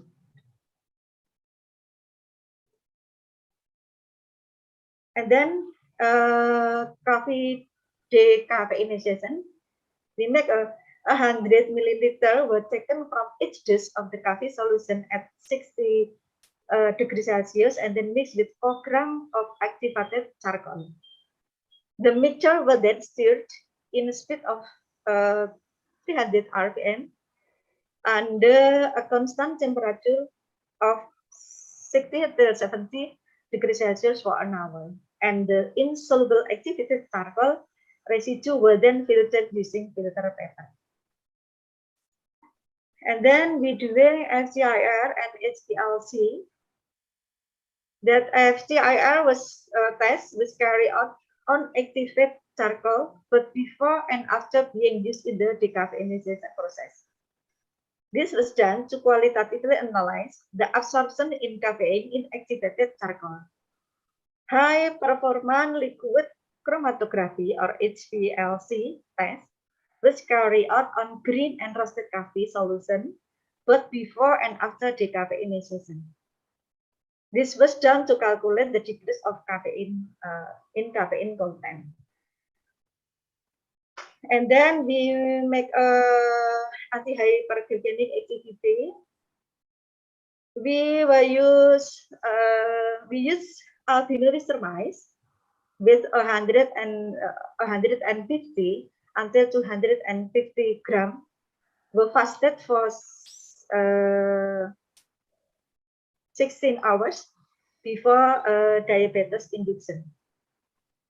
And then alloxan monohydrate we dissolve in 0.9% natrium chloride and made to be a dose of 150 milligram per kilogram. 8 Induction was carried out, carried until the mice blood sugar level were above 200 milligram per deciliter or more. The resulting DMIs were randomly divided into 10 groups of mice. The group consists of 7 mice. This is the group of the 10 group, Group A, B, C, D until E. When group A and group B is mice normal without diabetes. And then B is the diabetes mice but without any treatment. And then C until I, DM mice. And they were given a couple of treatments such as gluconamide and then a couple of coffee, both green or roasted coffee. Its treatment was carried out for 7 days, and then glucosamine were carried out on the 7 days. After completion of the treatment, the pancreas of the mice were isolated for each test group for histopathology studies. So we used 7 days to control the mice, and after that we take pancreas of the mice and we doing a histopathology study. Which is the process to histopathology study, and then this is the result. The result about coffee extraction. This is the result of anti-hyperglycemic activity, and we can see that the most effective, the greater decrease occur using green Please coffee. wrap it up. Okay. This is due to lower caffeine content in green coffee extract after decaffeination process. Okay, I will write the last one about the conclusion. This is the pancreatic pathology study. The gluconamide is still the good treatment with gluconamide, so the most optimum repair among other treatment. And then as a conclusion, that both green and roasted coffee extract are impactful in reducing blood sugar level.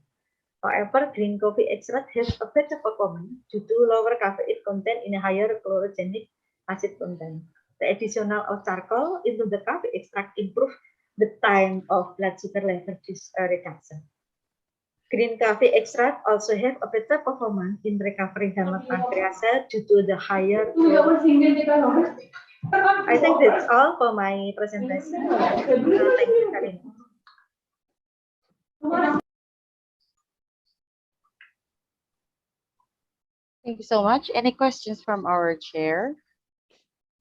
Thank you. It's a good study. From my side, there is only one question. Yes. So you have done for that post test after the 7 days. Yes. The activity, hyperglycemic activity test. So that level, whether it's used to measure for only the blood glucose or any other measures you have used? In our study, actually, we measure the level of blood sugar after the mice is given a couple of coffee and the green coffee is good for reduction the blood sugar level by the time. It is more short time to reduce the blood sugar level. Because in Indonesia, it is common in could be the little restaurant using burnt charcoal in the coffee. So it is a very interesting way. There are many little restaurants sell the coffee like that. So I tried to find, is it have a benefit, especially for diabetes mellitus patient, because as you know that diabetes mellitus patient sometimes experience difficulty to eat something, such as drink coffee. So if it will be give a benefit, so it is better to a patient diabetes to drink a coffee as a beverage. So this is from the background. I forget to tell about that, but in Indonesia it is common. Retail restaurant sell coffee with burnt charcoal. Okay, thank you. Okay, thank you. Yeah. Thank you very much.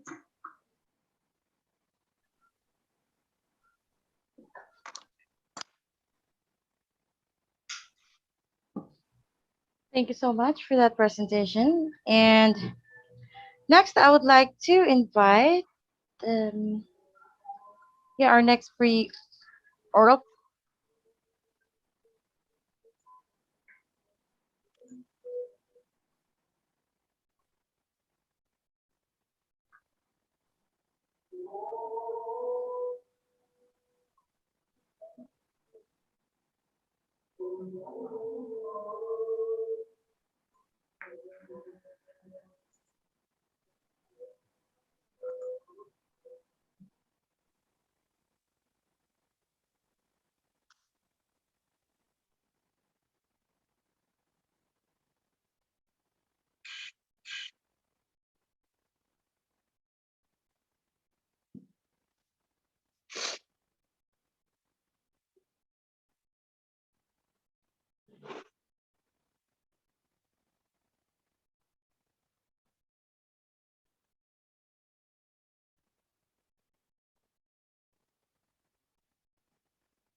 My apologies there.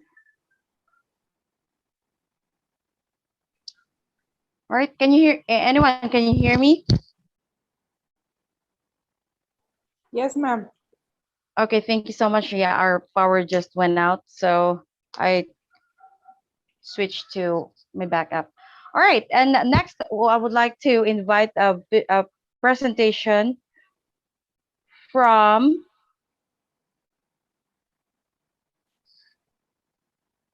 hold on.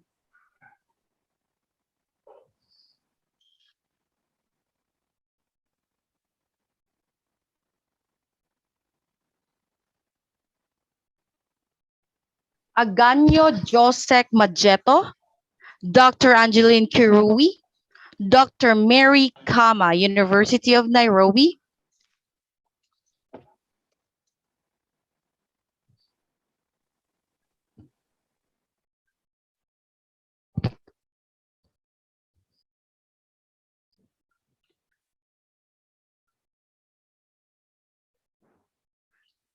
Aganyo Josek Mageto.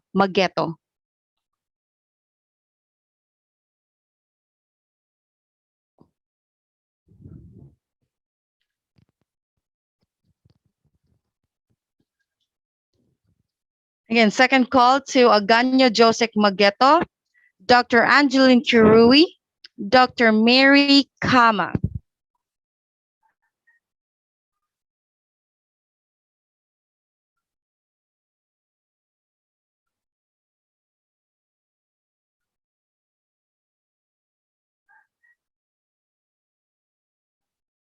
All right, let's go ahead and proceed with our next presenter. An oral presentation by Ms. Bishnupriya Lenka by KKIT. The prevalence of gestational diabetes mellitus and associated risk factors among antenatal mother attending at a tertiary care hospital, Bhubaneswar, Odisha. Ms. Bishnupriya.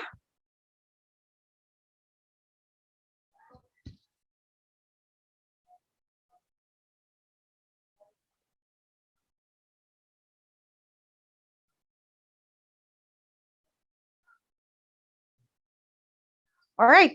It seems like our last presenter too will not be able to join us. So, all right.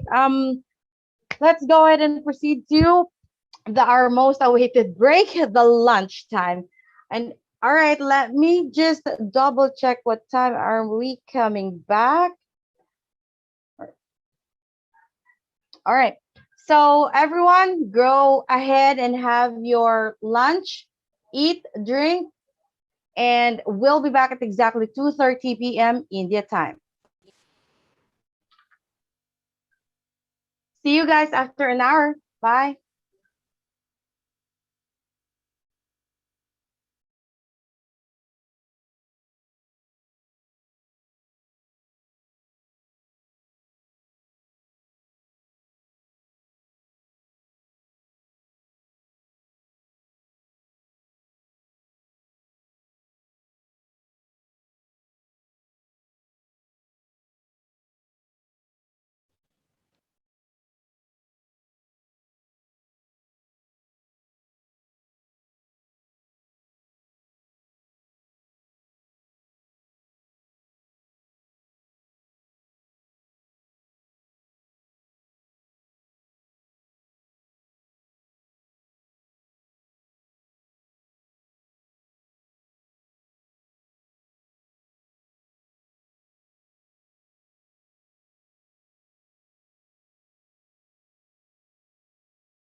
और हाथ से लेके धड़ धड़ धड़ ma'am हम कह रहे थे ना लास्ट टाइम भी ऐसे हुआ था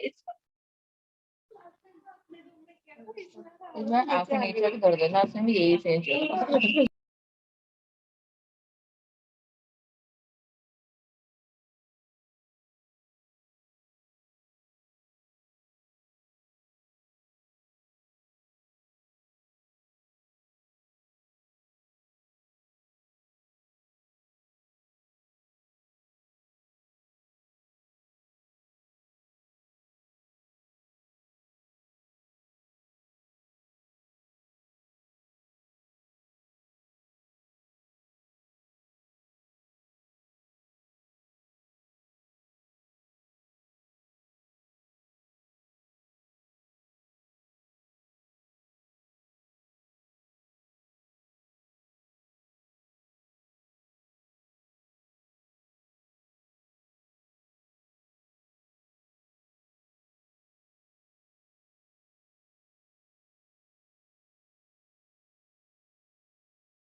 Welcome back, everyone. We will start in a few.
We are about to start our session 2,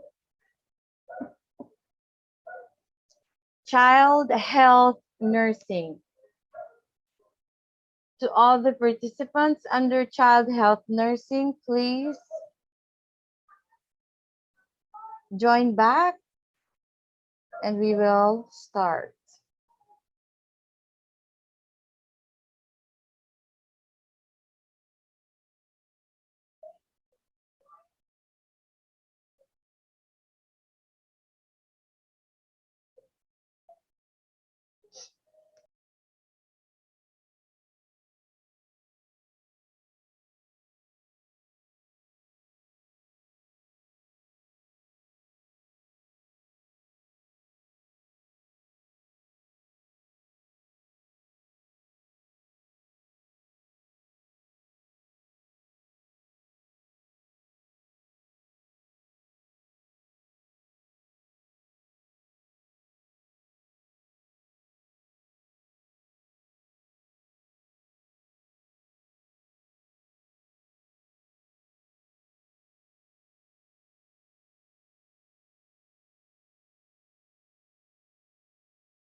Welcome back, everyone. I hope you did have a great lunch, great meal.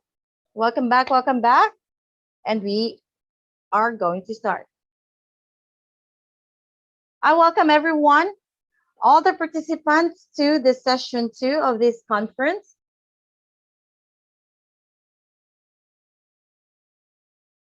Technical session 2 is about the child health nursing. So I would like to welcome our session chair for this session, Mrs. Niyati Das, Professor cum Principal, Kalinga Institute of Nursing Sciences, KIIT deemed to be University, India. Madam Chair, would you like to? Good afternoon to all. Good afternoon. Yeah. Thank you very much for giving me good opportunity in this session. So I welcome everybody to attend this session carefully. Thank you very much. Thank you so much, Madam Chair.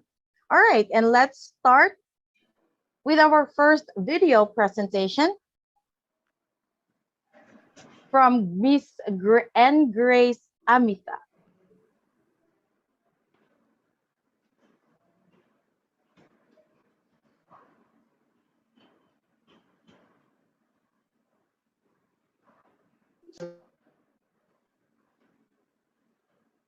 Afternoon to all the members present here. I, Miss Grace from Rufada College of Nursing, Jamia Hamdard, am here to present my research on the statement, a pre-experimental study to assess the effectiveness of video-assisted teaching program on human milk bank in terms of knowledge and opinion among final year students of selected Nursing College of New Delhi. The objectives of the study were to develop a video-assisted teaching program on human milk bank for final year students in selected Nursing College of New Delhi. The second objective was to assess the effectiveness of video-assisted teaching program in terms of knowledge score using structured knowledge questionnaire regarding human milk bank among final year students in selected Nursing College of New Delhi. The third objective was to assess the effectiveness of video-assisted teaching program in terms of opinion score using Opinionaire regarding human milk bank among final year students in selected Nursing College of New Delhi. The methodology used in the study was, the approach used in the study was quantitative approach. The research design used in the study was a pre-experimental one-group pretest post-test design. The setting used in the study was selected Nursing College of New Delhi. The sample used in the study were Final year students of Nursing College of New Delhi. The sampling technique used was total enumerative sampling technique. The sample size was 60 students. Independent variable of the study was video-assisted teaching on human milk ban. Dependent variable was knowledge and opinion scores of nursing students regarding human milk bank. The draft of the final video on human milk bank was prepared, where the video on human milk bank was prepared based on extensive review of research of articles, journals and publications. Blueprint of the video was prepared in English language.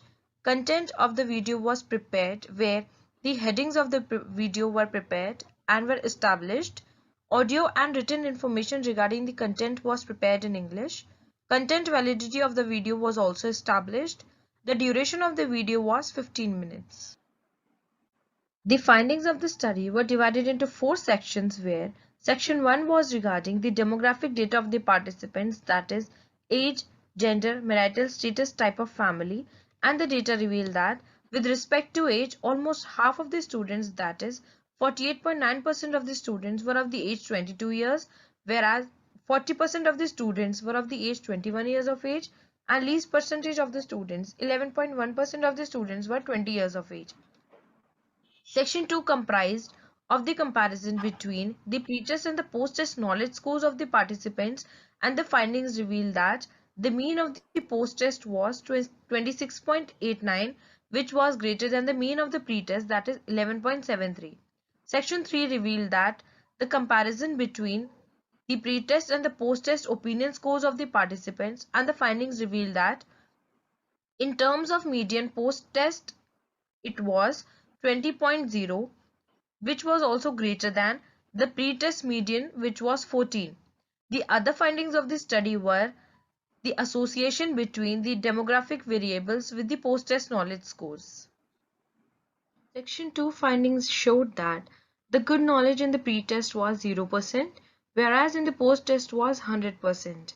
Average knowledge in pre-test was 22.2%, post-knowledge was 0%. Poor knowledge in pre-test was 77.7%, whereas in the post-test it was 0%.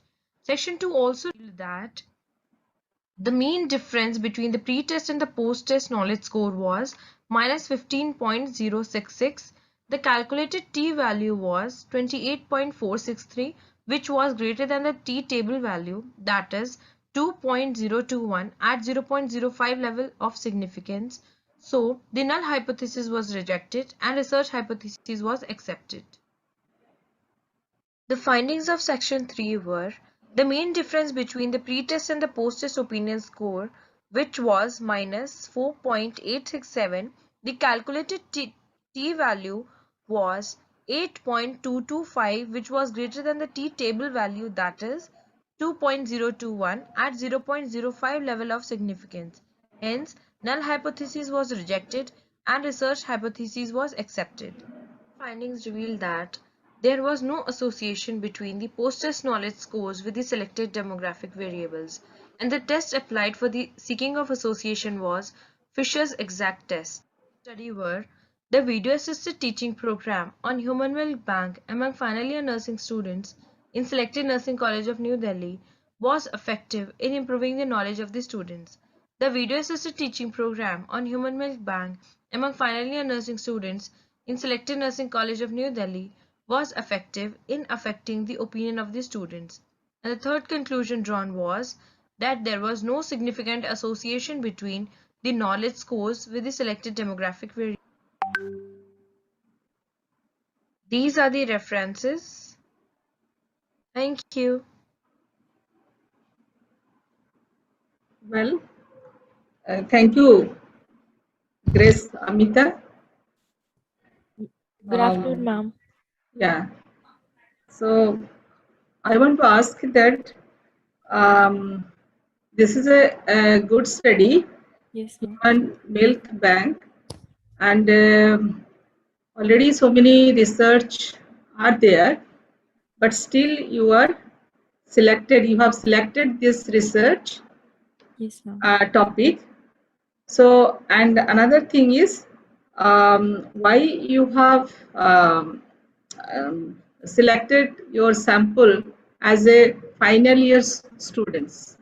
Ma'am, actually, initially, before the pandemic COVID situation, I planned to do it on the mothers, but due to the permission and all ethical consideration and due to the constraints, I had to choose the final year students just because they are the future nurses who are actually going to educate the people and the couples and the mothers, and like they can be the most motivational nurses for the people who can educate the mothers regarding the benefits and the importance of the human milk bank that the babies and the mothers can have.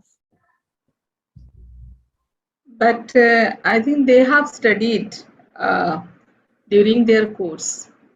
So in the result that you have shown that pre-test is less than the post-test. Yes, Yeah, ma'am. Yes, ma'am. yeah. So And still you are. actually, the topics that I covered in the video were like what all things are regarding. There were like few things they were confused about, like pasteurization or kills almost all the important things that are needed for the baby, and like every mother cannot feed the child. They were having many of the confusions regarding that. So in the video, they got to know many things and they learned about this. And also regarding the guidelines that I made the video, they got clear with many of their doubts, and then they got to learn that how can they pursue and counsel the mother that how it's beneficial for the babies and how can they save the life of the babies through the human milk bank. And also they were confused about the criteria, that what actually is the criteria of the mother Yeah. where she can come forward and donate the milk. So do for the video, after seeing the video, they got very clear and very much clear regarding what is the criteria and how can they counsel the mothers regarding that how they have to come forward to donate the milk and what all eligibilities they have to go through. Okay. So there is just some components, no, Yes, ma'am. regarding this. So, Yes, so ma'am. okay. Okay. Thank you. Thank you, ma'am. Thank you so much. All right. And next, I would like to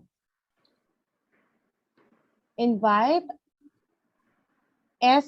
Abhirami Rajalakshmi, College of Nursing, Chennai. The topic is about a descriptive to assess the level of knowledge on reproductive health among multi-gravida mothers in selected primary health center.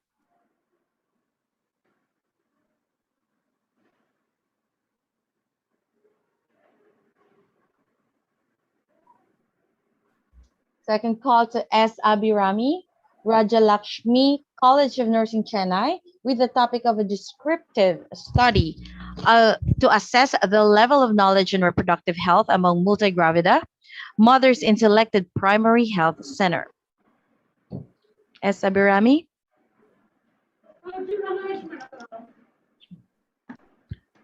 All right, next, let's proceed with Miss Ankita Panigrahi, KIIT, with the topic assess the knowledge and attitude among mothers of under 5 hospitalized children on the importance of play needs in selected hospitals of Bhubaneswar. Miss Ankita? Perfect. All right. I do see your screen, but I cannot hear you.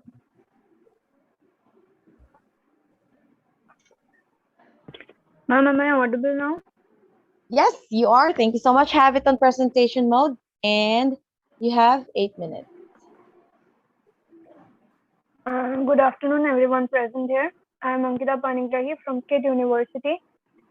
I am presenting my research.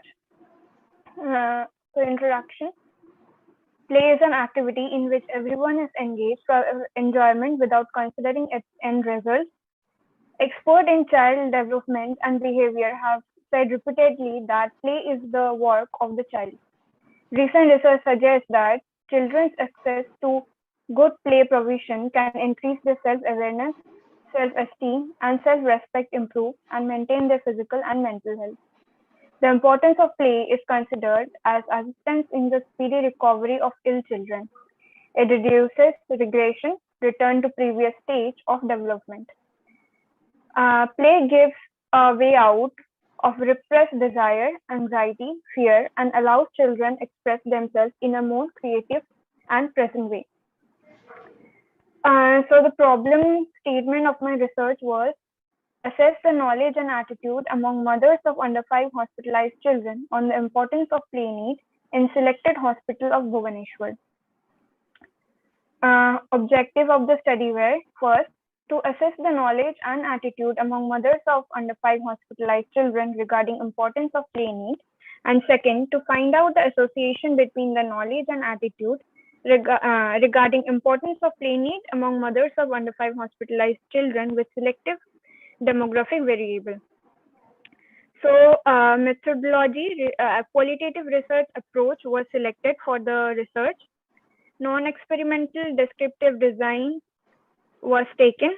Variables, research variables were knowledge and attitude, and socio-demographic variables were age, number of children, educational history, occupation, socio-economic history of the mother. Setting was pediatric ward of KIMS PBMH Hospital, Bhubaneswar. Samples were mothers of under 5 hospitalized children. The sample size was 150. Purposive sampling technique was selected for sampling. Data collection technique was interview. And data collection tools were structured interview questionnaire on demographic variable and knowledge, and structured rating scale on attitude. So for analysis and interpretation in section 1, description of demographic characteristics. In this bar graph, we can see it shows the percentage distribution of mother of under 5 hospitalized children according to age. So the maximum, that is 50%, is 18 to 25 years, and the minimum is more than 36 years.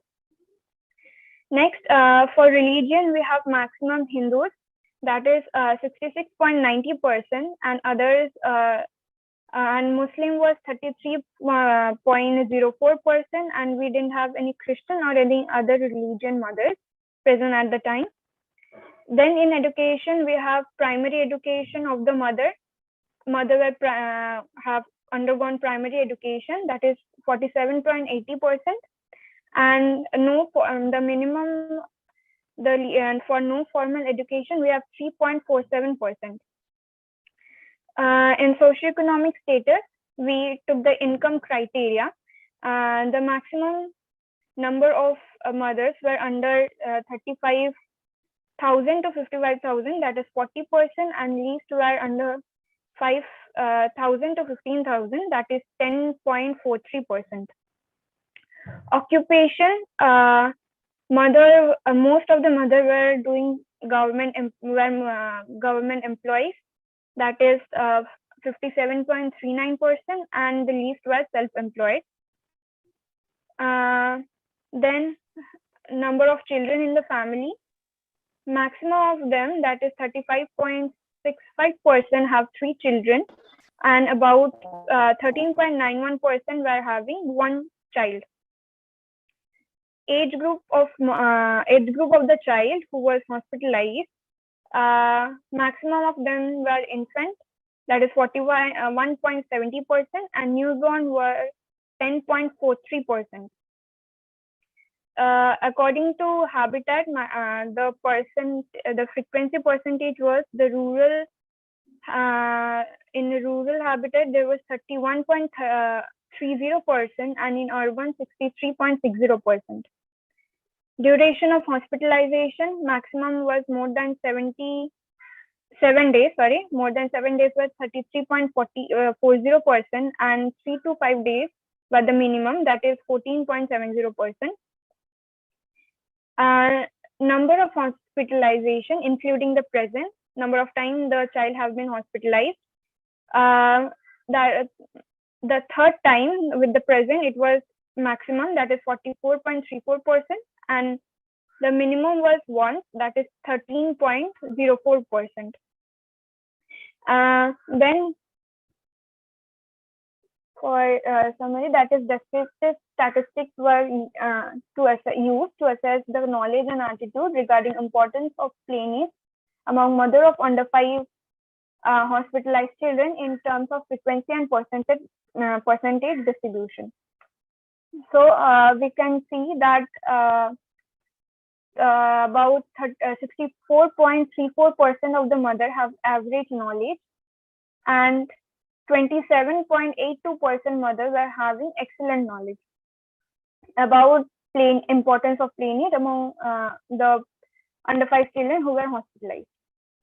Then attitude, we could find that appropriate 55.35% of the mothers were having appropriate attitude, and about 44.34% mothers were having adequate attitude toward the importance of play among the hospitalized children.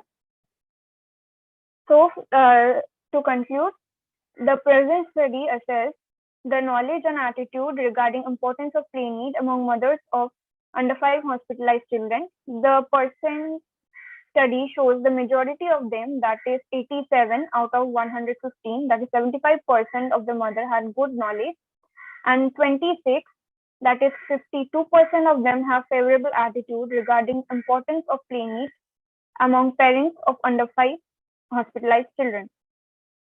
The analysis of association of level knowledge among mothers of under 5 hospitalized children revealed that there was significant association established with the age, socioeconomic status, occupation, number of children in family at the level of P less than 0.01, and there was no statistical significance found with the demographic variables, that are number of hospitalization, including present duration of hospitalization of the child, habitat, age group of the child, education, religion, with P less than 0.01 level.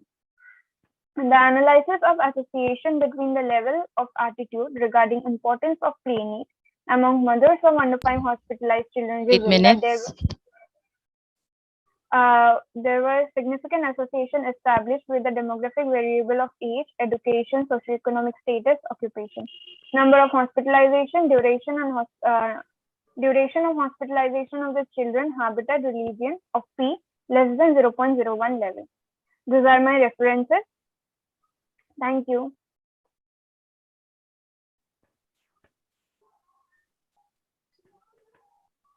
Thank you so much. Do you have any questions from our chair?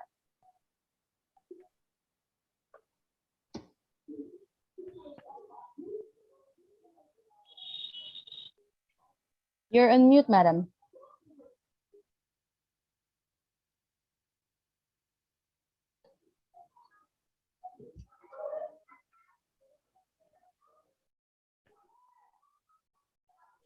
You're on mute, madam.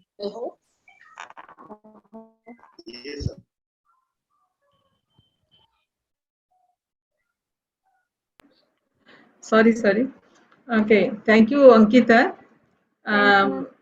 Yeah, play is the very important aspect for the children, and it needs to give knowledge to mother.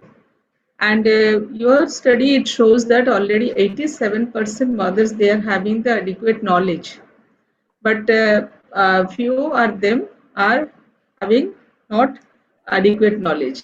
So I want to know that what are the limitation of this study, and can you say limitation? Yes, ma'am. Limitation of the study were first, when I took the data collection, most of the mothers were not willing because their child were ill. So for that we got some problem during data collection. Another limitation of the study is that since it was through an interview method, they were not all mothers were giving their opinion in a free mind. Maybe they were it could be biased because they're just given the option were there, like it was a questionnaire, there were 4 options, so they have to choose one, pick one out of them. So I think that they couldn't express themselves in the way what they think, or maybe they could not give their opinion that much. Okay. So what message you can give to the mothers from out of this study? And that is, my message is play is very important, mainly important throughout life, throughout this age group, that is under 5, we are taking under 5 children. But during hospitalization, the children get anxiety, they get stressed due to separation from their parents and all that. So Right.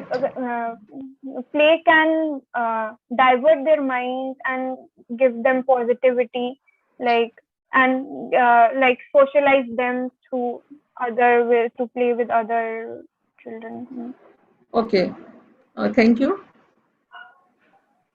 Can you move next? Thank you.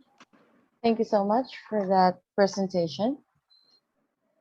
And yep, I would like to invite our next presenter, Ms. Bandhu Sharma, a Holy Family College of Nursing, a pre-experimental study to assess effectiveness of nursing care protocol regarding care of child on mechanical ventilator in terms of knowledge and practice among staff nurses in selected hospital in Delhi. Yes, ma'am. Good afternoon, ma'am.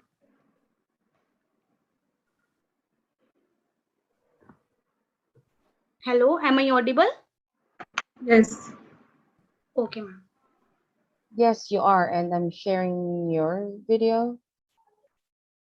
Ma'am, you are presenting my video. All right, go ahead, please. Ma'am, can I share my screen? Yes, please, go ahead.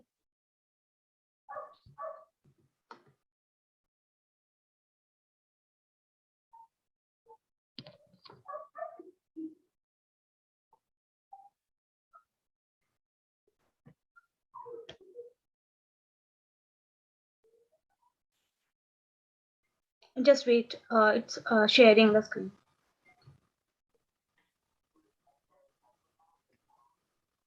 Is my screen visible to everyone?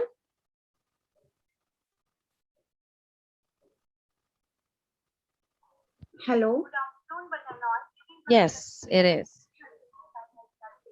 Today I'm going to present my research presentation.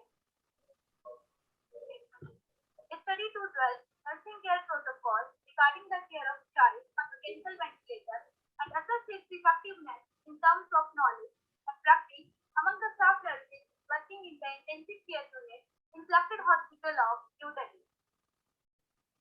Objective task to develop the nursing care protocol regarding the care of child on mechanical ventilator, to find out the effectiveness of nursing care protocol regarding the care of child on mechanical ventilator in terms of gaining knowledge and change in practice among the staff nurses.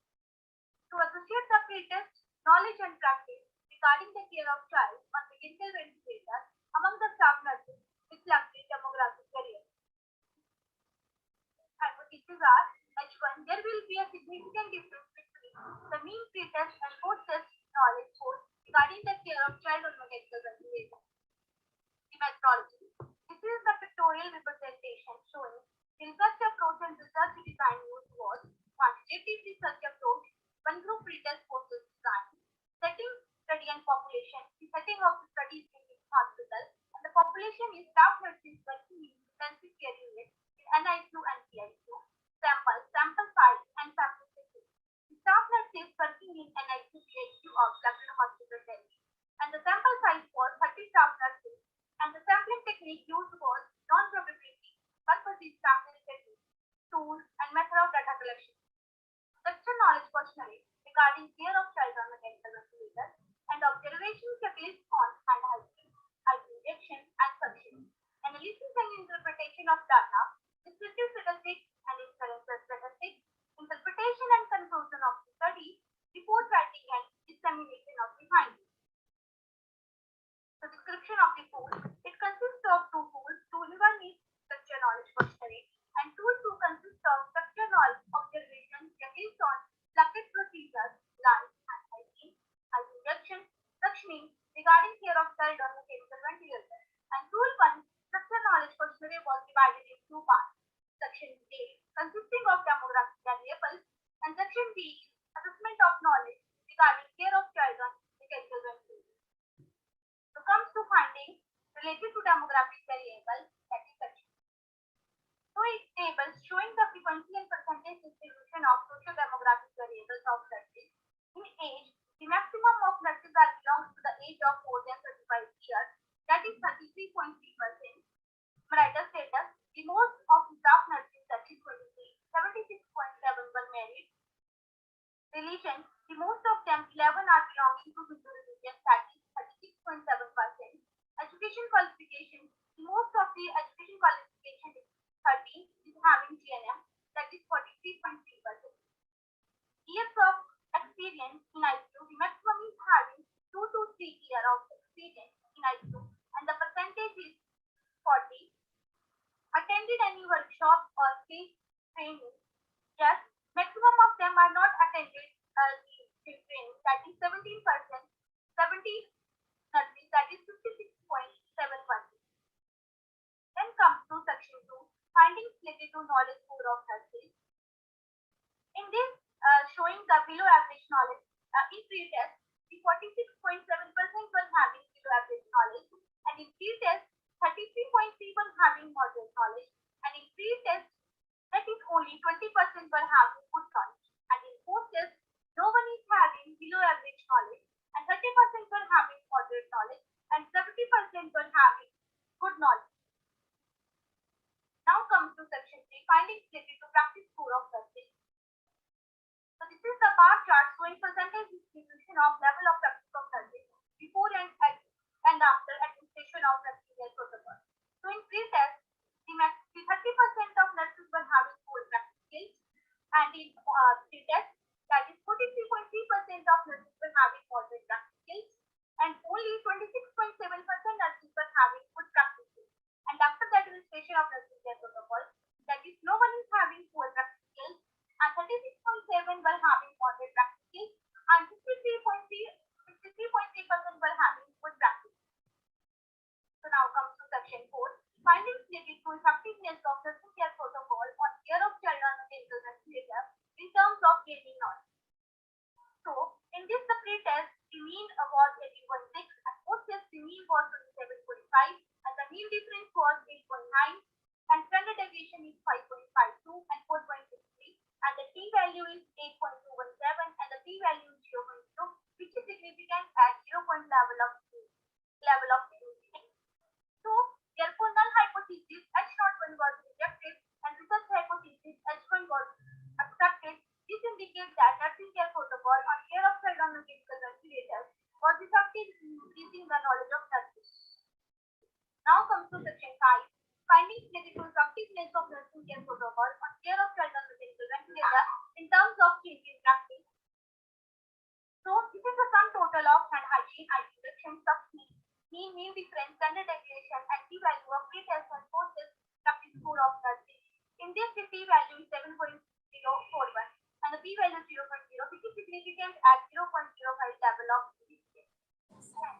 That's not 2 was rejected, and research hypothesis H2 was accepted. This indicates that nursing care protocol on care of child on mechanical ventilator was effective in increasing the practice of nursing. Now comes to section 6, findings related to association between pre-test knowledge score with selected demographic variables.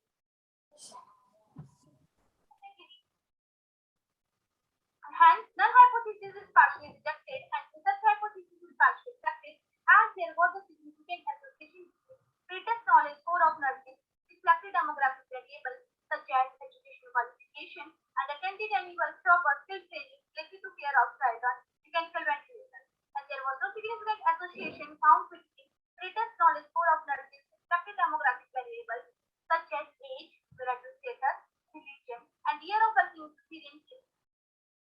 Now comes to section 7, findings related to association between pre-test practice score and selected demographic.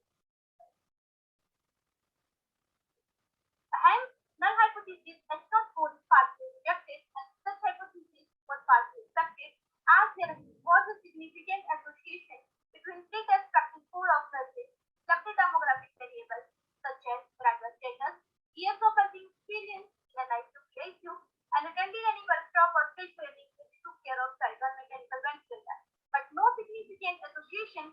Clinicians practice core of nursing, reflected demographic variables such as age, 8 minutes. to conclusion. The finding of this study proves that nursing care protocol was effective in improving the knowledge and practice of nursing regarding care of child on mechanical ventilators. So thank you and have a nice day.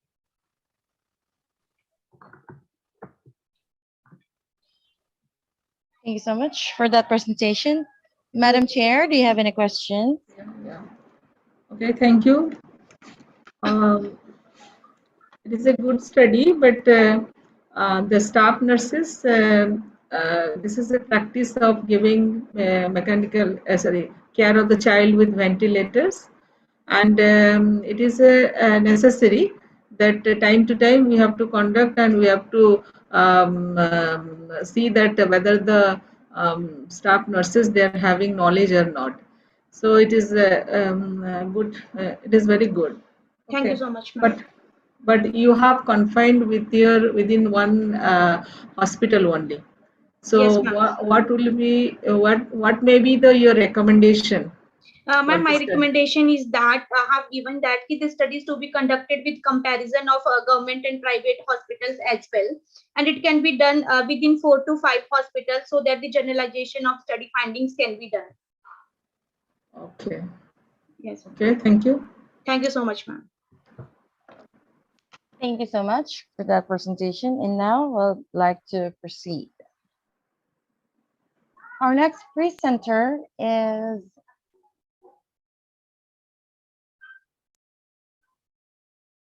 Professor Sholi Sen, Sumandeep Nursing College.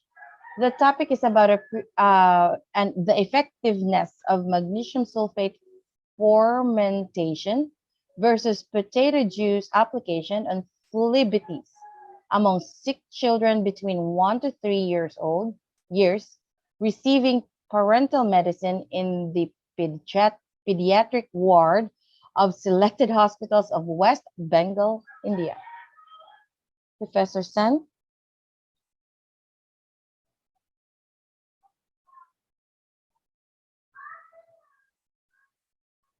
Second call to Professor Shuli Sen, Sumandeep Nursing College, with the topic of effectiveness of magnesium sulfate for fermentation versus potato juice application on phlebitis among sick children between 1 to 3 years receiving parental medicine in the pediatric ward of selected hospitals of West Bengal, India.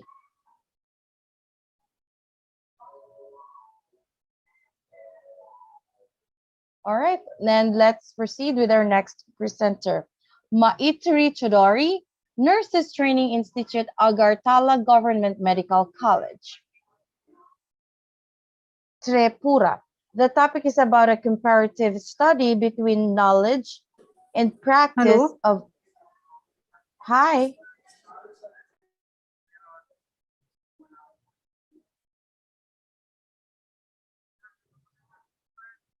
A comparative study between knowledge and practice of newborn care and child health care by the rural mothers and to seek its relationship with the selected demographic variables in Tripura, India. Maitri?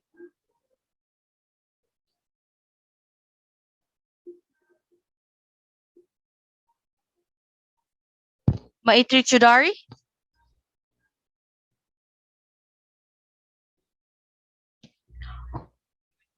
Who is who? Hello? Who is it?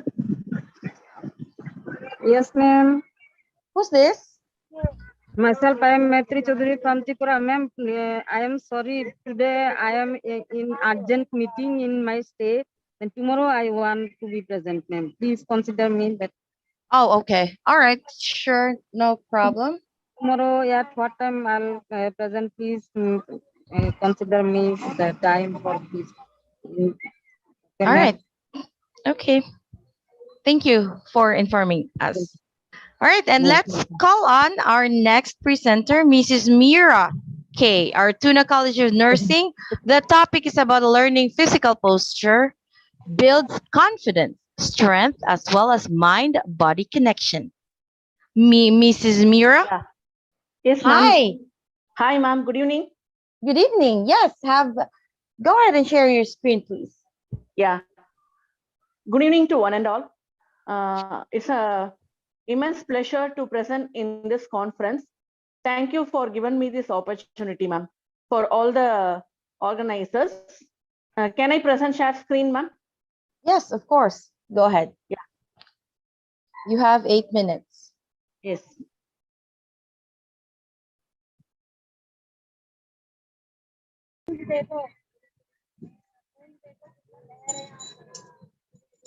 Is it visible, ma'am?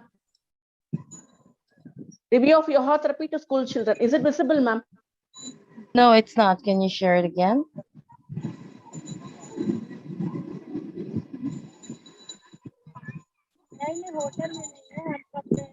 Oh, ma'am. Now is it No, visible, no, ma'am? it's not. Oh.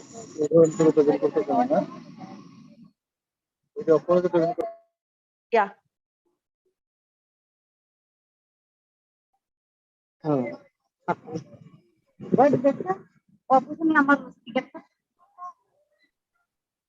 Now is it visible, ma'am? No, it's not. Oh. Can you, hello. Ma'am, actually I have sent, can you share the screen, ma'am? Yes, please go ahead. Yes, ma'am.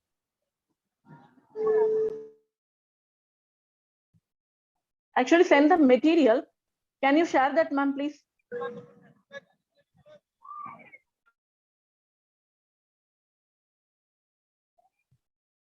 Hello. Yep. Ma'am, I have sent my material. Can you share that in screen, ma'am? Am I audible? Yes, you are. I'm actually looking for. No, we don't have your material. Gopinath sir is. I'll get back to you. You can, yeah, I'll have my team contact you just to make sure that you sent it to the correct address. For now, let's proceed with our next. Oh. Yeah, we will be proceeding with session 3. Hold on.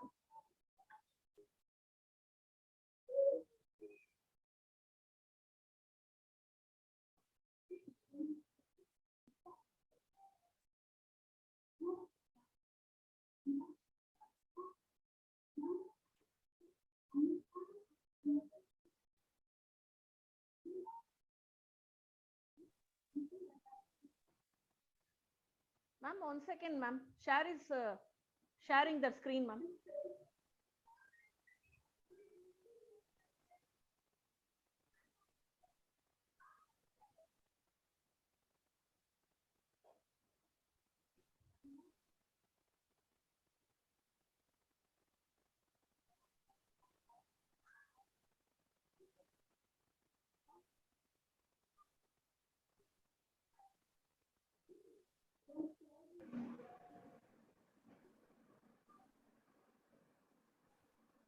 She is unable to connect, I think.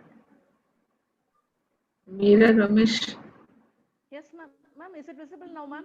any problem? No, it's still not visible. Yeah.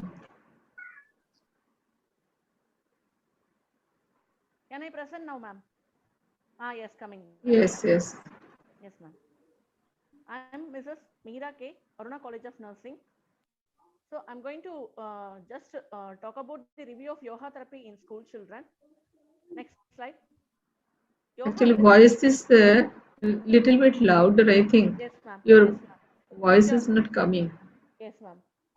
Yoga is a Not sacred. cleared. Now, ma'am. Little Now, bit. ma'am. It is not clearly. I can't hear. Oh. Yoga is a secret to maintain beauty of mind and body. Practice yoga to transform the body and mind physically, mentally, and spiritually. Ma'am, is it audible?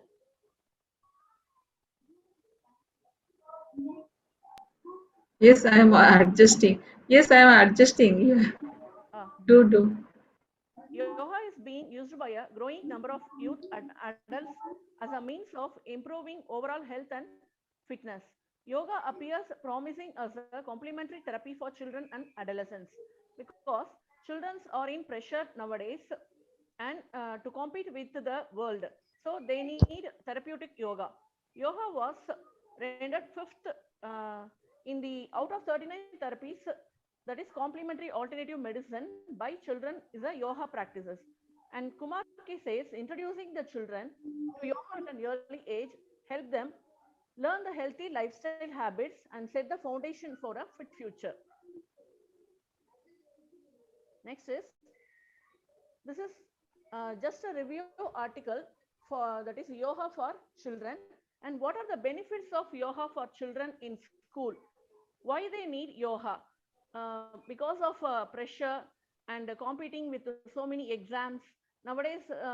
During COVID-19 they are doing online classes, so in that pressure they don't have outside environment and friend circles, and also don't have contact with the outside environment. They are in home only, so they are in much pressure, so they need yoga, that is therapeutic yoga, that is simple yoga they need. That what are the benefits of yoga? Reduces stress and anxiety, improves memory and attention span, helps to manage weight, teaches correct breathing techniques, and promotes mindfulness, helps to bring peace of mind. Next slide, please. Reduces absences and violences in schools, boosts immunity and improves physical appearance, increases self-confidence and self-esteem. These are some of the benefits of yoga in children. Next is next slide. Yoga, and not only yoga, meditation also improves balance, strength, endurance, and aerobic capacity in children, improve the focus, memory, self-esteem, academic performance, and classroom behavior, and reduces anxiety and stress in children. Then Gershon says learning physical posture builds confidence, strength, as well as mind-body connection. Through yoga, kids start to realize they are strong and able to take part. The strength and confidence, acceptance, and compassion out into the world. So nowadays, more students, they are not matured enough to take in an easy way anything. They go for suicide attempt everything. So they need yoga and meditation to compete and maintain confidence in their body and mind. Every children need good physical and mental health. Next slide. What are the aims of yoga therapy in children? It creates calm, quiet space for sense of well-being, when balanced autonomic nervous system with all physiological systems, that is for maintaining all the body organs functioning optimally. Strength building exercises develop gross motor skills and core strength, and builds emotional resilience, and deep breathing soothes nervous system, and breathing exercises identify and address anxiety and reduce anxiety and encourage focus and concentration, and also develops emotional self-regulation. So these are some of the aims of yoga therapy in children. Next slide. Why children need therapeutic yoga? So I told many students are in pressure, like in this 2 years COVID-19 they are in homes, not contact with the outside environment. They have 8 minutes. multiple subjects, so to compete with that they are in pressure and to succeed in life. And also social media also one of the reason, and technology addiction. So they're handling mobiles always, video games, then system. So parents cannot have all the time, so they cannot have eye on the children. So they have to have a self control. For that they need yoga and meditation. And also because of all this they have lack of sleep and lack of exercises, and because of that they take snacks more and more and sit in one place. No physical activity, obesity will develop. And impact on all these have impact on academic achievement, that is lack of academic achievement, that is decreased attendance rate, reduced self confidence, decreased concentration, and learning barriers in school, depression and anxiety will develop. So for to prevent all these problems, or to overcome all these problems, they need therapeutic yoga. Next slide. And some of the basic yoga exercises like upward facing dog, mermaid pose, flower pose, star pose, rainbow pose, lion pose, ragdoll pose, dolphin pose, frog pose. These are some of the basic therapies or yogas or asanas, we can say. We can teach the children for maintaining their mind and body connection so that they can divert their mind in other activities, physical activities. Then next slide. Some of the asanas and benefits. So many asanas are there, and meditation, it's a vast area, asana yoga therapy. So I'm telling some of the asanas: Dhanurasana, Vrikshasana, Sukhasana, Setu Bandhanasana, Veerabhadrasana, Bhujangasana, and Savasana. Dhanurasana means why Dhanurasana, like bow-like structure. It's good for developing confidence and focus in children. And Vrikshasana, tree pose, helps children build balance and alertness. And Sukhasana, children can learn to sit straight and get the feeling of meditation. And Setu Bandhanasana, like strengthens the core. Then Veerabhadrasana helps to stretch the shoulders. Bhujangasana, if since kids spend hours sitting at the classroom desk or in online classes, they help relief to their back. So they have to do Bhujangasana. It is mainly for backbone. Then Savasana or Shanti Asana, we can say, it helps to relax and de-stress the kids. So these are some of the asanas they can practice first level, then they can go for the advanced level. Next slide. Impact of yoga in the life of the students.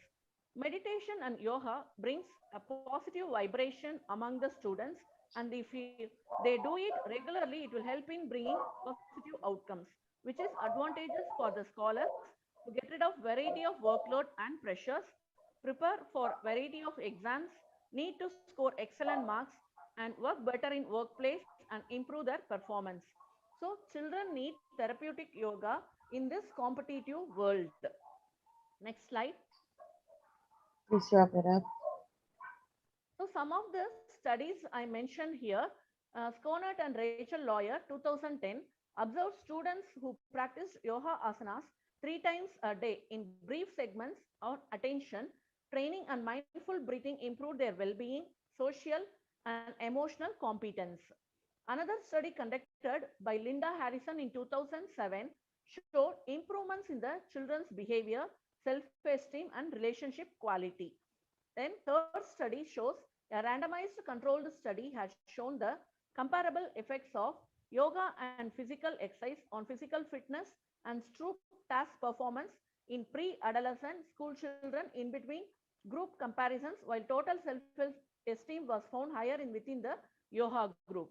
So they have divided the two groups, and they observed what is in the yoga group and without yoga group they observed. Then Bharatwaj and Agarwal in 2013, another study, the yoga group showed a significant increase in the level of total general and social self-esteem after 1 month of comprehensive yoga program. Then study in 2003 in the Indian Journal of Physiology and Pharmacology says 30 children were divided into 3 groups. Madam, please wrap it up. Yeah. So these are some of the studies where for yoga therapy is given. Then next slide, Maslow's hierarchy needs. This is very important. So when the school environment is warm and responsive and inviting, safety and security needs is given. So they have love and belonging needs, and the school is providing hygienic environment means physiological needs, and all students must be they must be valued and respected. That is self-esteem needs. Environment is pleasing and stimulating. They will be having a good atmosphere for reading and need to know and understand. The students are encouraged to develop their potential. That is self-actualization needs and aesthetic needs.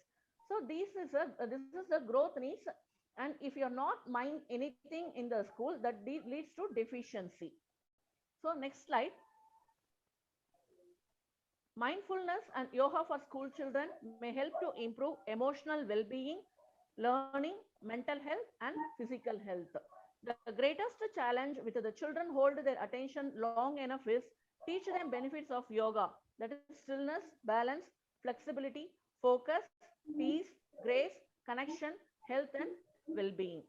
This is about review of yoga therapy to the school children. When they practice a therapeutic yoga, they have self-confidence and how to compete with the external world. Thank you. Thank you, ma'am. Thank you for giving All me right. this opportunity. Thank you so much for that presentation. Madam Chair, do you have any questions? Thank you Thank you, ma'am. for your presentation. And yoga is the need of this hour. So it is very important for body to keep the body and mind fresh. And it is very essential for children also. So thank you very much. During Thank COVID, you. thank you, ma'am. Thank you, ma'am. Next.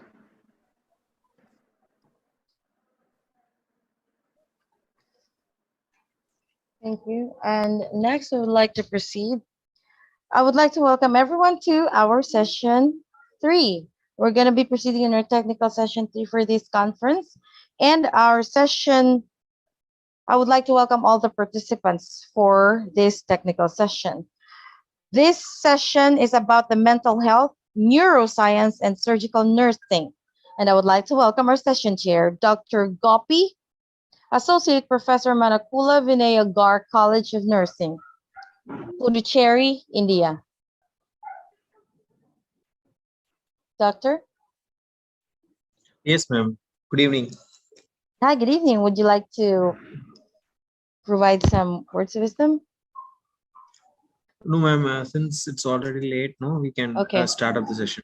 I don't want to waste time. Thank you. All right. Thank you so much. And yeah, let's go ahead and proceed with our first presenter, Miss Majulyu Abunmai, SGT University, with the topic of a study to assess the level of internet addiction and its association with depression and insomnia among students of SGT University. Miss Abunmai.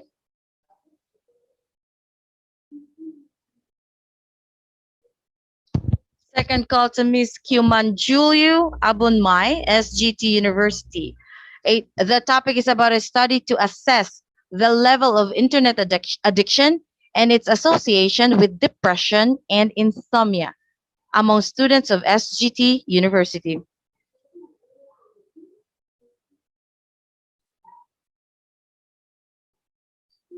All right, next I would like to call on Parisa Bozorgzad. Shared decision making by cultural safety perspective. Parisa?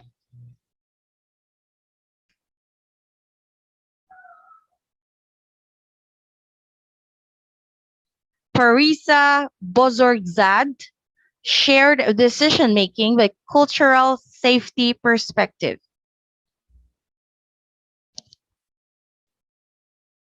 All right. And then next, I would like to invite Partha Sarathi Jena, KIIT. The topic is about the prevalence and associated factors of computer vision syndrome among the computer engineering students of KIIT University, Bhubaneswar. Hi. Yes, go ahead and share your screen, please.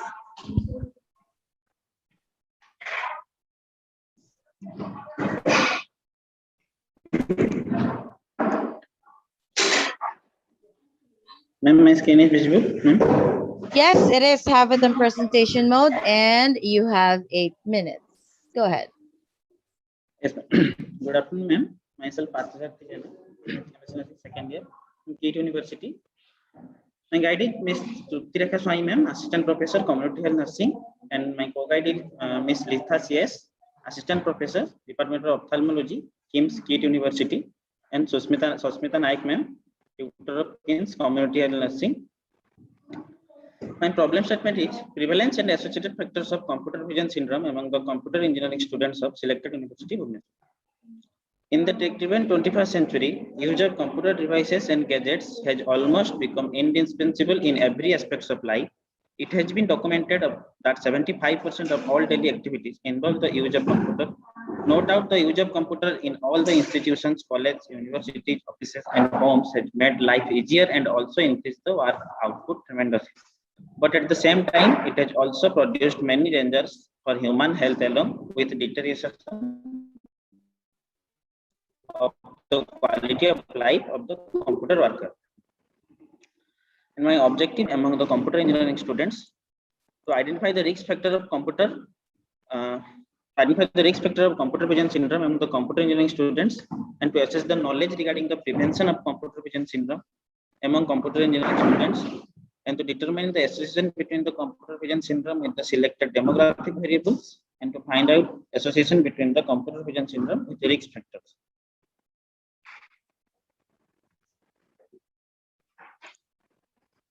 The assumptions are there will be significant association between the computer vision syndrome with selected demographic variables and there will be significant association between the computer vision syndrome with risk factor of CVS. Research approach. My research approach is quantitative approach, research design, descriptive design, study duration 7 months, sample computer engineering students, sampling technique, convenience sampling technique, and sample size is 251. Study setting, computer engineering college, campus 15, team to university. Method of data collection, online questionnaire method, and data collection tool, self-structured questionnaire, and CVS 17 scanning tool. Tools, I divided into 5 sections. In section A, socio-demographic data. Section B, CVS 17 questionnaire. Section C, risk factor related questionnaire. Section D, knowledge regarding prevention of computer vision syndrome questionnaire. And section E, sign and symptoms related questionnaire. In data collection procedure, the method of data collection were questionnaire technique in online format and in English language. Third year and fourth year students of School of Computer Engineering, University are selected as population. Total 251 samples are selected basis on non-probability convenience sampling technique and take their consent.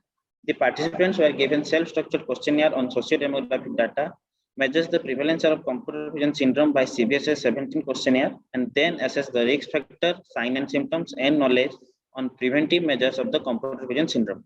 After collecting the data, measures prevalence among the computer engineering students, what are the risk factors associated with the computer vision syndrome are identified. Analysis and interpretation. In section 2, regarding the prevalence of computer vision syndrome. In this total, from my 251 samples, 186 samples are present computer vision syndrome.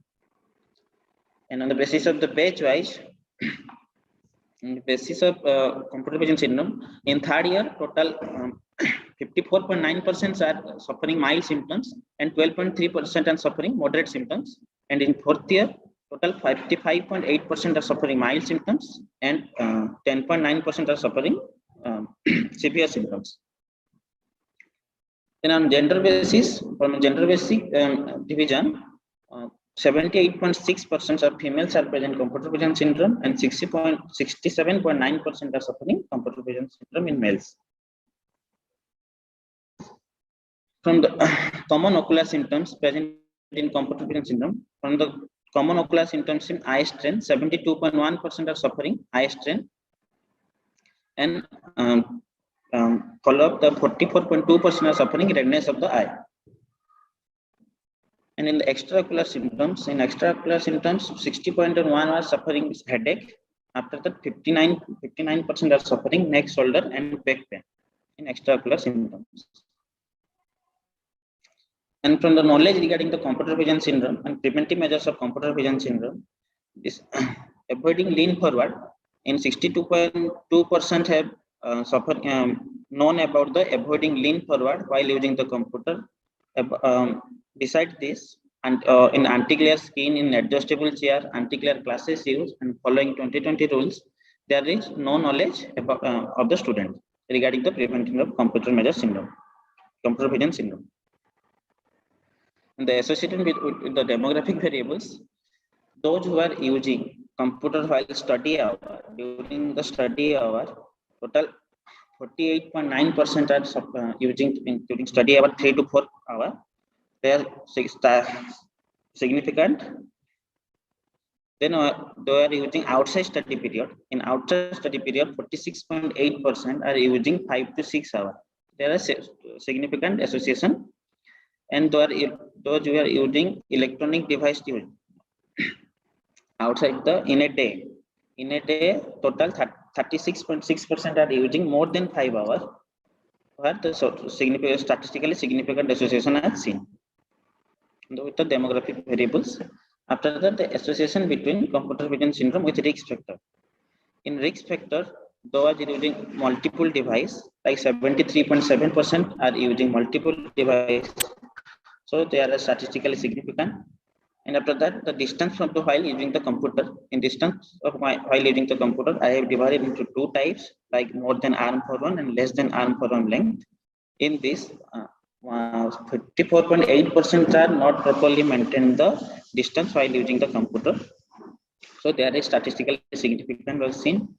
And the position of the computer. The position of the computer is divided into two types, tilted screen and the straight screen.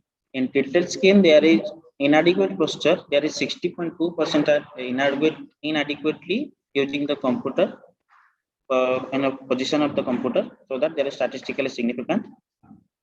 And environmental condition. In environmental condition, 75.3% are people using computer in inadequate cold temperature, so that there is statistically significant.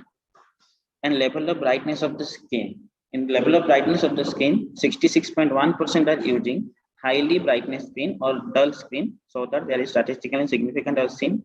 And the font size during computer use, while using the computer, font size using 72.6% are not maintaining the proper font size.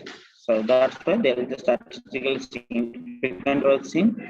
And the sources of light people are using in dull room or in dark room, so that there is statistically significant as seen. And major findings. In these findings related to the prevention of the computer vision syndrome, most of females are more suffering from computer vision syndrome than males. Then study depicted that among 251 students, most of the students have present computer vision syndrome, 74.1%, total 251 samples. And most of the students are suffering multiple ocular symptoms among them, like 72%, 1% are suffering eye strain, and 44.2% are suffering redness of the eye. Majority of the students are suffering multiple extraocular symptoms. Among them, 61% are suffering headache, and 59% are suffering neck, shoulder, and back pain. And association with the demographic variables, statistically significant association was seen for the use of computer during study hour 3 to 4 hours, and use of computer outside study hour 5 to 6 hour category. It was seen that exposure to digital screen other than computer, 36.6% using the devices more than 5 hours had the disease. There is a statistically significant association was seen. And with the statistical significant association with the risk factor, the prevalence of computer vision syndrome and multiple device use, it has shown the statistically significant association between the use of multiple device and computer vision syndrome. Then statistically significant association among 54.8% of the study participants who had maintaining the distance less than the arm and forearm length from the computer screen with the computer vision syndrome. Computer vision syndrome who did not maintain the appropriate position of the computer while the screen was tilted backward and not maintaining the proper position was seen statistically significant. And the 75.3% of the study participants who had inadequate environmental position like warm temperature and cold temperature, it was seen that computer vision syndrome occurs in any environment condition. A statistically significant association was noted for the level of environmental condition. A statistically significant association was seen while the computer screen was very bright while exposure to screen. Computer vision syndrome was reported in 66.1% of the study participants. Sources of light are statistically significant associated among the 64% of the subjects who reported of computer vision syndrome have inadequate sources of light from the ceiling wall, like insufficient light condition in a room or dark room. And 72.6% are using medium font size and not maintaining recommended font size, reported computer vision syndrome, and statistically significant association are seen. Conclusion: in the present study, prevalence of computer vision syndrome are reported 74.1%. It concludes that computer vision syndrome is frequent among the computer engineering students, which emphasizes the need to update the students with necessary knowledge regarding the preventive aspects of condition, 8 minutes. education. Please wrap it up. Education professionals have suggested the need for teachers and students to be ergonomically conscious when using computers. These are my references. Thank you, sir. Thank you, ma'am. Thank you so much. Are there any questions from our chair? Yes, ma'am, we can proceed with the next one. All right, and thank you so much for that presentation. And I would like to call on our next presenter.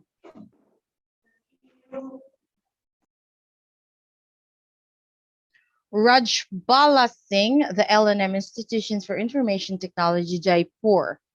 The topic is about the perceived experiences of Indian healthcare professionals during COVID public health emergency, a phenomenological inquiry.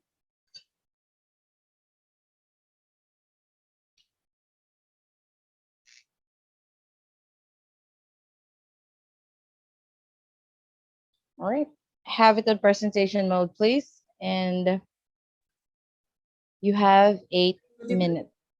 You have 8 minutes. Am I audible? Yes, you are.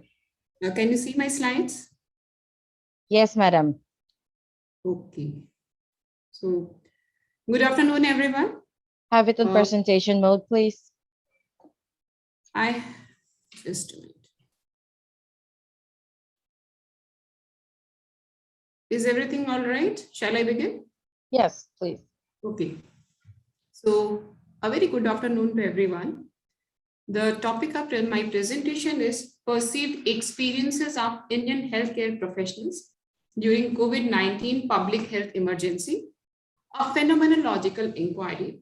This is a joint collaborative work with one of my colleagues, Dr. Anu Malik, and we both are serving in the Department of Humanities and Social Sciences, LNM IIT Jaipur. Which is to give a brief background about this study. We all are aware about that WHO announced COVID-19 outbreak as a pandemic on March 11, 2020. And it made an empathetic call to all the countries to take necessary action and combat the disease. Okay, so, but at the same point in time, when we are looking for, combating the disease, it means that we are also thinking about that every country must have a resilient, healthcare system, which can, make a bridge between a demand and supply, because COVID-19, which is a very unprecedented kind of episode for the whole healthcare system, and people were not prepared for this. And that's why this turns out to be a quite overwhelming experiences, not only for, the general population, as well as for the medical professionals as well. If we try to look at the history, there are certain challenges if we look into, the kind of challenges a health system or healthcare professionals face on day-to-day basis.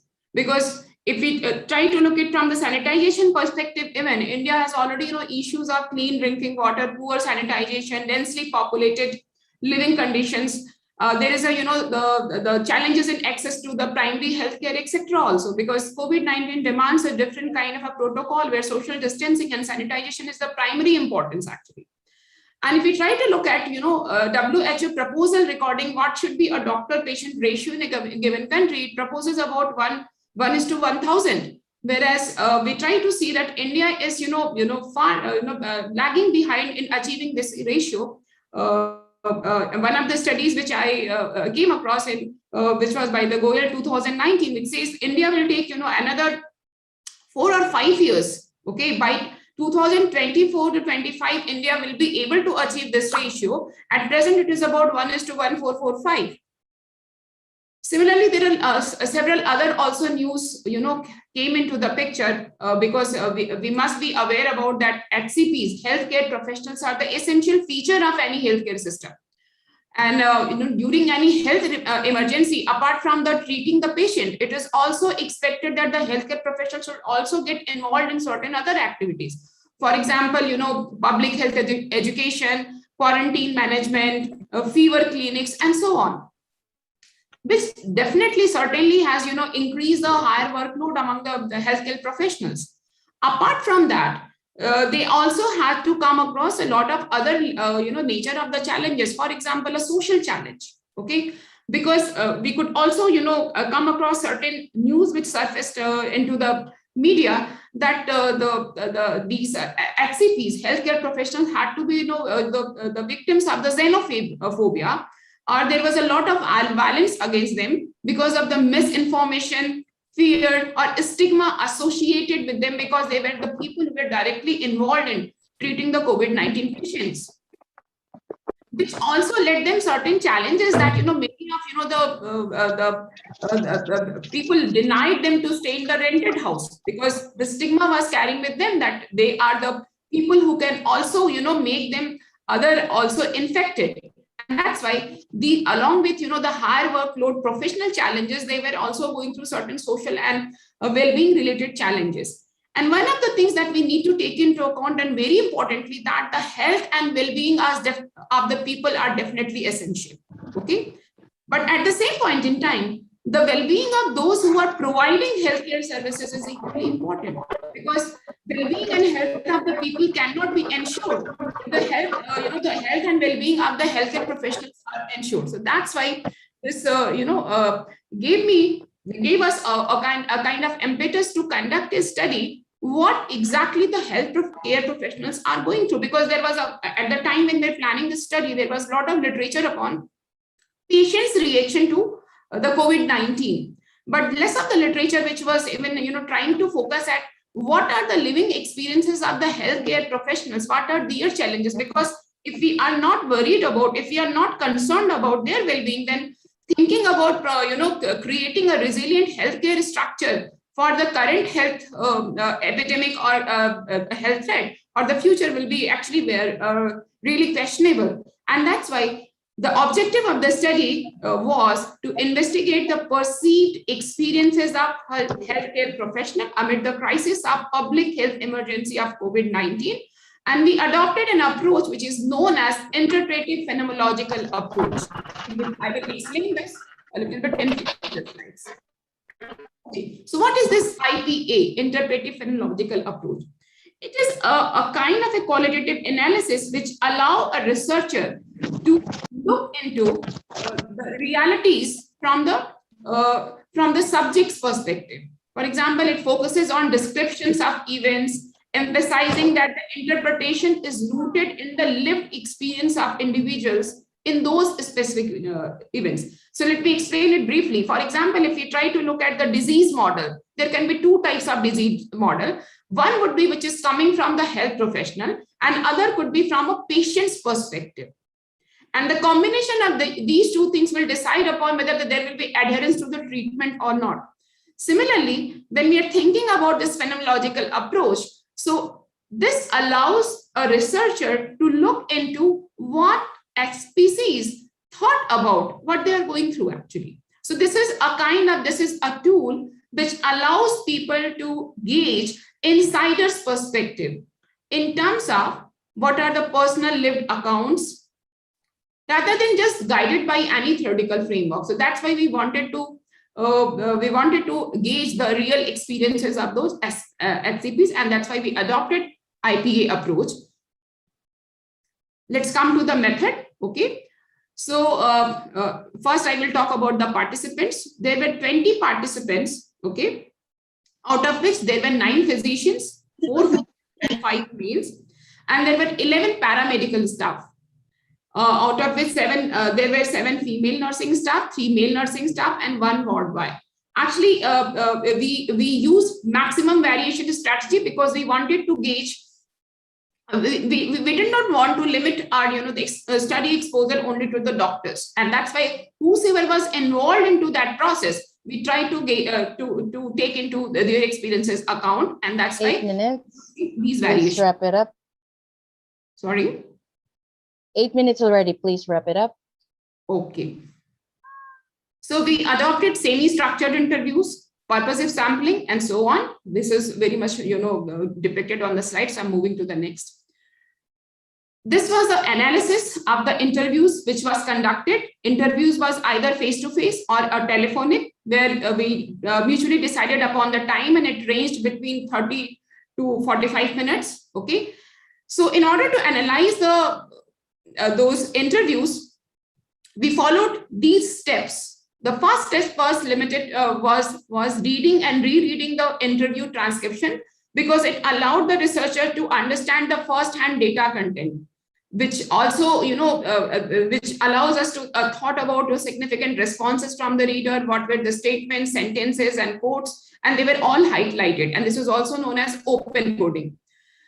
The next step was identifying the theme. So it was identification and labeling up major and minor themes which emerged while going through their interview content. Then structuring the analysis, clustering the themes as labeled in the way that captured their essence. And then we prepared a summary table of the themes. So it means the quotations were selected that illustrate and support the theme that we were taking out. And finally, there was a construction of a cohesive narrative. It means the narrative, which is based on the summary table, quotes from participants were included to add depth and richness to support the themes which were derived. So results, there were actually 5 superordinate themes, and I will discuss all of them in brief. The very first broad theme which came out was initial reaction, because the whole, the healthcare system were not prepared to deal with the COVID-19 public health emergency. And that's why it started with denial and uncertainty. I'm not going in detail because due to the lack of time. But after denial and uncertainty, which it came on, okay, because people were going through the news, which are reaching to them through the several media resources, there was a time then they had to accept the disease. So it means along with uncertainty and confusion regarding the disease, they also shared many psychological issues, because there was at one stage denial and the second stage acceptance. And at the same point in time, while you are accepting, you have to work for it. The second major theme which emerged into this interview analysis is about the existential distress. Why this issue of existential distress emerged among those HCPs? One of the reasons was social and emotional distancing, because many of these HCPs were, not staying with their family. They were forced to live separately. Many of the female, especially the HCPs, they had to send their kids to either to the grandparents or somewhere. And because of that, since they are living in a patient kind of environment, there was a lot of emotional crisis among them. There was also a fear of what if I'm going to be the next patient, because I'm directly involved in such a contagious disease, and I can also be the target, despite taking all the precautions. And this also gave them a fear of death. Okay, for example, the moment they are going to get certain symptoms, the very thought which came in their mind was, maybe I'm the next one who is going to be listed among those who lost their life because of the COVID. Then there are certain challenges which emerge, which can be bifurcated into broad categories: personal challenges and professional challenges. Among the personal challenges, there was obviously the very dominant one was the feeling of loneliness or isolation, because there was no immediate social support available to them, not even friends or the family, because their working hours were quite hectic. They were doing some extra duties also, which also led them to have a feeling of that they suffered through the fear of being contagious, a feeling that I can spread this disease to even my family members. Along with that, they had also managed household chores, because one of the features of the COVID-19 is that it collapses your social support system. If you try to compare it with the traditional diseases, other diseases, you see, if you are sick, you get a lot of social support. People come and help you out. But just because of this, okay, the infection rate of the COVID-19, every HCPs reported that along with the higher workload, they had to manage their household things also. And at the same point in time, in certain cases, they also reported about the social discrimination, discrimination by the neighborhood or the same. Yes.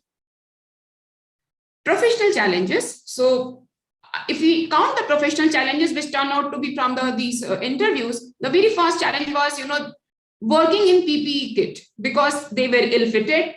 Ergonomically, they were really, very bad. At the same point in time, there were visibility issues. These were one of the challenges. And along with this, okay, since the COVID-19 became so overwhelming, there was also the negligence of other diseases and delay in the treatment, which further created a treatment toll on a particular hospital. Similarly, they also they very much emphasized upon the role of touch in clinical practice. Since COVID-19, this created a kind of environment, okay, of the social distancing. The idea of, the idea of the physical examination of the body in a clinical practice was gone away, and they were only relying upon the objective indicators of the different tests, which also created a feeling of burnout, negative transference. The reason is that it's not the HCPs who were Madam, going. we are actually over time already. Can you please wrap that up? Okay, so then I'm just labeling the major themes which emerged: the building of the social support mechanism. They also observed personal growth in adversity. And as a discussion, we could see this study provided a very in-depth understanding of the lived experiences of HCP, which is one of the novel contribution, I can say. This study also highlights how HCPs have comprehended the disease, how their personal and professional challenges encountered in this process, and how they face existential and social issues. So the insights gained from this study can be utilized to design a comprehensive intervention program to strengthen resilience and promote the well-being of the HCPs. Okay, because we think that the doctors do not go through the well-being issue, but the study recommends working out a comprehensive intervention program to protect the holistic well-being of HCPs are very important to run a resilient healthcare system. Thank you. Any questions?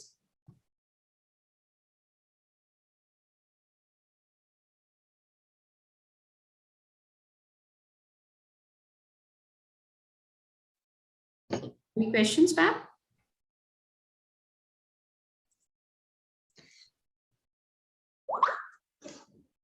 No, ma'am. We can go ahead with the next one. Thank you so much. And now let's call on our next presenter, Sonia Singh, Dalgosias University, India. The topic is about the cognitive stimulation therapy, an approach to cognitive impairment and quality of life. Very good afternoon, ma'am. Ma'am, I had shared with you the video embedded lecture. Presentation I had already shared. Video form, ma'am. Can you please play that?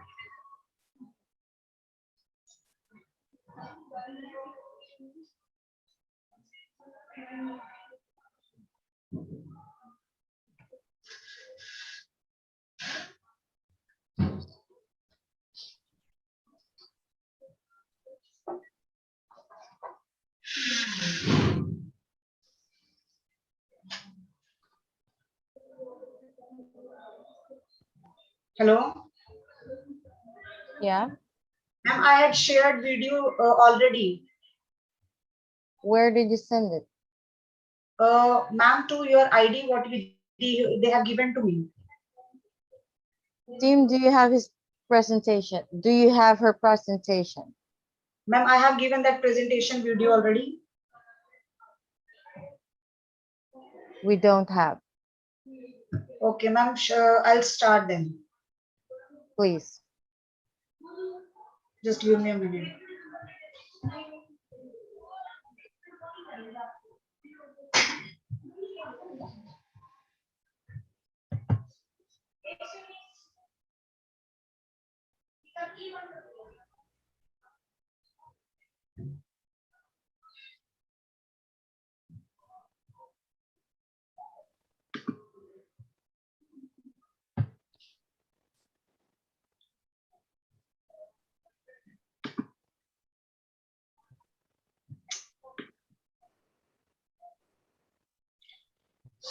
Is my screen is visible, ma'am?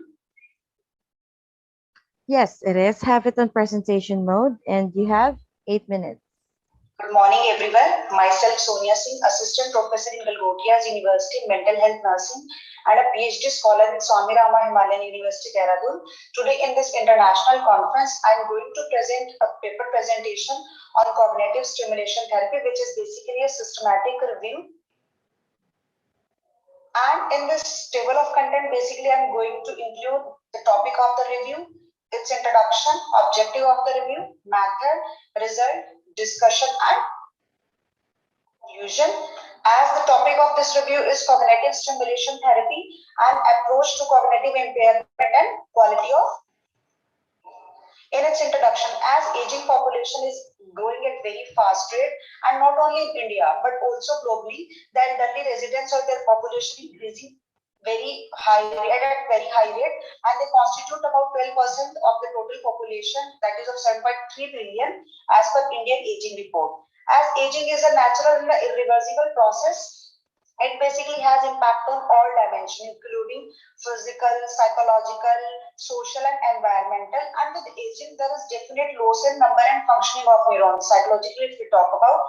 And basically, there is a decrement in their all function, like attention, concentration, which is to be termed as cognitive impairment, and which has impact on their overall personality, as well as also have impact on quality of. And for this, there is cognitive stimulation or need of cognitive stimulation. This cognitive stimulation is basically a range of activities which on the target population on their cognitive and social abilities. This therapy has been cost effective and very popular. Even in my PhD also, I basically have done this therapy on the elderly, and it is a theme-based multi-component therapy, which is basically have focus on the cognitive ability and can be given by professional nurses and by a caregiver or by a therapist. And each session a unique theme.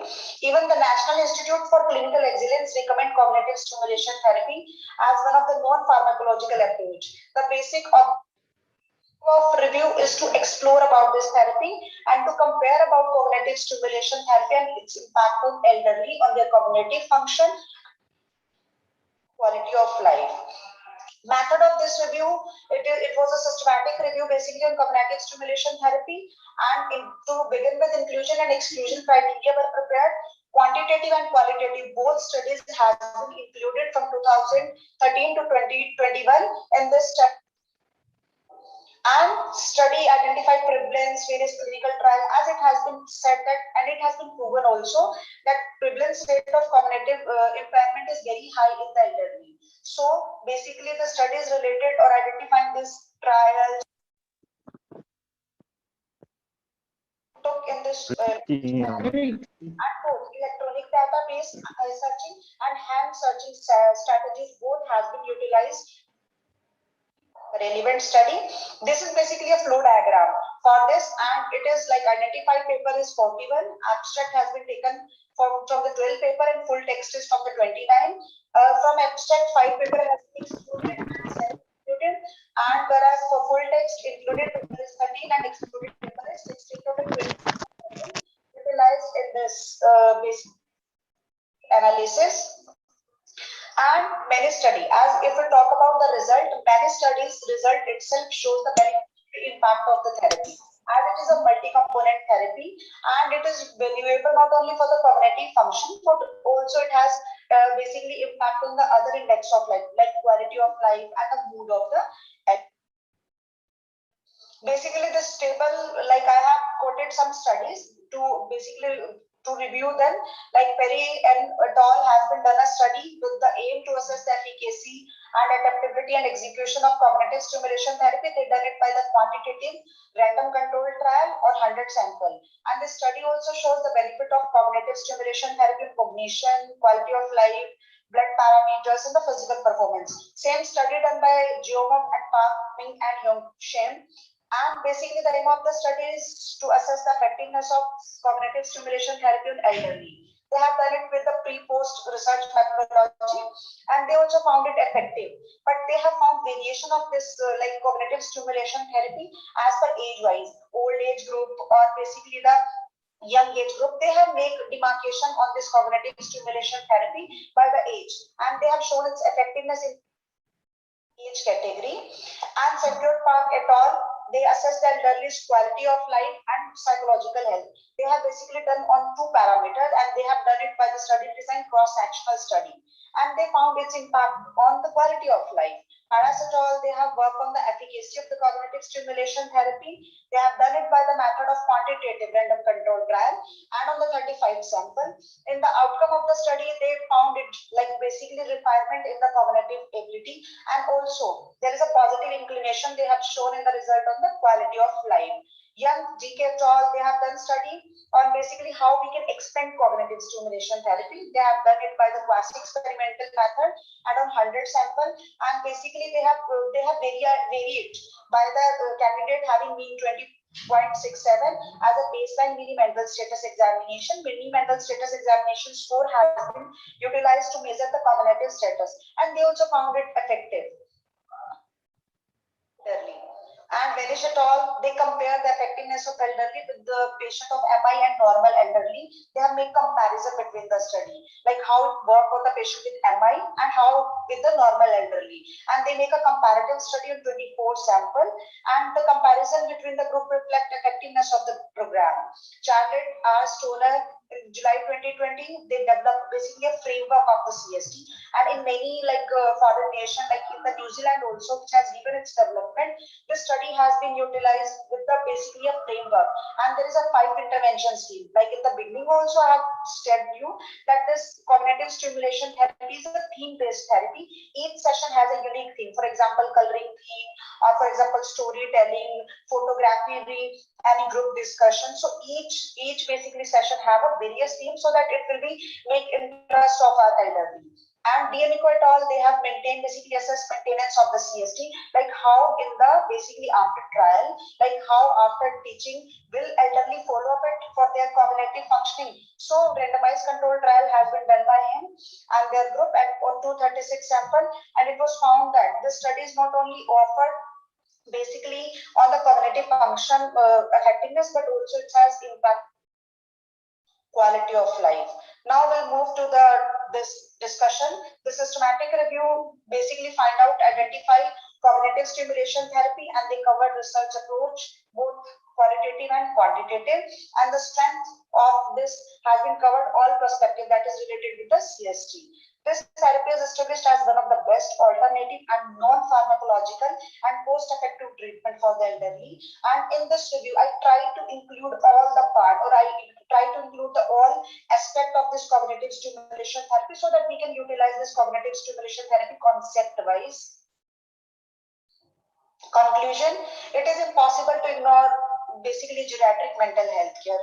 So framework for such kind of non-pharmacological approach, like this cognitive stimulation therapy directly hitting their cognitive impairment and their quality of life, which is basically a group-based multi-component. And I also have delivered this therapy in the community area, in the village area, in the rural community of my particular area, and I found it very effective and interesting.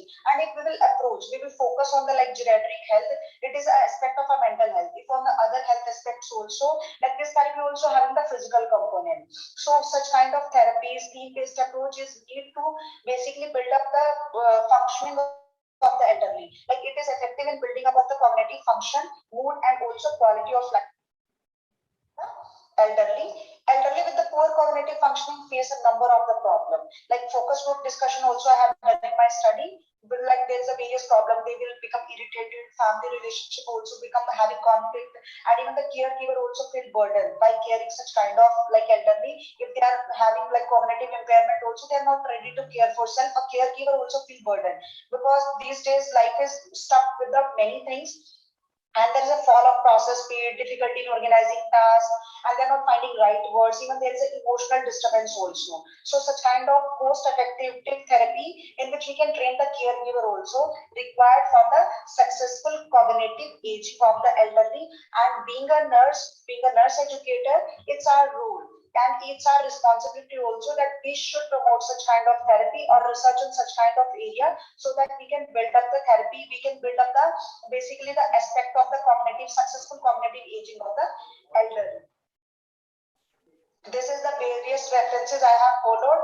Like if anyone want to have a detailed knowledge on this, is the references I have followed for this systematic review.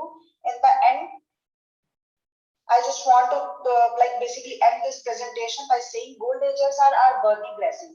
Value and assist them to live with the dignity, and such kind of therapy not only help them for the having the successful mental successful aging, but also in the psychological and other dimensions also. And thank you for the organizer for giving me a chance to present this paper at this platform. I hope we will I have cleared the basically a concept of cognitive stimulation therapy to all. Thank you.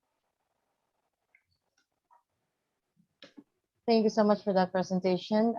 Dr. Chair, do you have any questions? No. All right, let's proceed with our next presenter, Suraj Mana, KIIT. The topic is a comparative study to assess adjustmental problems of adolescent boys and girls in selected high school, Bhubaneswar. Suraj? Yes, ma'am. Am I audible, ma'am? Yes, you are. Have your screen shared, please. Okay, ma'am.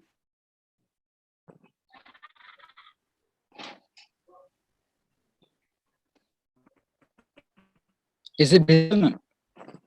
My screen. Not yet. It's coming. Yes, it is.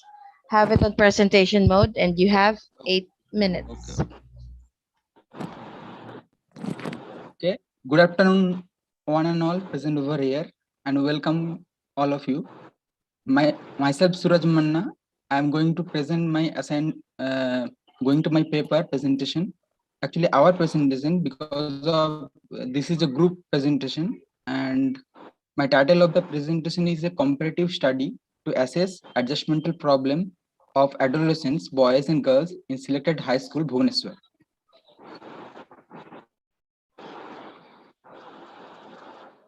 So introduction, an adjustmental problem is an emotional behavioral reaction to a stressful situation or change in person's life. The reaction is considered as unhealthy or excessive response to the event or change within time. Here in this study, an attempt was made to make a comparative study to physical health, psychological Excuse me? well-being. Yes, ma'am. Yes, sir. Sorry. Yeah. Sorry, your slide is Your not slide changing. is not moving. Okay. Now, sir, which slide is it is visible now? Yeah, it's on introduction, no? Yeah, go ahead. Okay. Here in this study, an attempt was made to make a comparative study of physical health, psychological well-being, social problem, home environment, school situation, or environment problem faced by school students. So the background of the studies are the adjustment refers to harmonious relationship between the person and his environment through which his needs are satisfied in accordance with social demands. If experience has not preferred him to play the roles of his assigned status, if the environment is such that he is denied the normal status for which his experience has prepared him and his fundamental needs are not met, then we say he or she is maladjusted. Maladjustment is often termed as mental illness or psychopathology, frequently considered the #1 health problem of our era, which is characterized by pollution, corruption, or dissolution of stable social system. According to Dr. Thani Kaival and Dr. K. Priya's study, some students state about their problem they faced in home. Some talk about lack of love from parents, and they faced minor adjustment problem in regard to minor ailments, and male are found with some obsessive thoughts, and they are very much cautious about their health. So the objectives of this paper is to find out the level of adjustment problems of adolescent boys and girls in selected high school, and to compare the level of adjustmental problems of adolescents, boys and girls. The operation definitions are: adjustmental problem in this study, problems reported by adolescents, students in the area of social, physical health, psychological well-being, home environment, and school environment adjustments. Excuse me? Yes, yes, sir. Sorry, again, your slide is not changing. It's all total struck. No, I think there is some technical glitch. Just now only Yes, it sir. changed. Maybe, sir. You are discussing about the operation definition, but still it's on introduction. Just now only it changed. So see to that. Yes, sir.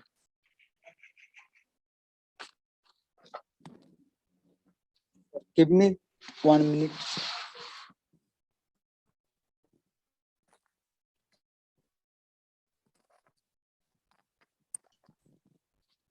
Yeah, you can go ahead. No problem. Okay. Now it's fine. Now,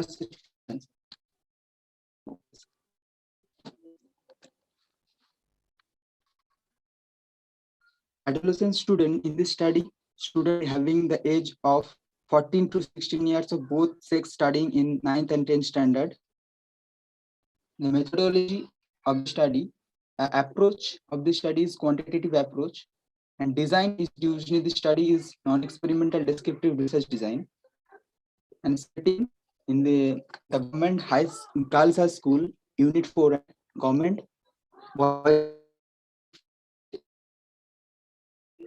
The persons is two adolescent boys age of 14 to 6 years of, and sample size 100 total in that boys and girls. Now slide. Hello.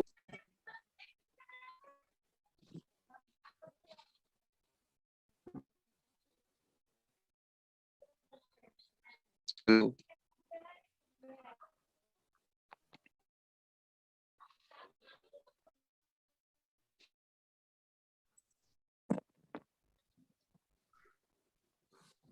Hello.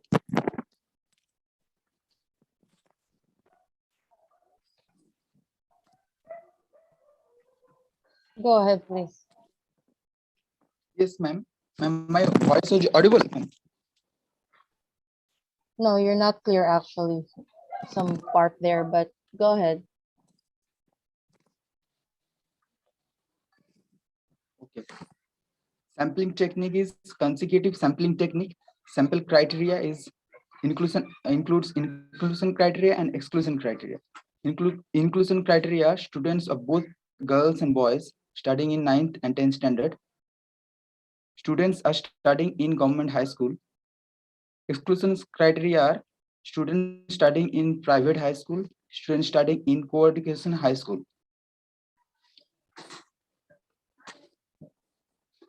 Method of data collection used in this study is questionnaire method by using Google Form.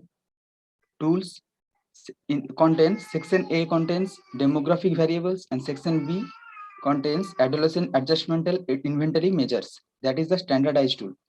An ethical consideration is informed consent had taken from the study subjects verbally at the time of data collection. Permission has obtained from authority of selected high school for conducting study. Maintain confidentiality of the participating students. Analysis and findings. This section is contains 3 sections.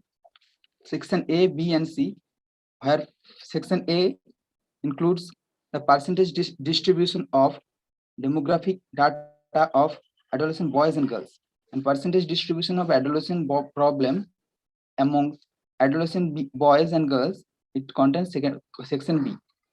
And section C is comparison of the adjustment problem among adolescent boys and girls.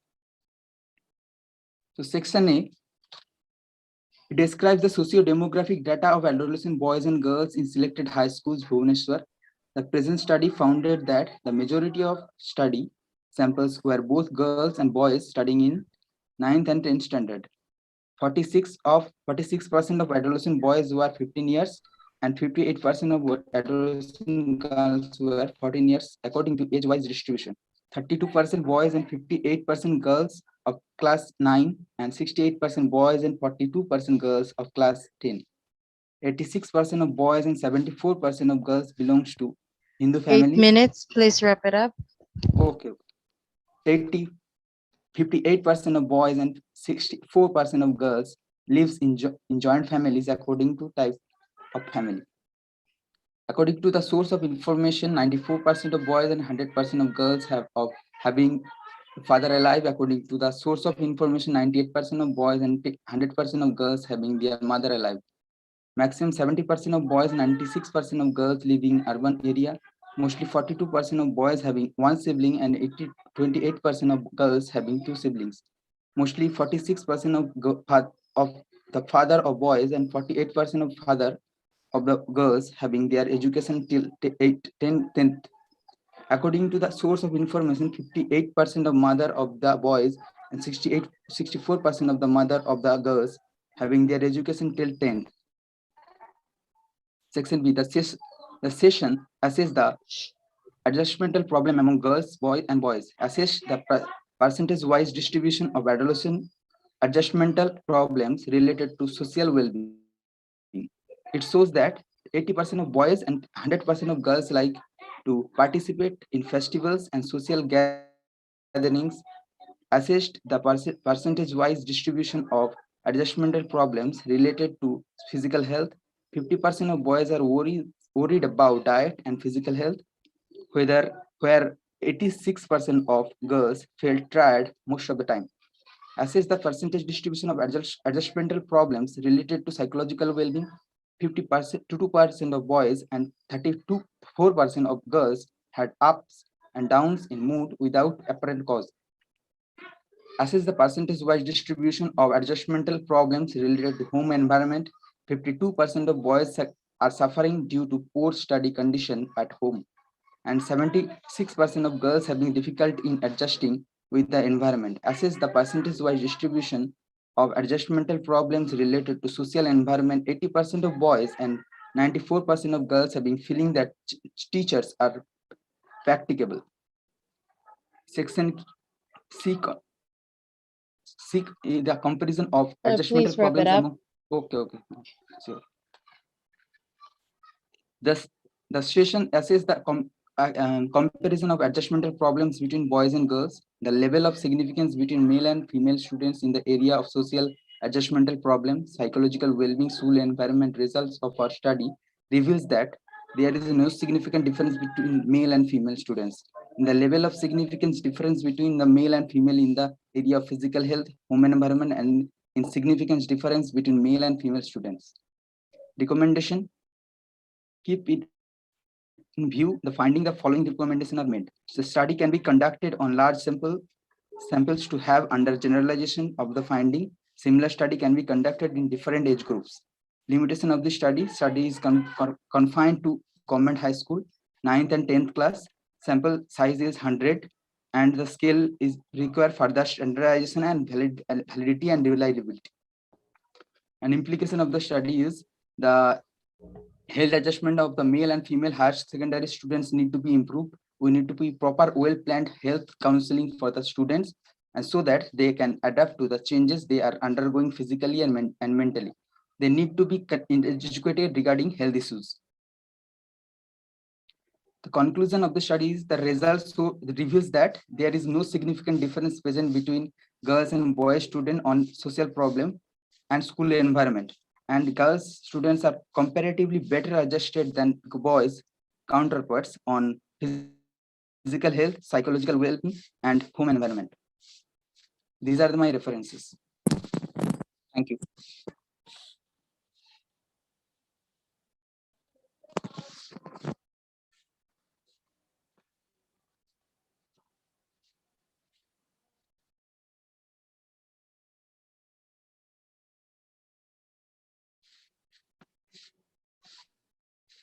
Thank you so much. Dr. Chair, do you have any questions?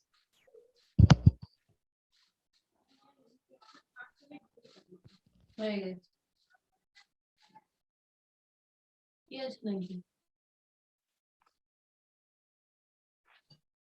All right, let's go ahead and invite our next presenter, Pranya Paramita Boy. The topic is about effectiveness of art therapy versus play therapy on a level of anxiety among hospitalized children, a randomized controlled trial.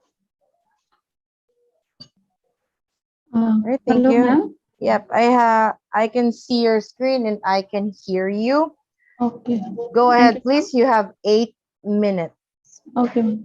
So, good afternoon, everyone.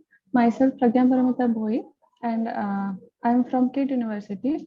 And I have completed this study under the guidance of Professor Mrs. Niyati Das and Mrs. Purnima Sahu and Mrs. S. Bhakti Swarupa. So, the study title was Effectiveness of Art Therapy versus play therapy on level of anxiety among hospitalized children, a randomized controlled trial. So illness threatens both the physical and psychological development Development problem and hospitalization and prolonged illness can retard growth and development and cause adverse reaction in the child based on stages of development. During hospitalization and prolonged illness, the children are concerned with fear, worry, fantasies, modesty, and privacy. They react with the defense mechanisms like regression, separation anxiety, negativism, depression, phobia, unrealistic fear, suppression, or denial of symptoms and conscious attempts of mature behavior. So nurses should play a vital role in helping out the children and the family members to cope effectively with hospitalization. The study objectives were to compare the effect of art therapy and play therapy on level of anxiety among hospitalized children and to associate the selected demographic variables with anxiety among hospitalized children. The hypothesis were there will be significant difference on level of anxiety among the experimental groups and control group, and there will be significant association between anxiety among hospitalized children and selected demographic variables. Then the methodology part, this study was done by following the quantitative approach and using a study design that is parallel group randomized control trial. And the study duration were 7 months, and the study setting was pediatric ward of Bhubaneswar. And the population were hospitalized children, and the sample were 2 to 6 year hospitalized children. The sample size was 66 hospitalized children. Sampling technique was random allocation by computer generated randomization table. And the method of data collection were interview and observation, and a self-structured questionnaire were used to collect the demographic data as well as to assess the anxiety of those hospitalized children. And the tool consists of two parts, section A and B. In section A, socio-demographic data like age, gender, duration of hospitalization, then the occupation of the parents, then the education status of the children, then the whether the child had admitted previously or not, all those data were there. And in the section B, the questions related to the anxiety, to assess the anxiety of those hospitalized children. And the scoring key was like those children having score 0 to 31, it was considered that they have mild anxiety. Then the score between 32 to 62 were having moderate anxiety, and the score between 63 to 93, they have severe anxiety. And then a pilot study was conducted to check the reliability, practicability of the tool and feasibility of the conducting study. 9 hospitalized children who made the inclusion criteria were selected as a sample, and and those children were divided into 3 groups by simple random sampling by the computer generated randomization table. And among those 9 subjects, 3 samples in art group received the art therapy, 3 samples from play group received the play therapy, and 3 subjects in control group received daily routine care of the hospital. And both the art and play therapy are effective in reducing the anxiety in hospitalized children as compared to the control group. Then after that, the validity and reliability of the tool was checked, and the reliability of the tool was 0.89. Then the data collection, before the collecting the data, informed consent were taken from the parents for participation of their children, and a structured interview and observation method was used to collect the data. After the pre-assessment, the interventions were given to the experimental groups. Then the post-assessment was done on the 3rd day of pre-assessment for the experimental group as well as the control group. Then after doing the analysis, it shows that among all those hospitalized children, about 92.42% children had mild anxiety, 4.54% children having moderate anxiety, and only 3.03% children had severe anxiety. And when we compare the score among all those 3 groups by using the ANOVA, and the pretest score, there was no significant association were there among the 3 group scores. In the post-test score, there was significant association was found, and the change is more in the means there is no change in the control group, but there are changes in the art and play therapy group. But when we compare the pre and post test score, there was like excess or most change occurred in the play therapy group, and there was no change in the control group. So to know which one is better, again we have done the post hoc analysis. So this shows that the play therapy is more effective than the art therapy, and as both the therapies are effective in reducing the anxiety, but play is more effective than the art therapy. Then when we associate the different the anxiety score or the different demographic variables, it was found that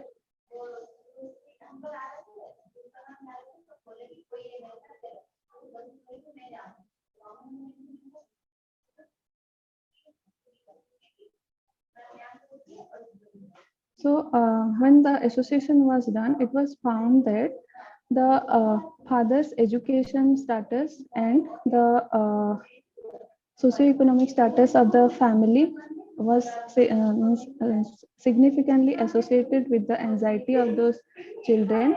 And next, like any other activity. So in my tool, there are 4 options like drawing, playing, using mobile. All these things are there, and on other option is there any other activity. So in maximum children, as any other activity, they prefer to roam outside the means pediatric ward. So it is also significantly associated with the anxiety of those children. Then another factor, that is the duration of hospitalization, was significantly associated with the anxiety score. When the means whether if the duration is increasing, the anxiety score is decreasing. So these are all the association. Please wrap it up. Okay. Then the major finding. So among the study population, the most of children were male, and among the study population, majority of the children were not going to any school or any Anganwadis. Then most of the children belongs to joint family, and in experimental group, first experimental group, maximum father had higher secondary education. Then in experimental group 2, maximum father were graduated, and in control group, most of the father were graduated. And in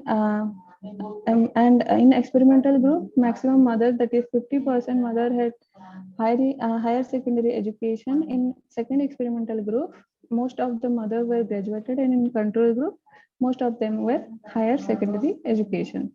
Then the highest percentage of children were from middle class family, and lowest percentage of the children were from lower class family. And the maximum children didn't have any previous history of hospitalization, and the very least children were there who were not playing mobile during the hospitalization. And the distribution of level of anxiety in study population, most of the children had mild anxiety, and least number of children, that is 3.03%, had severe anxiety. So when we compare the anxiety in different groups, so there was no significant difference of average of pre-test score among the three groups at baseline. But in post-test, it was found that there was a statistically significant difference among the score, post-test score.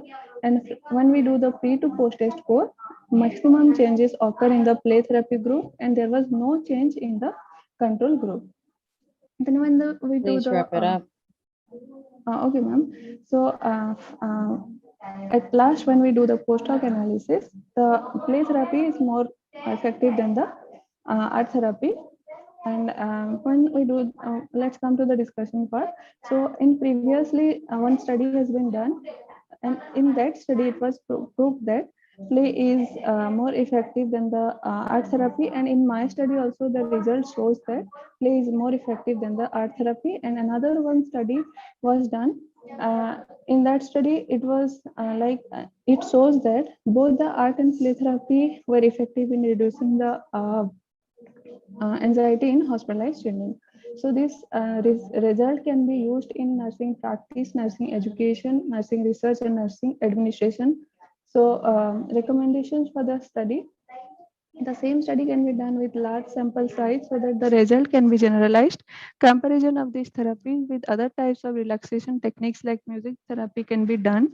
A study can be conducted to assess the knowledge and practice of medical and paramedical personnel regarding this art and play therapy. And another study can be conducted to assess the awareness and practice on art and play therapy on hospital anxiety. And a study may be conducted on quality of life among hospitalized children. The limitation of the study, where the sample size was only 66 and the total data collection period was only 15 days. In conclusion, anxiety is one of the most common experience of every hospitalized children. It adversely affects the course of hospital stay and affects the quality of nursing care as well. So art and play reduces the anxiety in the hospitalized children and thereby improves the quality care during hospital stay. Administration of the art and play therapy are very helpful for the hospitalized children in reducing the anxiety, and thus it promotes the cooperation of children with nurses. Nurses who work in the children unit can use art therapy and play therapy to reduce anxiety, and which is best left to children to choose to have broad opportunities to express. So these are my references. Thank you so much for giving this opportunity. Thank you so much for that presentation. Dr. Chair, do you have any questions?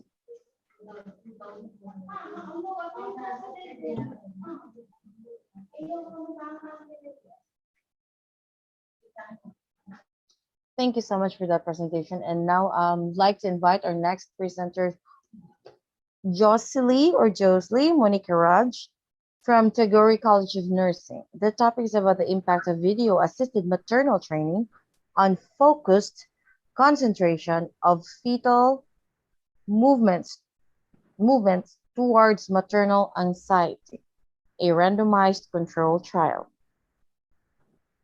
Hi, I'll just share my slide.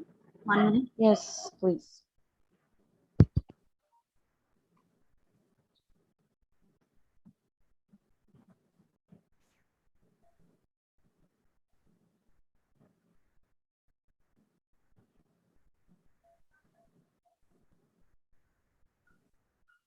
Are you able to see my slides? Yes, you have 8 minutes. Okay. The study which I'm going to share with you right now is an impact of video-assisted maternal training on focused concentration of fetal movements towards maternal anxiety, a randomized control trial. My research guide was Professor Dr. Veena M. Joseph and Dr. Vijay Lakshmi. The study was done at Chettinad College of Nursing. The background of the study, pregnancy physiological process is not exemplated from maternal anxiety. Each will deal with the maternal anxiety. The development of emotional attachment towards the child during the pregnancy and the relationship between the maternal anxiety is a very new field in Indian scenario, and so this study has been selected. The need for the study is in order to bring out a policy to include this study in the day-to-day antenatal assessment as a protocol. For more work is needed to be done in for evidence-based research. So this study has been done. The statement of the problem, the impact of video-assisted maternal training of focused concentration of fetal movement toward maternal anxiety, a randomized controlled trial, which was done at a tertiary care hospital in Kanchipuram, Tamil Nadu, India. The objective was to assess impact of video-assisted maternal training on maternal anxiety with the selected demographic variables. The hypothesis was there is significant impact of video-assisted maternal training on focused concentration of fetal movements and maternal anxiety, and there is significant association between maternal anxiety and selected demographic variables. The operational definition was the maternal, in my study, refers to the pregnant women between 28 to 32 weeks of gestation, and maternal anxiety refers to both the state and the trait anxiety. The state anxiety during pregnancy refers to the mother's anxiety during pregnancy due to the changes in adaptation, physical and emotional changes, influences of marital relationships, the pregnancy and fetal concerns, and the support system that was available for the pregnant women. The maternal trait anxiety was the maternal proneness to anxiety.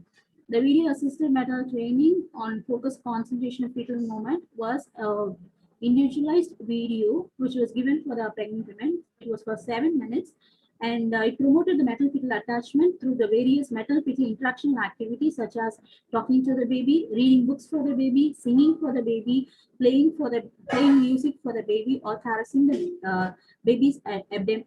Caressing their mother's abdomen. And these will tend to reduce the maternal anxiety as they develop in rapport with the unborn baby. The conceptual framework that I followed is Dorothy Johnson's behavioral system model, and through this the behavioral the attachment there are 7 subsystems: the attachment subsystem, achievement subsystem, sexual subsystem, ingestive subsystem, elimination subsystem, aggressive subsystem, dependence subsystem, and through the subsystems, the mother was able to reduce the maternal anxiety and improve the maternal fetal attachment. The research methodology, the approach is quantitative research with an evaluative approach, and the research design is a prospective randomized control trial, and research setting was done on antenatal outpatient department, Chettinad Hospital and Research Institute.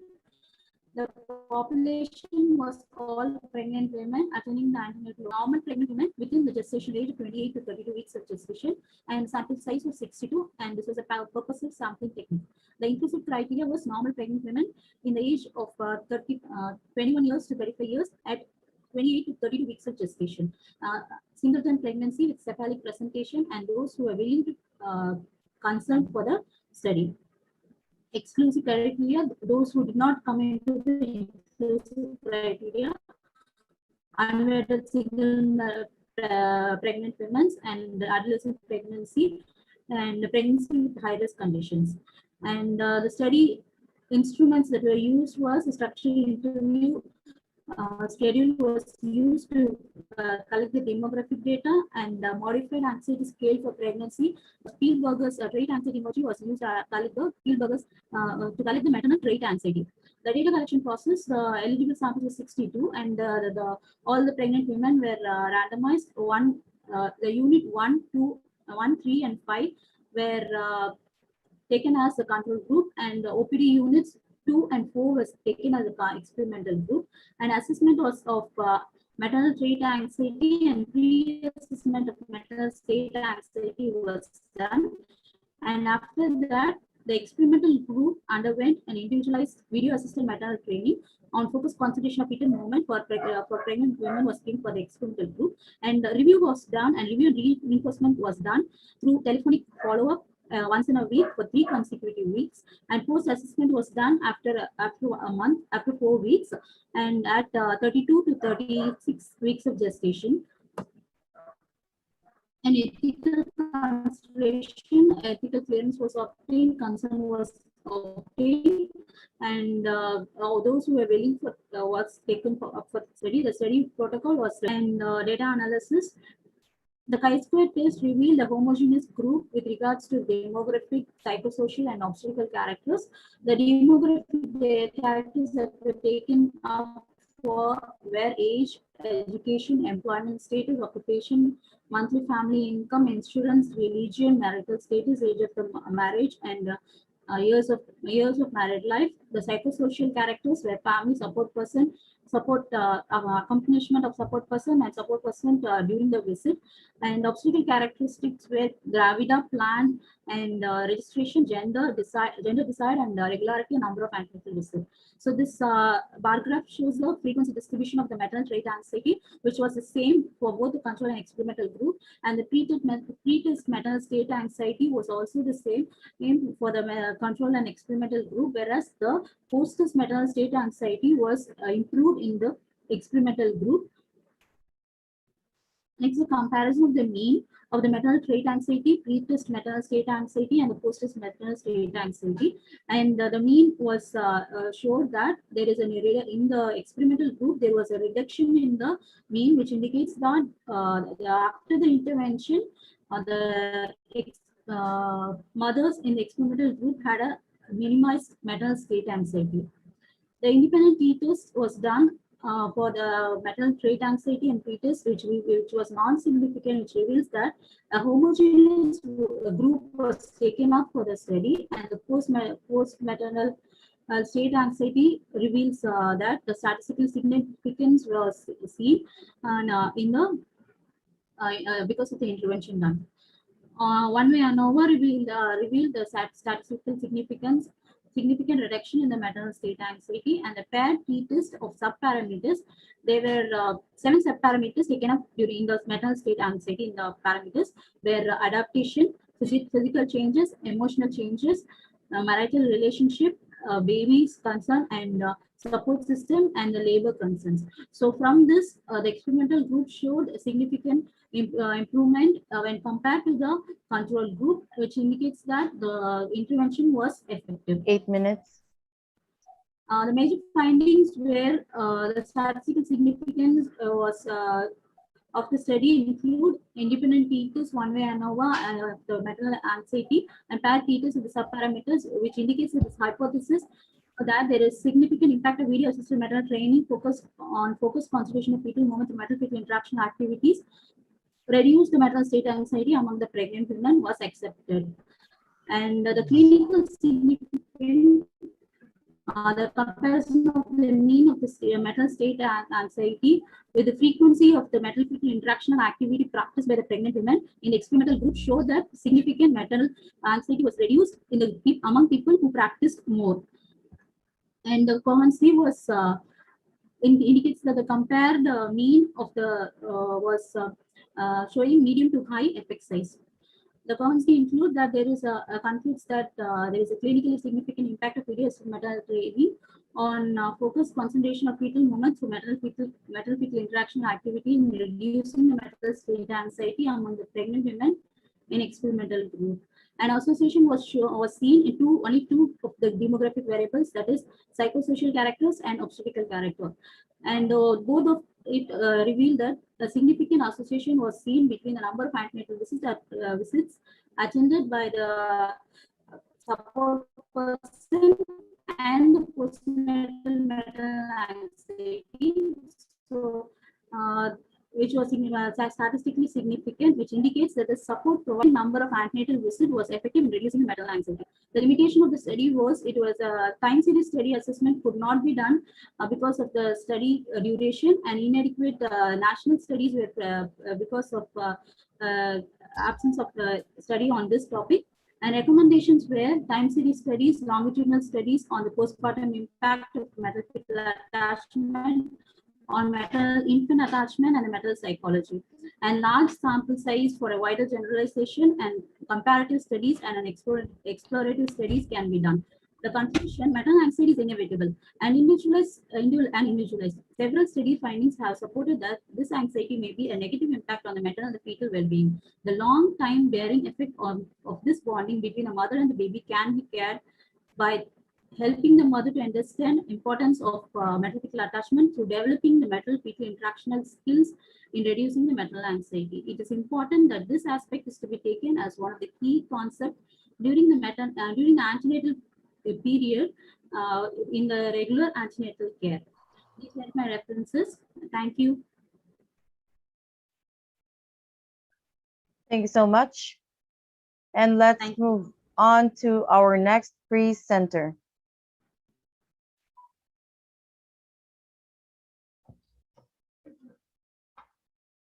Let us welcome Mahalakshmi M. from Kamakshi Memorial Hospital. The topic is about the effectiveness of relaxation techniques to reduce the stress among senior citizens residing at old age home.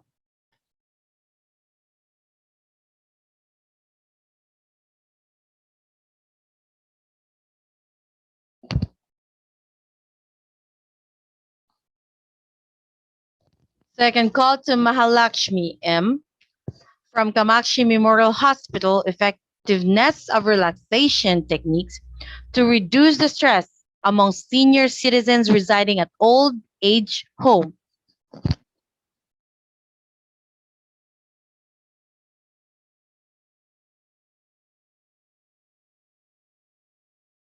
All right, let's go ahead and proceed to our last presenter for today, Miss Bhuvaneshwari S.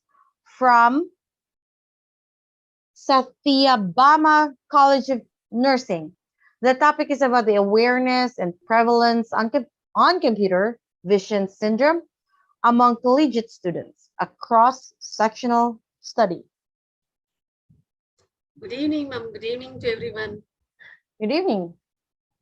Let me start sharing my screen. Yes, please go ahead. Okay. Is the screen visible, ma'am? Yes, it is. Go ahead. You have 8 minutes. Okay, ma'am. So, good evening to everyone. So today I'm here to present a topic on awareness and prevalence of computer vision syndrome among the collegiate students. So nowadays, especially in this pandemic, the computers and the use of electronic gadgets have significantly impacted cognitive, social, physical, and various other aspects of the modern daily lives of people, especially the young students who are frequent internet users. So it is that many of our youngsters have been using this, especially the computers and mobile phones. Majority of the people spend on the computer either working or for recreational purposes. Consequently, the effects of computer use on eyes vision has increased too. So it has given much workload to the eyes, and it is going to impact it on the physical and mental health even too. So the study reviews factors relating to the eye and vision problems among the students and its association with computer work, and provide recommendations for preventing or reducing their development. Let us go to the aim of the study was the balance of computer vision syndrome and its knowledge among the students and its application among the collegiate students. This was a cross-sectional study which was carried out among the various collegiate students of first, second, third, and fourth year at the undergraduate level of selected nursing colleges at Tamil Nadu by using simple random sampling technique. It was collected between the May 2021 to June 2021.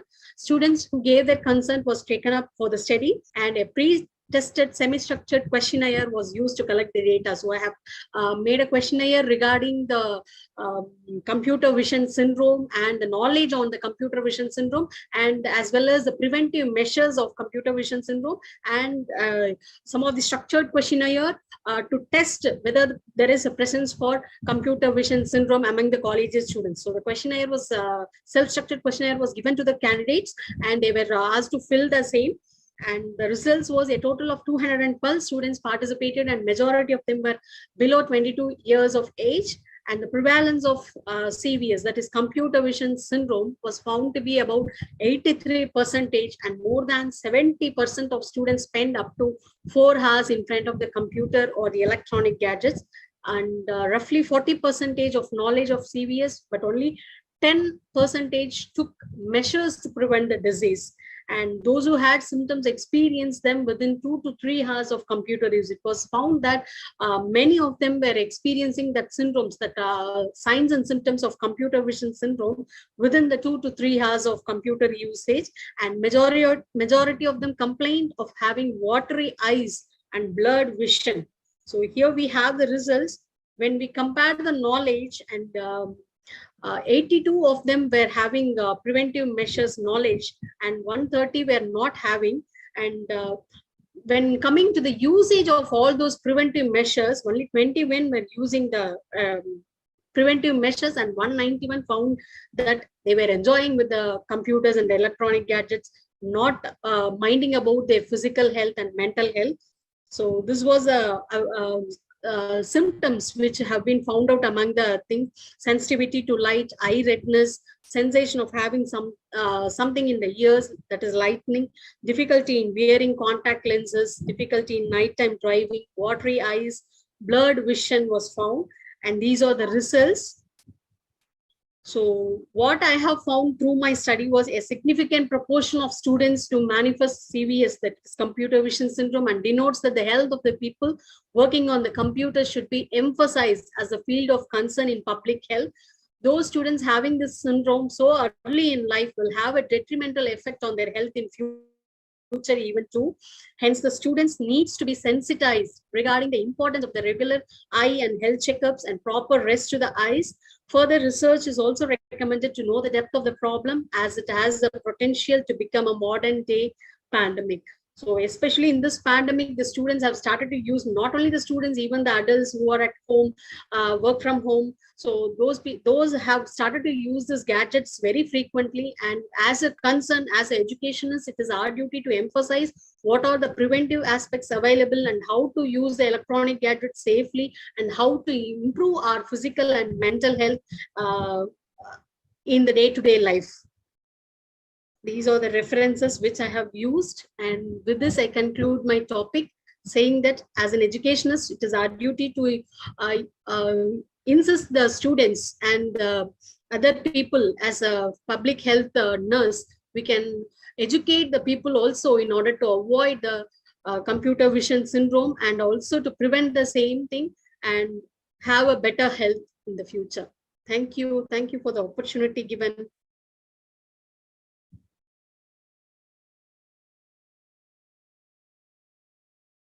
Thank you, ma'am. Thank you so much for that concise presentation. Yes, I believe we don't have any questions from our chair, and that concludes our technical session 3. All right, everyone, thank you so much for your cooperation today for today's conference success, and we will continue tomorrow for a second day of our conference. Thank you. Yep, hold on. All right, so again, everyone, thank you so much to all our session chairs for today from technical session 1, 2, and 3. And we will, excuse me, and we will continue tomorrow for our second day. I wish everyone to still be present tomorrow and continue listening to our participants and presenters. Thank you so much. Once again, this is your moderator, Jojo. You have a great day. See you tomorrow. Bye. Bye.